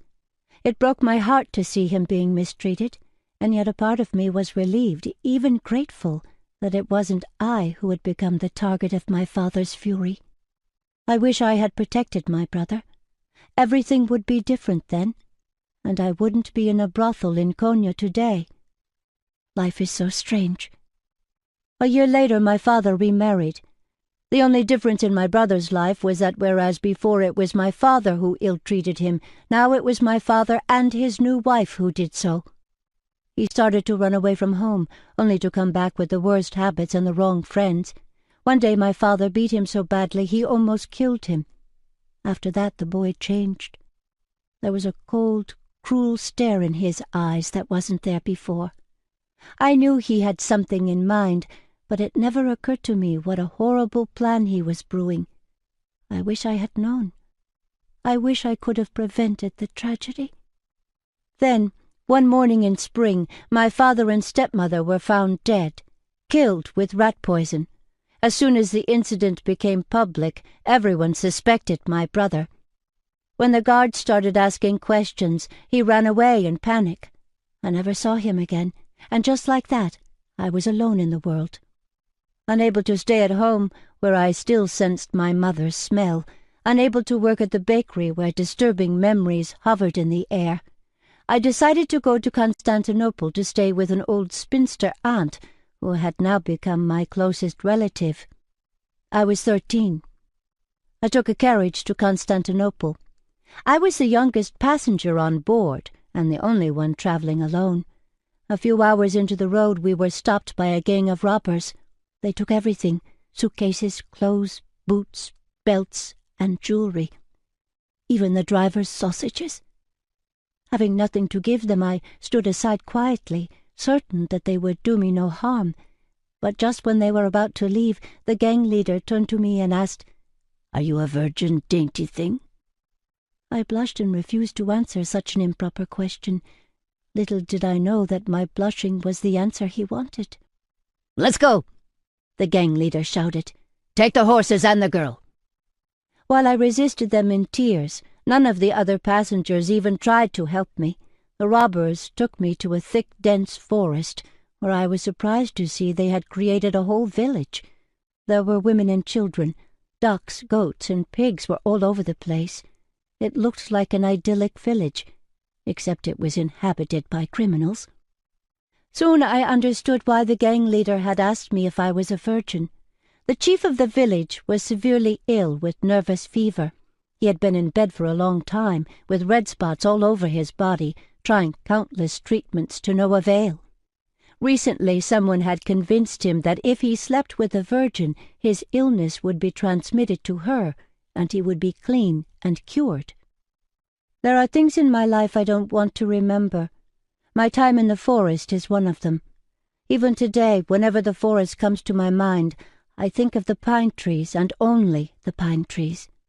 I preferred sitting alone under those trees to the company of the women in the village, most of whom were the wives or daughters of the robbers. There were also a number of harlots who had come there on their own. I couldn't understand for the life of me why they didn't run away. I was determined to do so. There were carriages crossing the forest, most of them belonging to the nobility. It was a mystery to me why they were not robbed, until I realized that some carriage drivers bribed the robbers before passing through the forest, and in return got the right to travel safely. Once I figured out how things worked, I cut my own deal. After stopping a carriage heading to the big city, I pleaded with the driver to take me with him. He asked too much money, although he knew I had none. I paid him the only way I knew how. Only long after I arrived in Constantinople would I comprehend why the harlots in the forest would never run away. The city was worse. It was ruthless. I never looked for my old aunt. Now that I was fallen, I knew a proper lady like her wouldn't want me. I was on my own. It didn't take the city long to crush my spirits and ruin my body. Suddenly, I was in another world altogether, a world of malice, rape, brutality, and disease. I had successive abortions until I was damaged so badly that I stopped having periods and could no longer conceive. I have seen things on those streets for which I have no words. After I left the city, I traveled with soldiers, performers, and gypsies, serving the needs of all. Then a man called Jackalhead found me and brought me to this brothel in Konya. The patron wasn't interested in where I came from as long as I was in good shape. She was delighted to learn I couldn't have babies and would not cause her any problems in that respect. To refer to my barrenness, she named me Desert, and to embellish that name somewhat, she added Rose, which was fine with me, as I adored roses. Which is how I think of faith, like a hidden rose garden, where I once roamed and inhaled its perfumed smells, but can no longer enter. I want God to be my friend again. With that longing I am circling that garden, searching for an entrance, hoping to find a gate that will let me in. When Sesame and I had reached the mosque, I couldn't believe my eyes. Men of all ages and professions occupied every corner, even the place in the back that would normally be reserved for women. I was about to give up and leave when I noticed a beggar relinquish his seat and inch his way out. Thanking my lucky stars, I wriggled into his space, leaving Sesame outside. This is how I found myself listening to the great Rumi in a mosque full of men.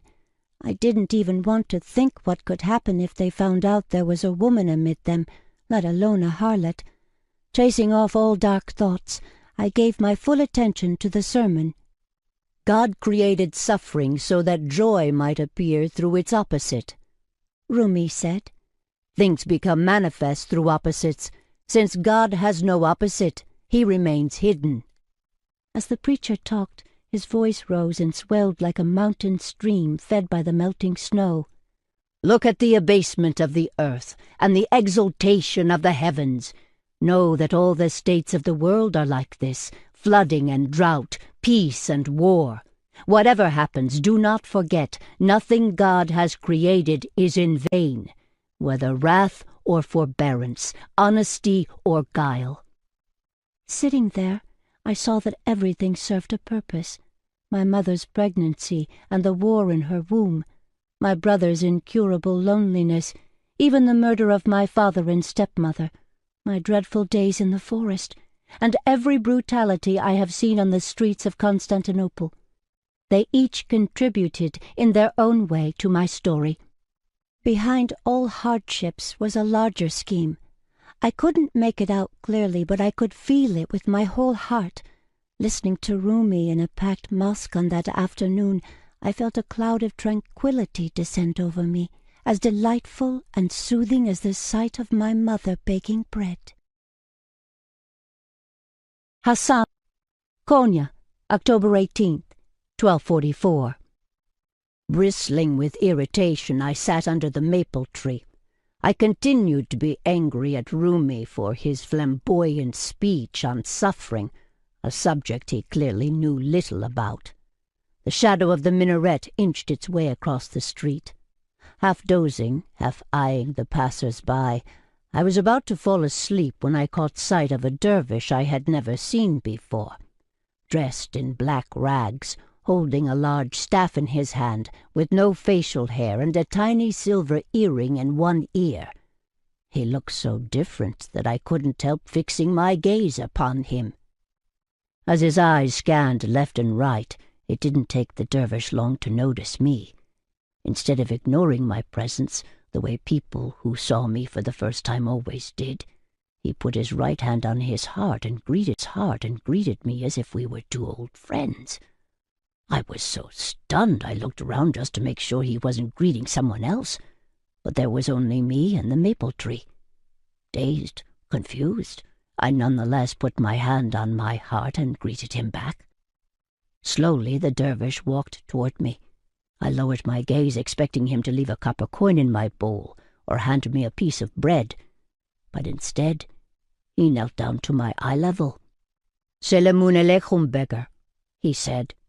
"Alaikum salam, dervish," I responded. My voice sounded hoarse and strange to me.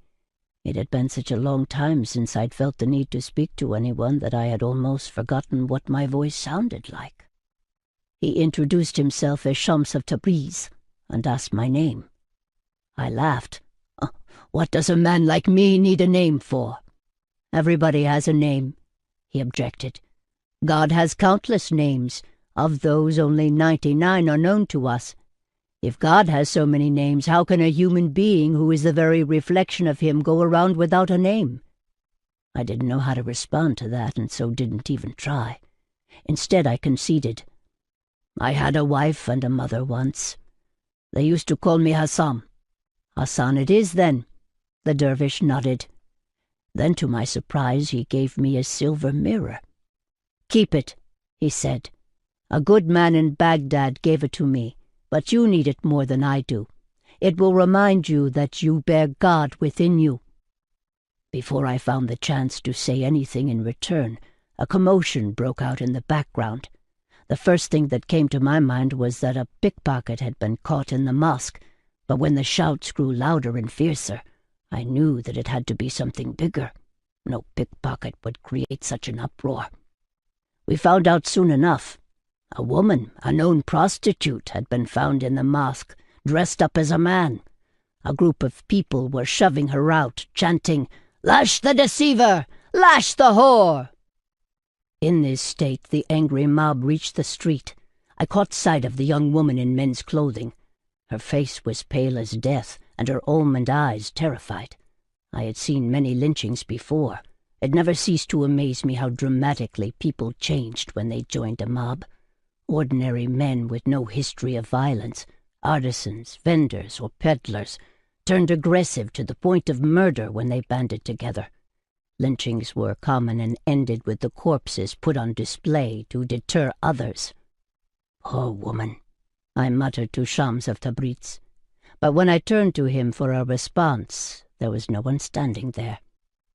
I caught sight of the dervish darting toward the mob, like a flaming arrow shot straight up into the sky.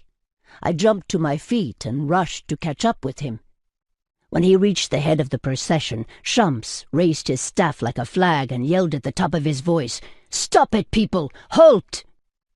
Baffled and suddenly silent, the men stared at him in wonder. "You should all be ashamed of yourselves!" Shams of Tabriz shouted as he struck the ground with his staff. 30 men against 1 woman! Is that fair?" "She doesn't deserve fairness," said a square-faced, burly man with a lazy eye who seemed to have proclaimed himself the leader of this impromptu group.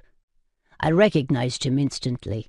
He was a security guard named Baybars, a man all the beggars in town knew well for his cruelty and rapacity. "This woman here dressed up as a man and sneaked into the mosque to deceive good Muslims," Baybars said. "Are you telling me you want to punish a person for going into a mosque? Is that a crime?" Shams of Tabriz asked, his voice dripping with scorn. The question created a momentary lull. Apparently nobody had thought of it that way. "She is a whore!" yelled another man, who looked so enraged that his face had turned a dark scarlet color. "She has no place in a holy mosque!" That seemed enough to inflame the group again. "Whore! Whore!" A few people at the back chanted in unison. "Let's get the whore!" As if that were an order, a young lad leaped forward and grabbed the woman's turban, yanking it forcefully. The turban came loose, and the woman's long blonde hair, bright as sunflowers, fell down in graceful waves. We all held our breath, astonished by her youth and beauty. Shams must have recognized the mixed feelings in the air, for he reproached them without skipping a beat. "You have to make up your minds, brothers. Do you really despise this woman, or do you in fact desire her?" With that, the dervish caught the harlot's hand and pulled her toward him, away from the young lad and the mob. She hid behind him, like a little girl hiding behind her mother's skirts. "You are making a big mistake," the leader of the group said, raising his voice above the murmur of the crowd. "You are a stranger in this town and don't know our ways. Stay out of this matter." Someone else chimed in. "What kind of a dervish are you, anyway? Don't you have anything better to do than to defend the interests of a whore?" Shams of Tabriz was quiet for a moment, as if considering the questions. He displayed no temper, remaining invariably tranquil. Then he said, "But how did you notice her in the first place? You go to a mosque, but pay more attention to the people around you than to God? If you were the good believers you claimed to be, you would not have noticed this woman even if she were naked. Now go back to the sermon and do a better job this time." An awkward silence descended on the entire street. Leaves skittered along the sidewalk, and for a moment they were the only things that moved. "Come on, you lot! Off you go, back to the sermon!" Shams of Tabriz waved his staff, shooing the men away like flies. They did not all turn and walk away, but they did take a few steps back, swaying unsteadily, puzzled as to what to do next, A few of them were looking in the direction of the mosque as if considering returning. It was exactly then that the harlot mustered the courage to get out from behind the dervish. Fast as a rabbit, she took to her heels, her long hair flying every which way while she scurried into the closest side street. Only 2 men attempted to chase her, but Shams of Tabriz blocked their path, swinging his staff under their feet with such suddenness and force that they tumbled over and fell down. A few passers-by laughed at the sight, and so did I. Embarrassed and stupefied, the 2 men managed to get to their feet again, but by that time the harlot had long vanished and the dervish was walking away. His work here done. Suleiman. Konya, October 18th, 1244. Before the commotion I was snoozing peacefully with my back to the tavern wall, and the racket outside made me nearly jump out of my skin. "What's going on?" I screamed as my eyes snapped open. "Did the Mongols attack us?" There was a ripple of laughter. I turned around and found several other customers making fun of me. Dirty bastards. "Don't you worry, old drunk," yelled Hristos, the tavern owner. "No Mongols coming after you. It's Rumi passing by with an army of admirers." I went to the window and looked out. Sure enough, there they were, an excited procession of disciples and admirers repeatedly chanting, "God is great! God is great!" In the middle of it all was the erect figure of Rumi, mounted on a white horse, radiating strength and confidence. I opened the window, ducked my head out, and watched them. Moving at a pace no faster than a snail's, the procession came very near. In fact, some of the crowd were so close that I could easily have touched a few heads. Suddenly, I had a brilliant idea. I was going to snatch off some people's turbans. I grabbed the wooden back-scratcher that belongs to Hristos, holding the window open with one hand and the scratcher in the other. I leaned forward, managing to reach the turban of a man in the crowd. I was just about to pull the turban off when another man inadvertently looked up and saw me. "Salamun alaikum," I saluted, smiling from ear to ear. "A Muslim in a tavern! Shame on you!" the man roared. "Don't you know wine is the handiwork of Shaitan?" I opened my mouth to answer, but before I could make a sound, something sharp whizzed by my head. I realized in sheer horror that it was a stone. If I hadn't ducked at the last second, it would have cracked my skull. Instead, it had shot through the open window, landing on the table of the Persian merchant sitting behind me. Too tipsy to comprehend what had happened, the merchant held the stone in his hand, examining it as if it were an obscure message from the skies. "Suleiman, close that window and go back to your table," Hristos bellowed, his voice hoarse with worry. "Did you see what happened?" I said as I staggered back toward my table. "Someone hurled a stone at me. They could have killed me." Hristos raised an eyebrow. "I'm sorry, but what were you expecting? Don't you know there are people who don't want to see a Muslim in a tavern? And here you are displaying yourself, reeking of alcohol, your nose glowing like a red lantern." "So what?" I stuttered. "Am I not a human being?" Hristos patted me on the shoulder as if to say, "Don't be so touchy. You know, this is exactly why I abhor religion. All sorts of them. Religious people are so confident of having God by their side that they think they are superior to everyone else," I said. Hristos did not respond. He was a religious man, but also a skilled tavern owner who knew how to soothe an incensed customer.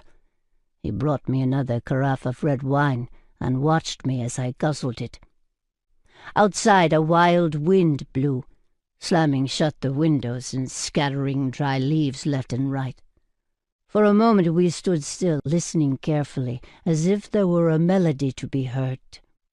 "I don't understand why wine was forbidden in this world, but promised in heaven," I said.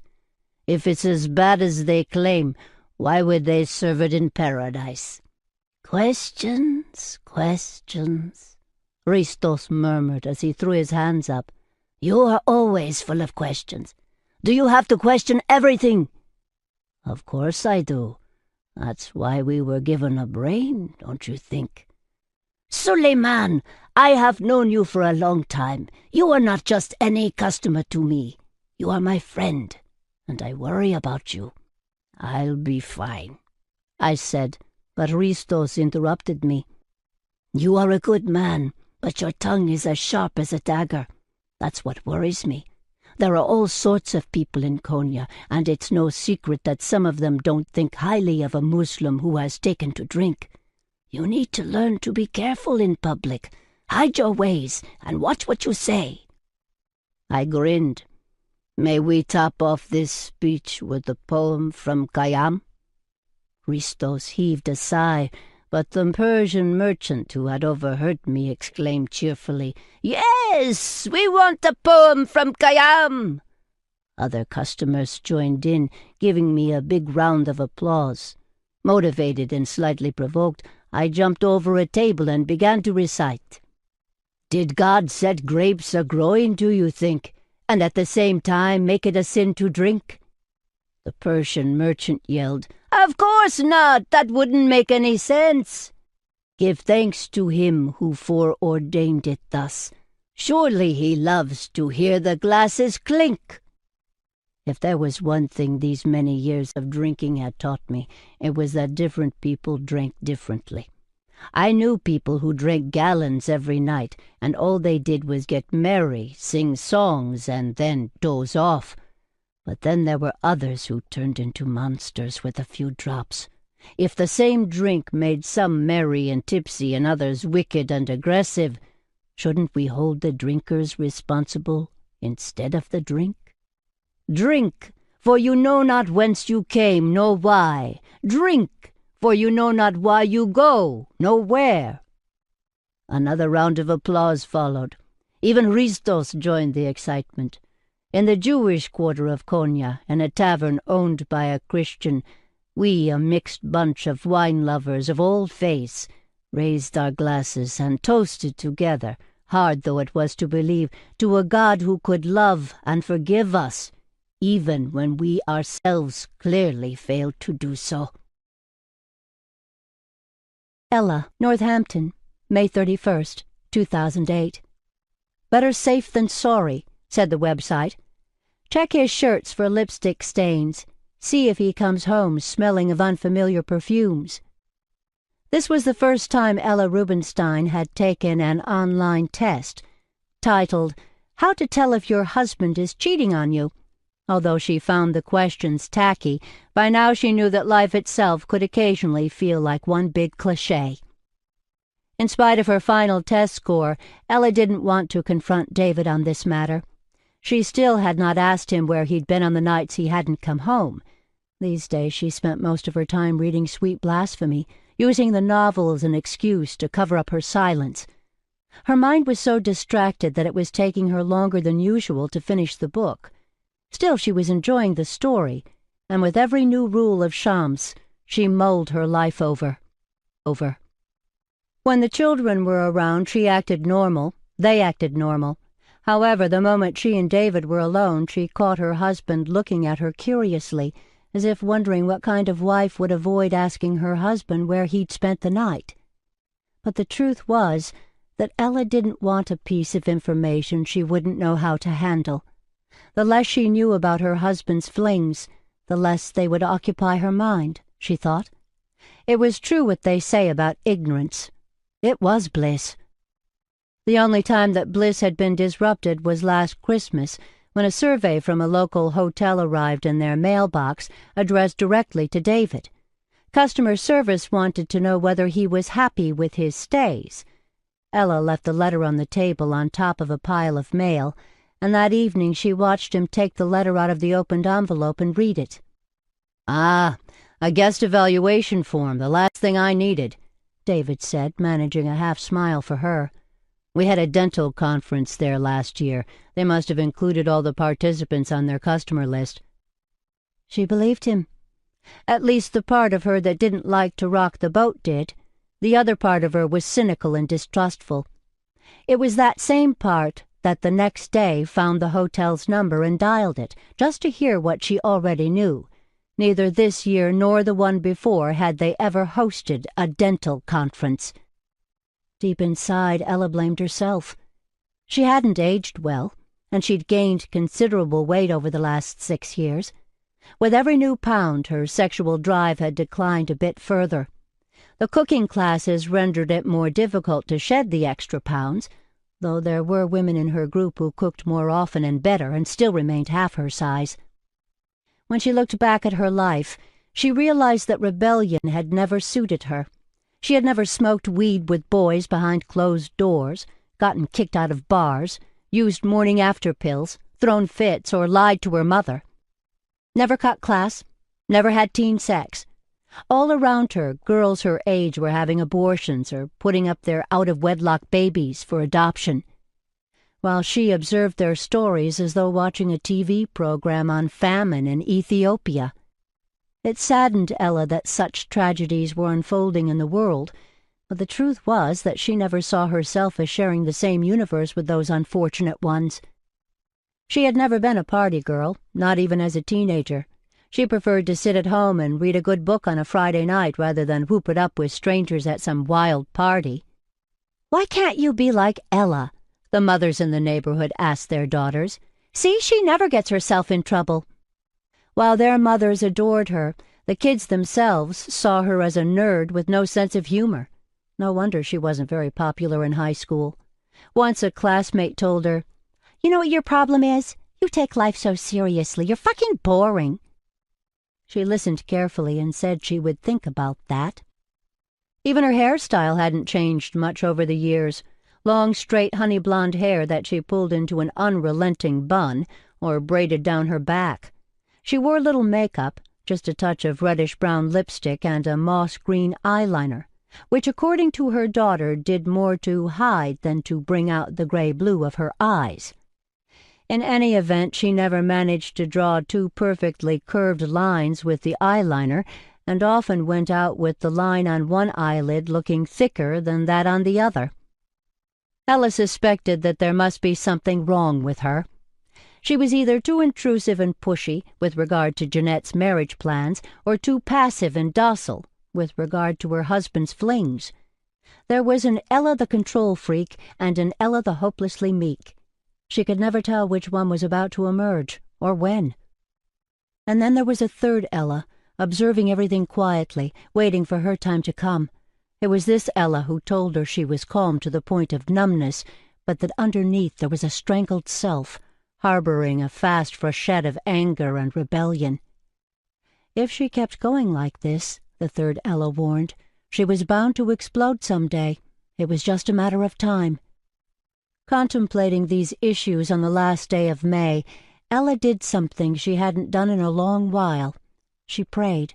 She asked God to either provide her with a love that would absorb her whole being, or else make her tough and careless enough not to mind the absence of love in her life.